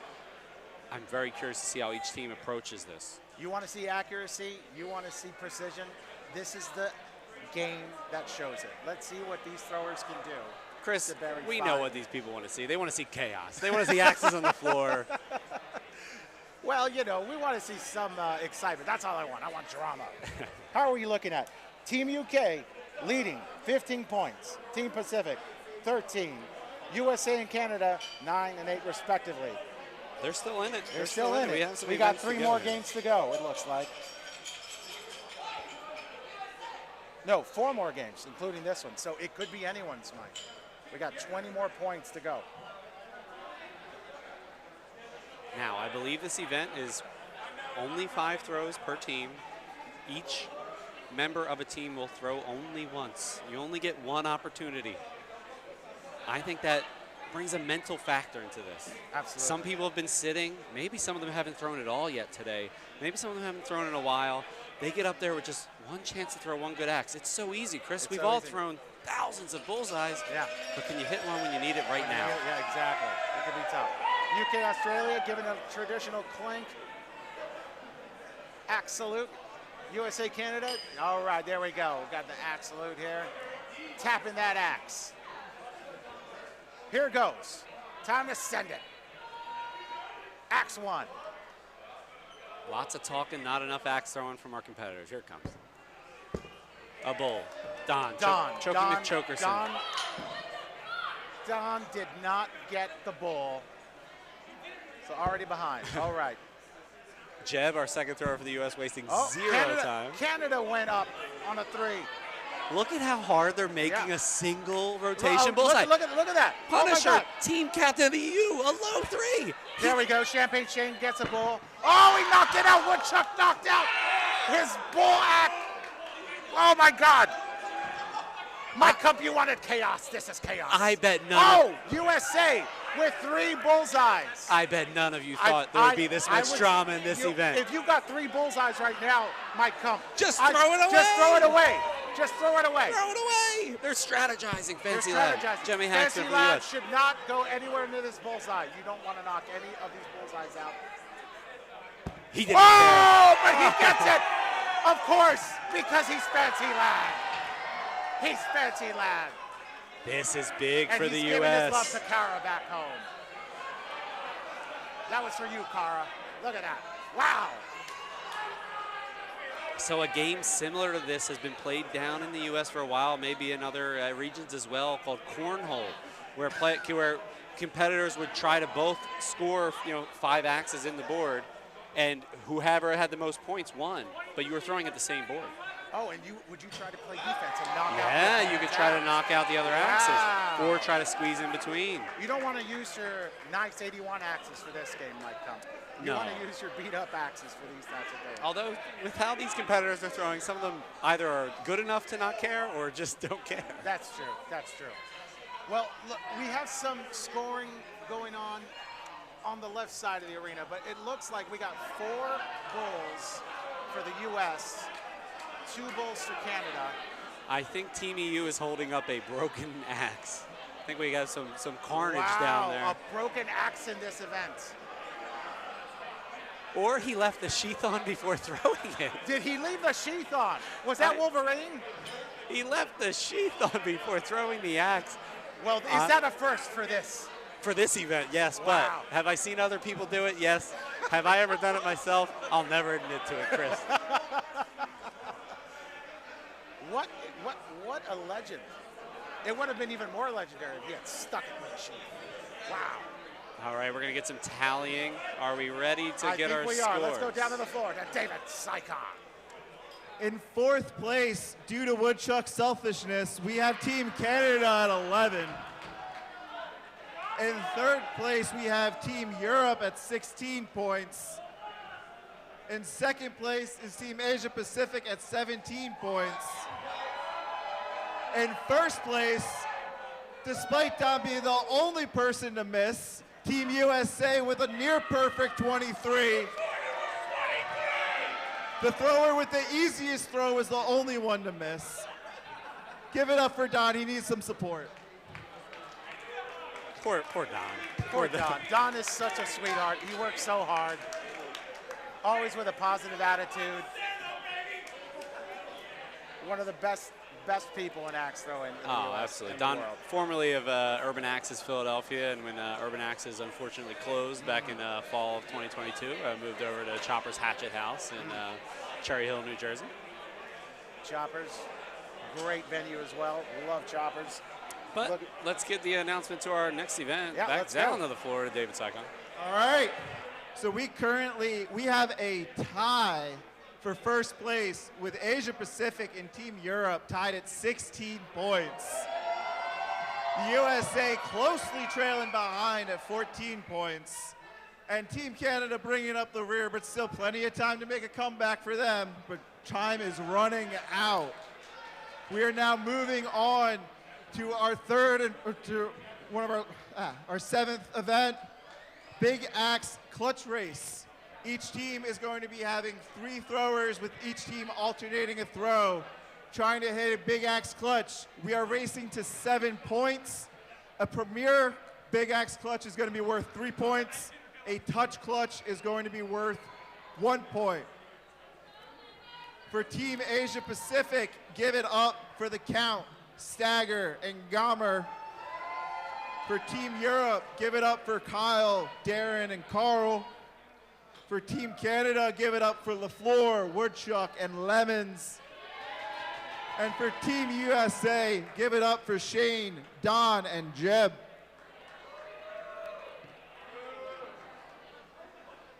All right, thank you, David. So, as Dave was saying, this is a Big Axe Clutch Race. Pretty simple. You have a big axe, throw it at the green thing, try to hit it. Sounds like a great game. We haven't seen a Big Axe game yet. What better way to kick it off as we're closing out this amazing week of championship axe throwing? In the spirit of it being a clutch race, the score to win, you're trying to get 7 points overall. All right. If you touch the clutch, it'll be 1 point for your team. If you get a premier Big Axe clutch, it'll be 3 points. So And as this goes on, don't feel like anybody's behind, Chris. That's right, and no busting in this. If you go over 7, you don't bust. Yeah, we'll give you a pat on the back for All getting right, that more than you sounds need. good. Okay, Yeah. sounds good.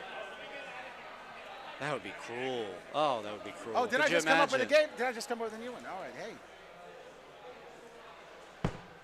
It looks like 1 point for Don. Ooh. Looks like 1 point for So Don. Don, the only member of Team USA to choke on that that 5 Yeah, I know. axes 1 He's bully making it event, up. He's making it up for the starting US things for one. off pretty well for the Making US. it up for 1. And here's Wombat. Wombat throwing, coming in. Well, actually, this is Stagger. Stagger is wearing his teammate or his good buddy Wombat's shirt. Wombat, we're thinking of you and wishing you well, brother. So our players have not thrown big axes in quite a while, and they're going to step up with just 1 to throw and just try to send it. This is one of the hardest events to just pick up and just send a good one. It seems like with big axe throwing, you need to get into a rhythm, period. You need to have at least a warm-up throw or 2. Well, too bad, because if you want to win it for your region and take home the Os Vase, you better be able to hit it cold. You got to be on, baby. You got to be on. We're going to see Team Pacific on the left, Team Canada on the right. Lemons taking her approach. Just a little low into the way. Good height, yeah. Stagger as well was low. All right, and we're taking turns. So Champagne Shane stepping it up for Team USA. Champagne Shane with the most beautiful hair I've ever seen in my life. He's got it wrapped up. He means business today. Yep. Missing the left, Here Team we go. US. Oh, Champagne Shane Low just a little left bit as low. well. Yeah, you know, just throwing low. You haven't thrown it in a while. You haven't thrown it in a while. Maybe you're just touch it, and you baby it. Yep. You just baby it. I think sometimes in axe throwing, we think too much about placing our shots as opposed to just sending it. And Put it throwing through. Put it Yeah. right through the Yeah. target. And I see some chirping going on here. Jeb Bissett right in the ear of Matt here for Team Canada. Jeb, inches away could rub his back. All right, Team Canada. Oh, a little high for Woodchuck. Tough one. Maybe he could hear us. And if he can, I think I'll talk louder and more in their ear. No. This is the first time in the commentary booth for me up here, but yeah, you could really get into the thrower's ears. All right, we're back around the cycle. Don is back Don, up. Don with another scoring one. another point for Another the US. point. He can't. Wow, there's a premier, I think. Premier clutch. for the EU. For the EU, that's 3 points. They are ahead, I think, in this competition now. First to 7. Oh, high for the Pacific. LaFleur. Oh, there's a touch clutch for LaFleur. Philip LaFleur. Philip LaFleur hitting the touch clutch. That's 1 point for Canada. That's about as close as I can get to speaking French. Saying the word LaFleur. LaFleur. LaFleur. It's fun to say. All right, we've got Jeb throwing out of, I think it's axe whooping, right around the Denver area. Jeb, just a little somewhere high. in Colorado. Yeah, somewhere in Colorado. Just a little bit high there. Now Lemons coming up.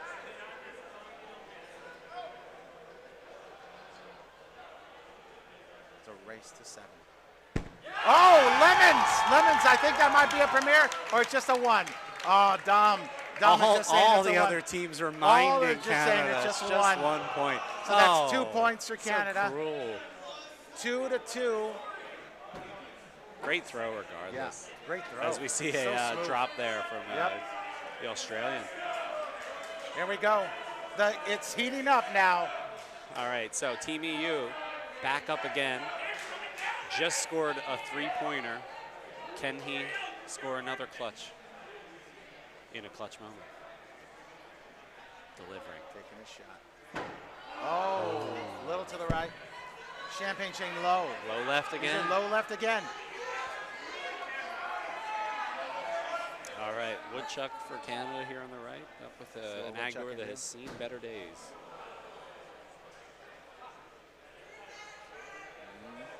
The approach.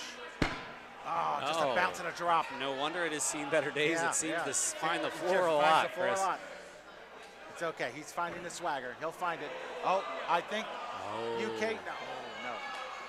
The UK coming very close. Oh, did we get Did Don? Is he to the Don is right? holding the UK alive. Don just saying he needs a little help from his countrymen right now. Don's hype. Don's stressed. Don is a little hyped right now. Meanwhile, Team Pacific not even hitting the correct board with their axe, it seems like.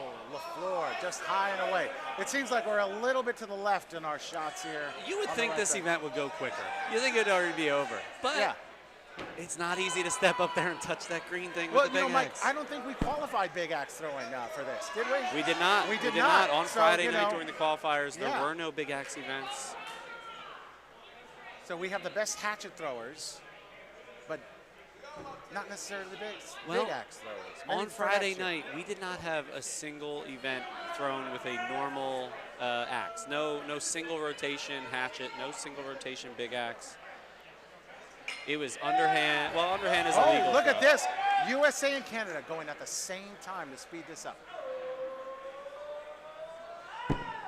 Oh! Did Canada? No. Oh, no. It was cute, but it's worth nothing. Yeah. Seems like they're borrowing some big axes down there. Maybe that's a factor I as to think why that we're is a struggling factor, with some yeah. scores.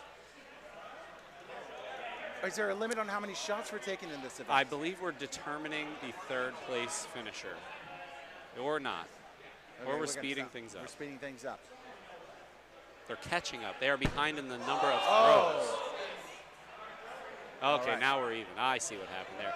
So because this, energy of the crowd and everything. I see. Now we're the back left to the side, same number of shots. Yeah, now. the left side had gotten Okay. a little bit ahead on Got the actual it, got it. total All right. number of throws. So now we are set. Same number of shots have been thrown. All right. I believe. Don has been the I best believe thrower you- for the U.S., but Yeah, yep. Don is just a bit trying to outside. keep the U.S. alive. Team UK just violating the banners on the sideboard there. Taking a chunk out of it. Oh, LaFleur with the 1-pointer. I believe that's his second score of the That game. is the second score. So I believe Canada now has 3 points.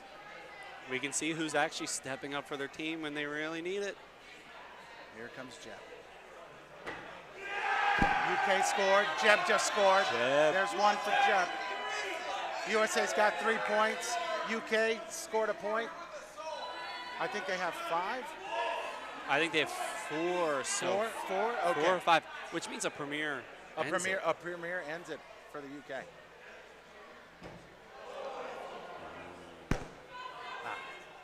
Woodchuck missing high. Just not quite able to find it right now. Yeah. It's tough. There's a lot of energy. There's your whole team's right there. The whole crowd is buzzing. They're looking at you. It's a different feeling when you're throwing in front of a lot of people. And I'd argue that there's more nerves right now than when you're playing your own individual competition. If I'm playing for me, no big deal. I don't mind if I lose. Yeah. But if I lose for my country, my region, could you imagine that, Chris, if I missed an axe for Team Canada? I couldn't think of the pressure, Mike. I couldn't think about it. Who is going to do their country proud? Who is going to do their region of the world proud today? Close race. It's a close race.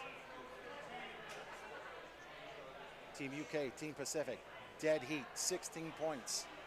US, trailing by 2 points in games. Don Caro just hit one. Wow. That is Don's third hit. Don is carrying the U.S. right now. Now, he has touched the clutch 3 times. You know what it's worth? The same as just one premier. Same as just one, yeah. And I think our only competitor to hit a premier clutch, throwing for Team EU right here on the left. He could end it right here. He had gotten 3 points in 1 throw. He got it! And he does it. He got it. He did it again. That's a 3-pointer for the UK. Wow. Now, I think we do need to determine our second and third places. Yep. So as sad as you are, you better get it back together. U.S., Canada, and Australia over there. All right, who's going to get the coveted 3 points? LaFleur was carrying things a bit for Canada, just misses. Jeb on the right here for U.S. had just gotten a point. Can he do it again? You got to keep going. Yeah, that's right. We're going to find out who's going to take home 3 points. Good height, just outside. Now, I think I just saw Jeb just throw it, not really setting himself up for that. But that's the style thrower he is. Oh, is he? Yeah, he's at the feel throw, right? It looks like he's got his hand high up on the handle. Just, when you're feeling the flow, go for it. Woodchuck. Oh, that was the closest Woodchuck has come. And look at what we got on the left. Australia with a premier 3. Coming in clutch. Stuart Reeve, battle axe, goes by the nickname Stagger. All right, Champagne Shane. Informing us that he is now on his 3rd big axe that he is trying out. He has not found one that works. This could be the magic one. Oh, you got the height on that one. It looks nice. Yeah. Except for the part where it didn't touch the green thing. All right, Australia just might need maybe one more. I think so. I think Canada and the U.S. are trailing. Oh, wow. Or are they?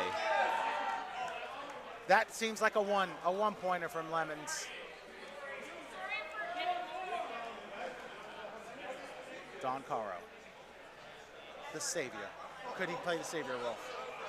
Oh! It's a 1-pointer. Wow. Okay, USA now has 5 points. Don Caro has hit 4 of the 5 points, US, all with single touches.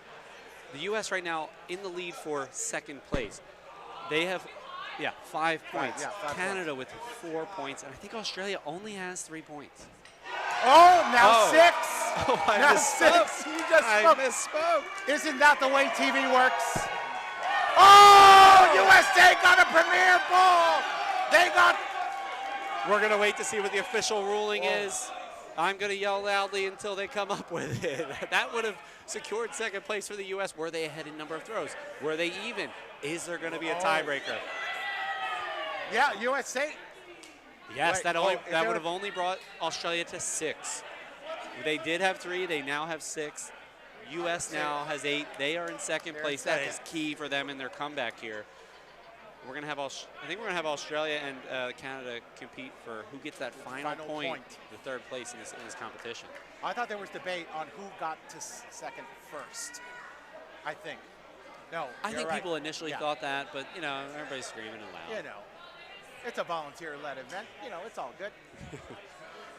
So, I mean, the UK, wow, winning that event, they are starting to run away with this.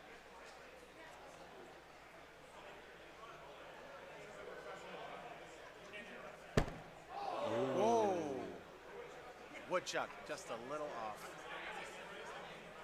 All right, trying to find that coveted point. You can almost feel it. Team Canada is sinking as their score just is not increasing in this event. But you got to do your country proud. You got to finish strong. You got to keep fighting. There's Lemons with a point. Lemons. I mean, Canada has 5 points. A premier clutch will take home third. And for the Australians, Team Pacific. LaFleur! LaFleur! Wow. LaFleur taking home the coveted point for third. Pacific only needed a touch. They were sitting on 6 for 4 or 5 throws. They just couldn't do it. That was a beautiful premier big axe clutch from LaFleur. We'll get some tallying of the scores and then an official announcement. This is still a close race, Mike Kump. Let's send it down to David Sycon on the floor. All right. In first place, let's give it up for Team Europe with 2 premier clutches, doing it in style. In second place, we got Don carried by the rest of Team USA. And give it up for Champagne Shane, someone who throwing in a big axe clutch race did not bring his big axe. In second place, finish off on a beautiful premier clutch from LaFleur, we have Canada in third place. And give it up for Team Asia and Pacific with 2 beautiful premier clutches to themselves. All right, we are moving on to our second to the last event. In first place, we have Team Europe, and we are going to be running double rotation doubles. We call it a little double-double here, if you're familiar with Tim Hortons in Canada. And coming from Europe, we have Danny and Nathan. In second place, 17 points, trailing by 4 points, which means if Team Europe finishes second or better in this event, they will win the Global Showdown. USA is Jemmy and Fancy. Currently in third place with 16 points is Asia Pacific with Pavarotti and Hatchet.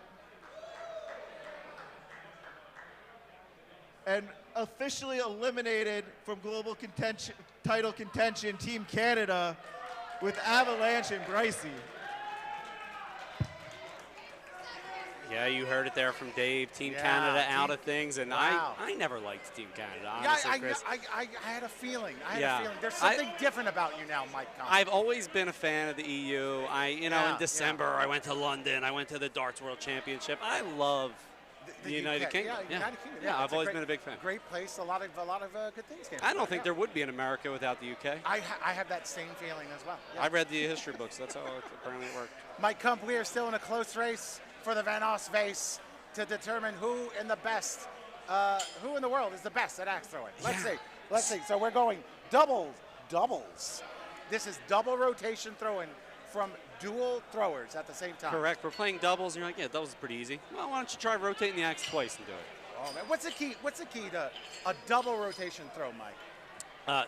Your distance. Trying to get the touch. You got to get it there, right? The distance and getting that rotation correct. So matching those two things can be pretty annoying. Yeah. But our competitors, all of them, honestly, that made these teams were incredible on Friday night in these events. Arguably, though, I think the best overall was Jemmy Haxman, who put up an obnoxious score, like a 66 out of a possible 75 in the 1.5 and 2 rotation. Wow. And he's going to need that because Team USA is at 17 points. You get 5 points for winning this event. That would put them at 22. That would be a win, right? That would be a win. Let's see. Unless UK. Team UK can get second place, which would be 3 points to take them ahead. Team UK, you just want to get second place, and that's it. You win the whole thing. Don't choke. Oh, they start out with a drop. And there's the commentator's curse. Don't choke, said Mike as Team USA double drops. Wow. Just after I hyped them up. Thank you so much. Mike Kump bringing the commentator's curse to Team USA. But there's another drop from APAC. Maybe the lines aren't painted right, Chris. Who knows? Who knows? I'm teasing. These are exact lines. There's another drop. You know, these are our championship It's always lanes. just feeling out the lanes, I feel, when you come into Toronto. Every venue here has a different feel. There's many things that could be at fault here. Could be the axis, could be the boards, could be the lanes, could be anything but the thrower, Chris. Yeah, that's true. It's never the thrower's fault. It's never the thrower's fault. All right, my team. I'm seeing that look on Fancy Lad's face. Yeah, he is serious now. I've seen that look. I throw in league with him.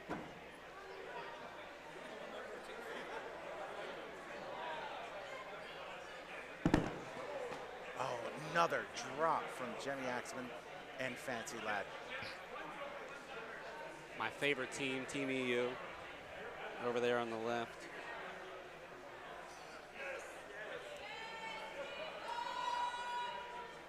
All right. Here we go. Avalanche, Brycey, setting up for Canada. Already out of contention. But they're throwing for pride now. Absolutely, doing it for glory. So, we are just getting notes from Mark Davis in the commentary booth. David Sykon has no idea how to do math. Second or better does not clinch for Team EU.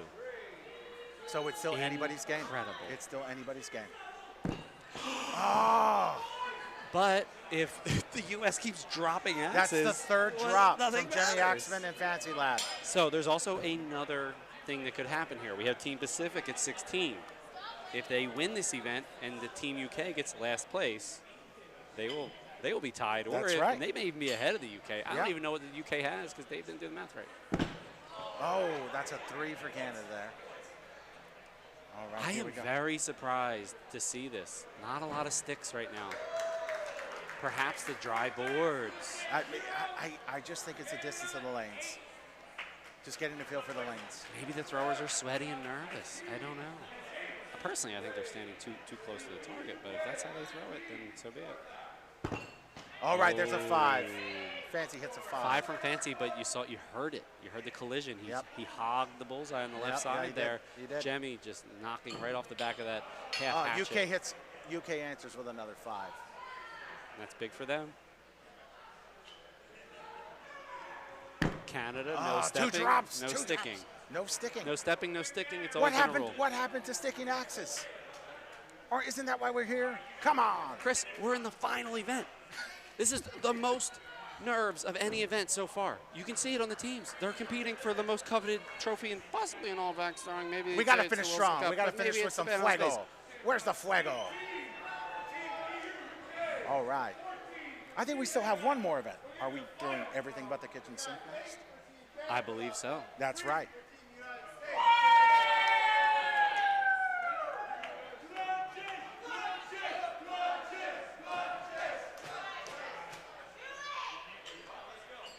Oh, wow, we're going clutches. We're going clutches from Team Fancy USA. Lad looks sad. Jemmy's trying to hype him back I know, up. that body language doesn't look good. We need some confidence. I'm so tempted to just lean down there and give them some advice. Some ganas. Here's the advice I'd give. Hit the green thing. Hit the green thing. Just Simple hit as the green that. thing. That's all you got to do. We have miss Here we go. from- Team USA delivering. Oh, I we had a think Jemmy stick. touched the green thing, but the axe is The axe- touching the floor. Ah. Oh my gosh. You hate when that happens, Mike Kump. It couldn't happen to a worse team, Chris. Team USA. Look at them over there, disheveled, sitting on the wall. They don't know what to do with They themselves. don't know. Oh, they could try winning an event, Chris. Yeah, they can. They're close. They're close. All right. It looks like we're going to get some throws for glory here on our final throw of the event. Oh, are we doing a 4-throw? 4-throw? 4 throwers at the same target. This is what it's all about, some sportsmanship. Here we go.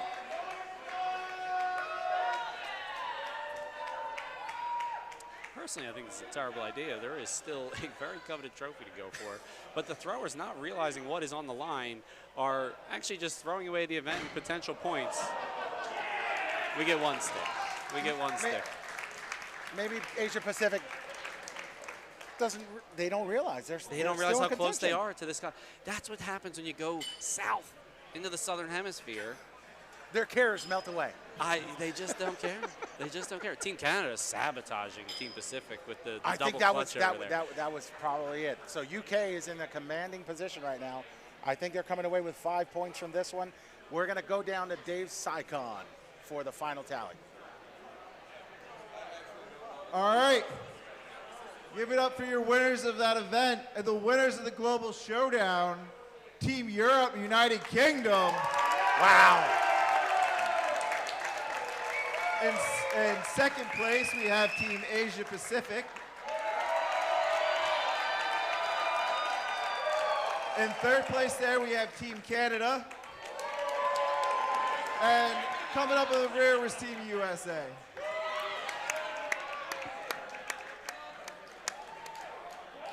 Now, we might have a winner determined, but we still got second place that is up for grabs. With a two-point race with Asia Pacific leading 19-17. We are finishing this event with an event we call Everything But the Kitchen Sink. This is a round-the-world event with one thrower throwing at one time.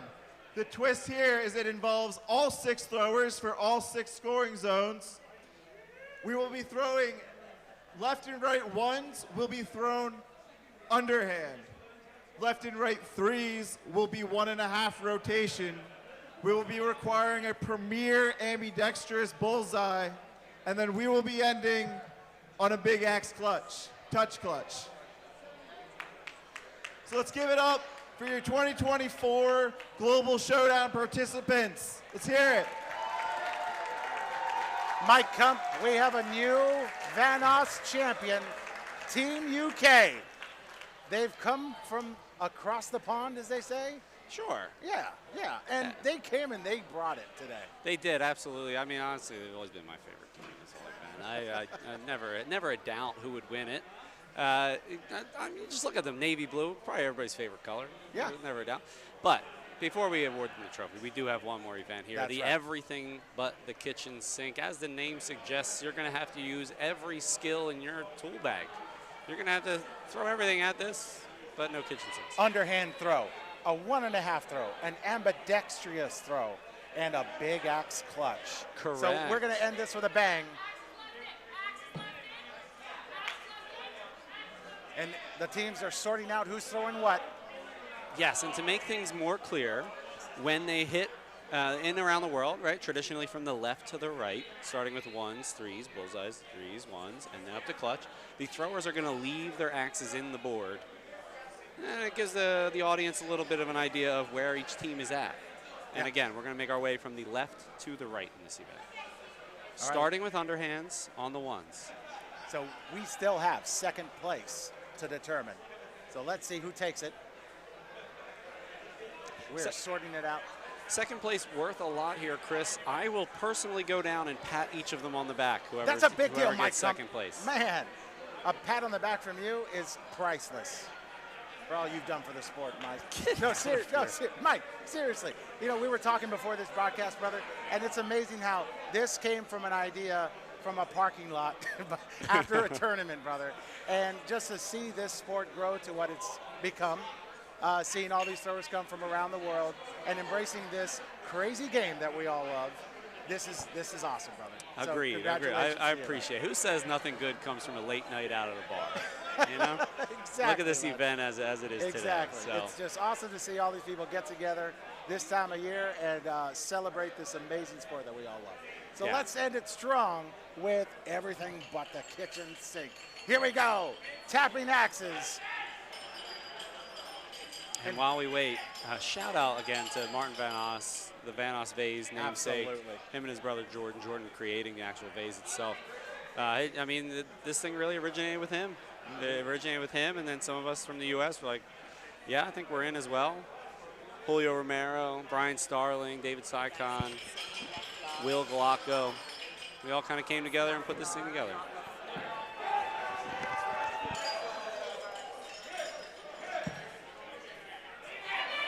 We will have a successful throw from the U.S.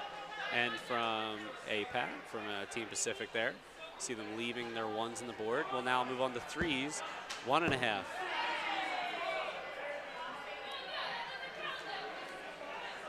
Oh, some drama down there. Uh-oh. Don trying to make his throw, which would be Team USA's second throw before Canada had made their first. And Chris, I think, tapped him on the back. Don got distracted by it and dropped the throw. That's That's why he says he dropped the throw. I don't know what really happened. But let's see. We get some drama. Here we go. We got some people looking for some axes. This is very classic in axe throwing, Chris. People can't find their axes. They lose them. There's a lot of people here, a lot of axes. It's just a little bit of chaos as we end this day. My team, Team UK, searching for their axes. Everyone has a specialty axe for their type of throw.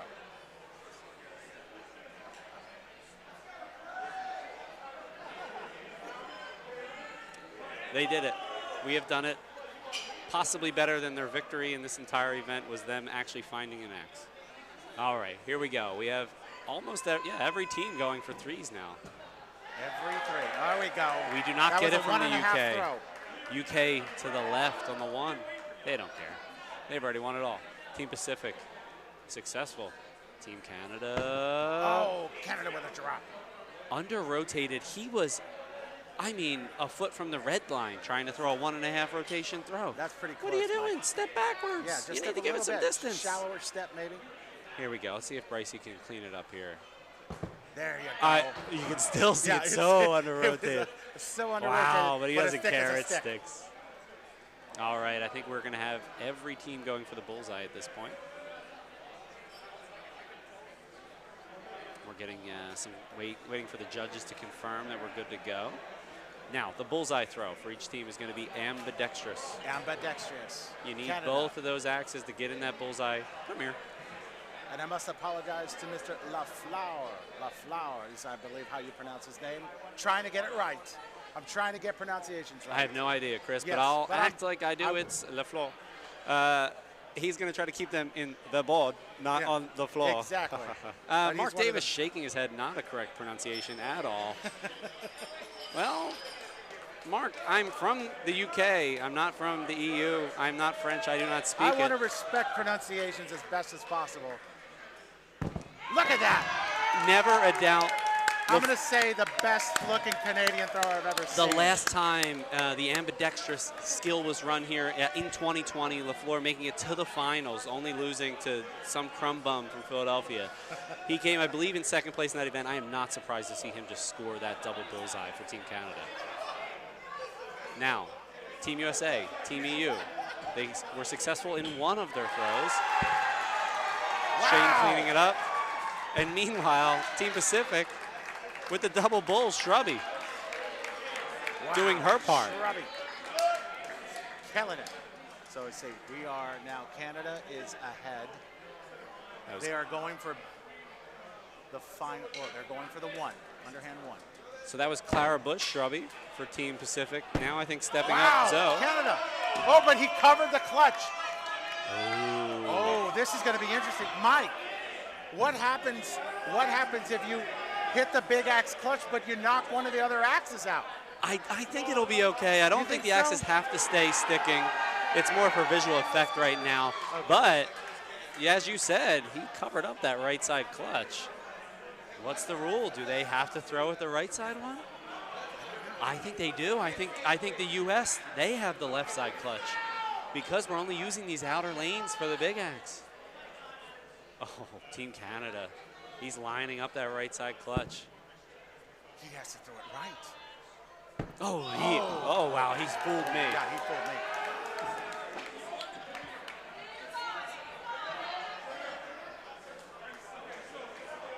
The drama. All right, Team US still a little bit behind here on the 1.5, 3.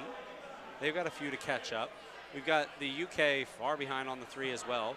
Pacific on the big axe clutch, as is Canada. Oh, a miss by Avalanche to seal it. Oh. Adeline not quite able to get her rotation right. She's not flicking it enough. Yeah, is Adeline throwing 1.5 right now? Yes, she's going for the 1.5, 3. You're They're probably confused because she's only putting 1.25 rotations on it. I believe so. You know, that lane is really crowded. And you know what's not crowded right now? That 3, because there's no axes in it. There's no axes in it. Pick it up, Team USA. All right. Oh, just a near miss for the Pacific. The Australians looking to lock up the victory in this event. Oh. Adeline a little frustrated. Adeline Queen asking HBO. her team, pleading, what is going on? I'll tell you what's going on. You're not sticking the axe. Did we just get a win? Brian Starling. Brian Starling? He's saying, whoa, calm Brian down. Starling got a measure. Did Team Pacific take home this event and lock up second place? Let's see. The stool is out. One of our favorite tools in all of axe throwing.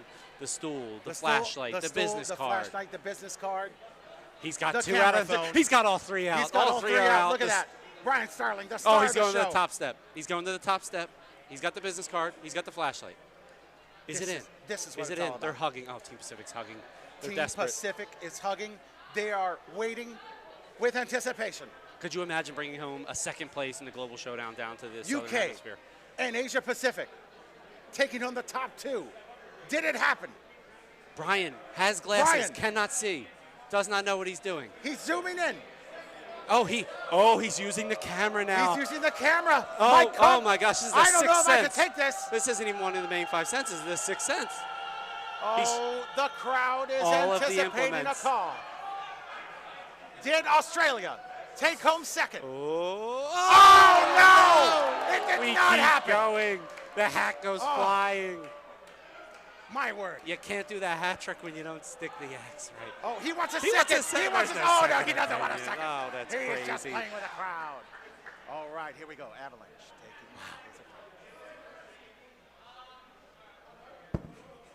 Adeline sticking finally, but a 1, not a 3. Oh! Avalanche just trying to knock the woodchuck axe. And as we noted earlier, Team Canada with their last underhand throw covered up that clutch. They tried to hit it, and he just smacked that handle. Smacked that handle, but I think he just stuck it further in. Oh, geez. He's got to go for that left side. I liked it, though. I thought it was fun. They're in last place. What are they? And me. Oh, Adeline got the 3. Adeline catching up. And my team, Team EU, Team UK, hitting their 3. Oh! And there's our clutch. That's it. Canada will take first in this event for the glory. You know what? Something to go home and feel good about. absolutely. You guys took that last event. Absolutely. Look at all those beautiful axes in the I think board. Canada took second in this. Or no, you're right. They took first. They've taken first. Who's going to take second? The inaugural winners, Team Canada, of this event back in 2019. Unable to take it home today, but at least they take home one event. Yeah. Taking home this All final right, so event. he's getting 3 points. EU struggling on the underhand. Pacific. Oh, Fancy Lad. Here we go. boy. Fancy Lad could take it here. Here's the thing. The TV is in the way. The TV is in the way. Just throw the axe. I don't know. Fancy. Just throw the axe. Fancy Lad with the approach to seal it. Oh, he got it. Was that first time? That was the first time. Fancy Lad with his beautiful big axe game. And that's I why. think took second for U.S. That's why he's one of the top throwers. That's right? why he's one of the top throwers. 2020. He Yep. was the runner-up in the Wilson Yep, Cup. that's right. I mean, this guy ran all the way through in his rookie season. Absolutely. Fancy Lad taking home second for the U.S. And just steps up, 1 times it. Meanwhile, Team Pacific, they've had 10 times. Can't hit this clutch. Still can't. I was hoping commentators, I hope I'd be wrong and he'd smack it right there. All right, so we're looking for 3rd place. It's worth a point. It's not going to be worth much of anything else, to be honest. It's already determined who's going to take home this title. But you want to go out feeling good. You want to go out with a bang. Nothing feels better in this sport than a big X clutch. Now, who's going to hit the clutch? Is it Australia? All right. Is it the UK? Mike Hump's favorite team. Best team out there, best team in the whole world. We're now both on Big Axe Clutch. Team UK. Who's going to hit it Team first? Pacific.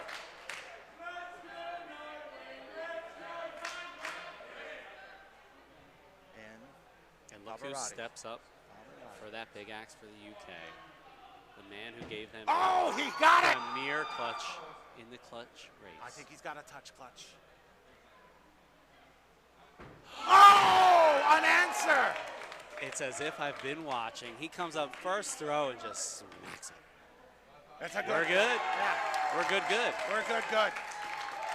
Well, I don't know that we really need to figure out who wins this, but let's see. Are we tied in it? No. We're good. I think that's it.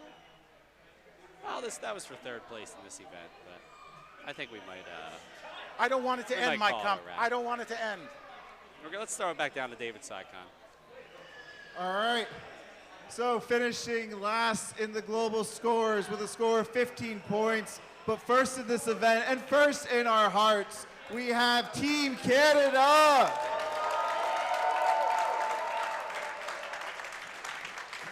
Next up, we have is finishing in second place in this event and a tie for second place thanks to that last clutch, giving them 1 point to secure the tie with Team USA. We have Team USA and Team Asia Pacific tied at 20 points. And then, once again, give it up for your 2024 Global Showdown champions, Team UK/Europe.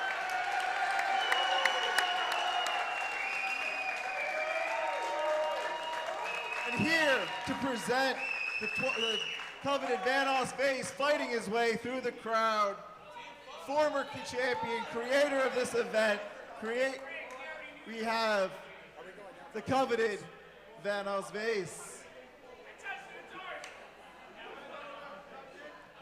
Is this live? All right.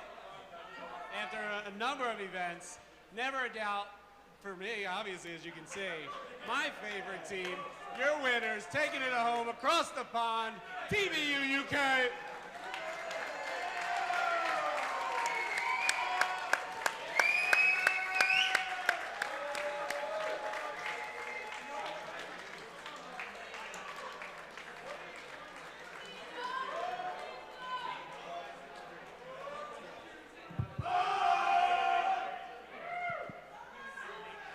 Congratulations, Team UK, who are taking home the Os Vase and have won the Global Showdown here at Battle Pickering at IATC. Now we're going to throw it down to our friend Mark Davis. It's up. Oh, my mic is finally live. Okay, so this vase that you are holding was originally started as a competition between just America and just Canada. And here you are, Team Europe, the 2024 Global Versus Showdown champions. How does that feel for you guys? Absolutely fantastic. And firstly, it's pronounced vase, not vase. We're from the same Commonwealth. We speak the same English, but seriously, how does it feel, and where are you going to bring this? Where are you going to bring this once you return to Europe? Captain, where do we take it? Where does it live? Yeah, it's coming back with me, but we'll come back next year. We'll take it again next year. So yeah, I'm happy with my team. We've done well. So yeah, we won third last year. So I'm happy. I'm happy. Where is it going to go though? Which venue is it going to? I'm not deciding yet. Before we close out the day, this is the cherry on top to what has been an awesome, awesome event. All of you guys, I want you to look at the camera and say what you want to say to who you want to say. Go for it. Thank you very much, firstly, to the IATF for putting on such an amazing event. Oh, okay. Secondly, next year, let's get some more Brits out here. Somebody else say something. Good Lord. Yeah, just quick thank you to Dave Sycon on the team for setting this up. They've done a really good job. Absolutely fantastic, so thank you. Team Europe, Team FU UK. I mean, their shirt does say Team Fuck. We will just leave it at that. Thank you guys so much. Congratulations. Chris, I'll send it back upstairs to you. Thank you so much, Mark. And what a way to end this amazing championship weekend at the International Axe Throwing Championships. The Global Showdown champions, Team UK, this year. Mike, what an amazing weekend. What are your thoughts as we close it up? I mean, I don't even know what to say about that event. There were ups, there were downs. Who was in the lead? It was insane. I mean, I swore Canada was going to take it, but then I realized that I've always been a UK fan and always big thrower, for them. I loved it. That was a great thing. And as we close up this amazing weekend here for the IATF, we just want to thank all of you for coming in, supporting this sport. And I just got to say, Mike, it's a blessing to be part of such an amazing community of men and women who make up this sport, and the small business owners who continue to support our axe houses across the world. We just want to say, from us to you, and in life and in the axe houses that you support, send it in life and have a great weekend. Thank you so much to our sponsors. We want to say thank you to White Claw, Hard Seltzer, Dillon's Small Batch Distillers, Elm City Axe Boards, some of the best wood we could throw on for this competition this weekend. Beyond the Pale. And, of course, all of our trophy sponsors, 81 Axes. You want to improve your axe throwing gear? Go to 81 Axes. Thank you so much, Goose. Now, thank you so much, everybody. And like we said, please be good to one another. Throw your best throw like a champion in your axe house. Mike, we'll see you next year, buddy. Sounds good. If you're mad that your team didn't win, sign up next year. That's right. Thank you very much, everyone. We'll see you next year at the International Axe Throwing Championships. So long. Rachel Max, love you, baby.